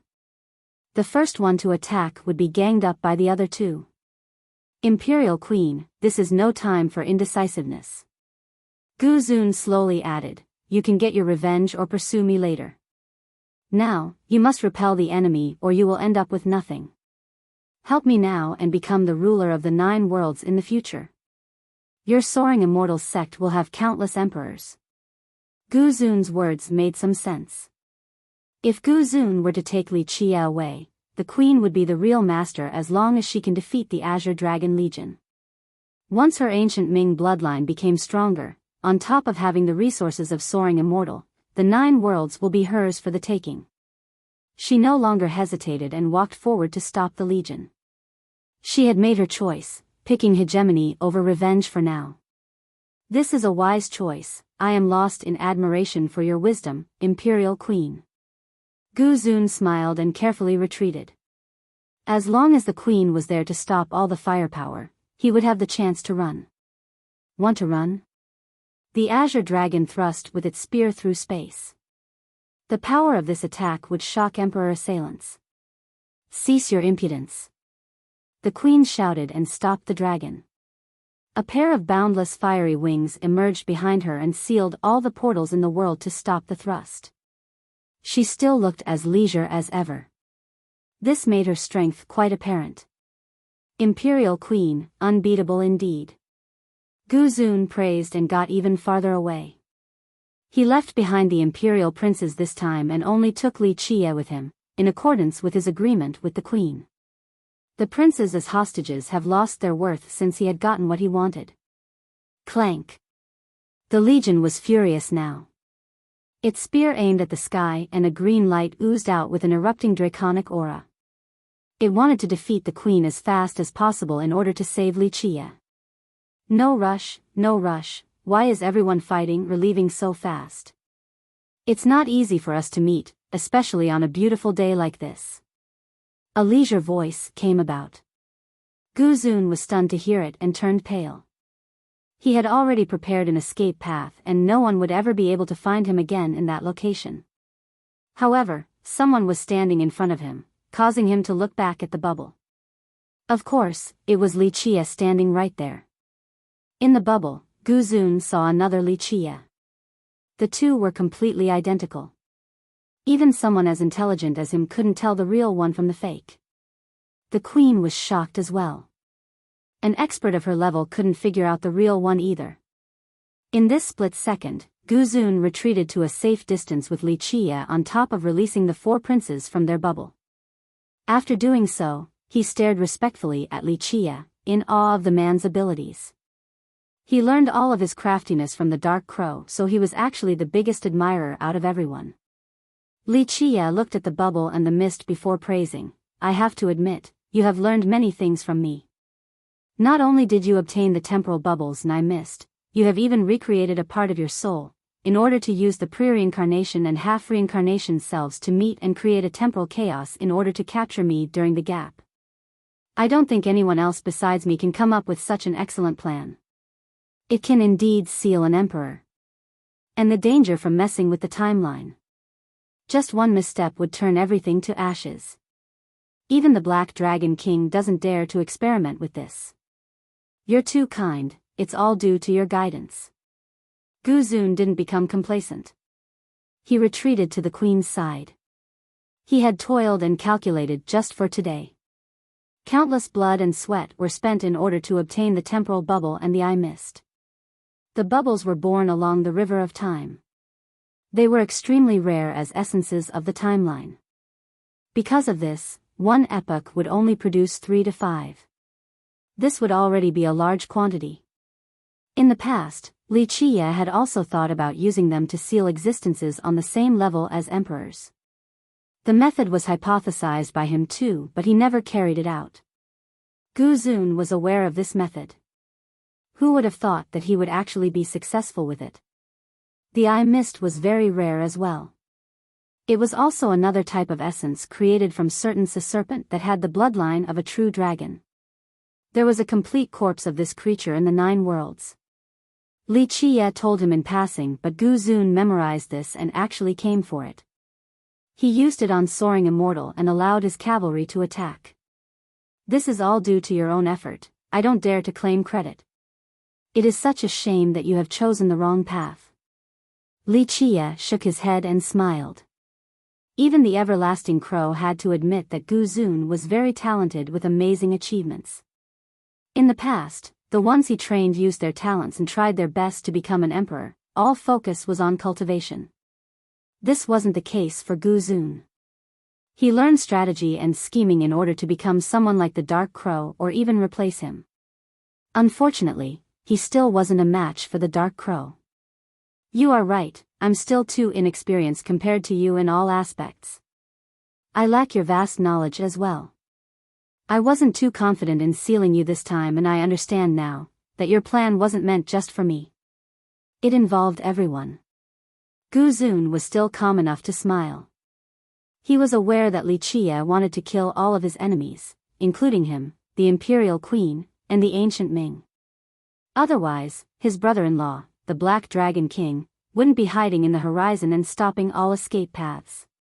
Thus, when the Ancient Ming appeared, they would be completely massacred since the Dark Crow was waiting for them to take the bait. Nevertheless, he still had to take the chance. This was his only opportunity to defeat the Dark Crow. Such a chance would never arise again in the future. Once the Dark Crow came to the 10th world, he would lose this chance to contend since the Dark Crow would become even stronger than now. Alas, someone else is even more careful and patient than you. Li Chia glanced at the sky and said. It was easy to talk to a smart person. Gu Zun understood what he meant right away. Unfortunately, the Ancient Ming still refused to show up and take action. Otherwise, he would be able to kill them and seize the corporeal zone. This wasn't too surprising. The Ancient Ming had become very patient and careful after dealing with him for generations before their eventual defeat. Unless there was no other choice, they wouldn't take any unnecessary risk. However, Soaring Immortal was clearly an experiment by the ancient Ming. They wanted to use this sect in order to break through to the 9 worlds again. That's why I said I'm still inexperienced. I'm curious right now, which is your real body? Gu Zun looked at Li Qia in the bubble and asked. Does it matter? It doesn't change the result at all. Li Qia smiled mysteriously.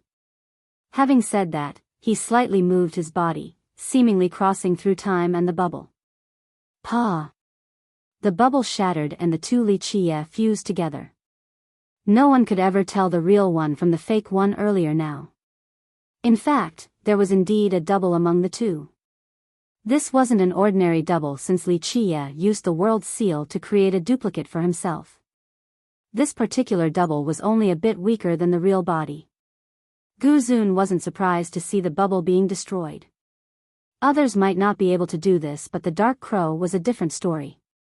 After all, he heard about the bubbles and got the idea of using them from the Dark Crow. You're tuning into the Biyao's Wuxia Chronicles YouTube channel. Don't forget to subscribe and join us on this journey to catch the most captivating stories.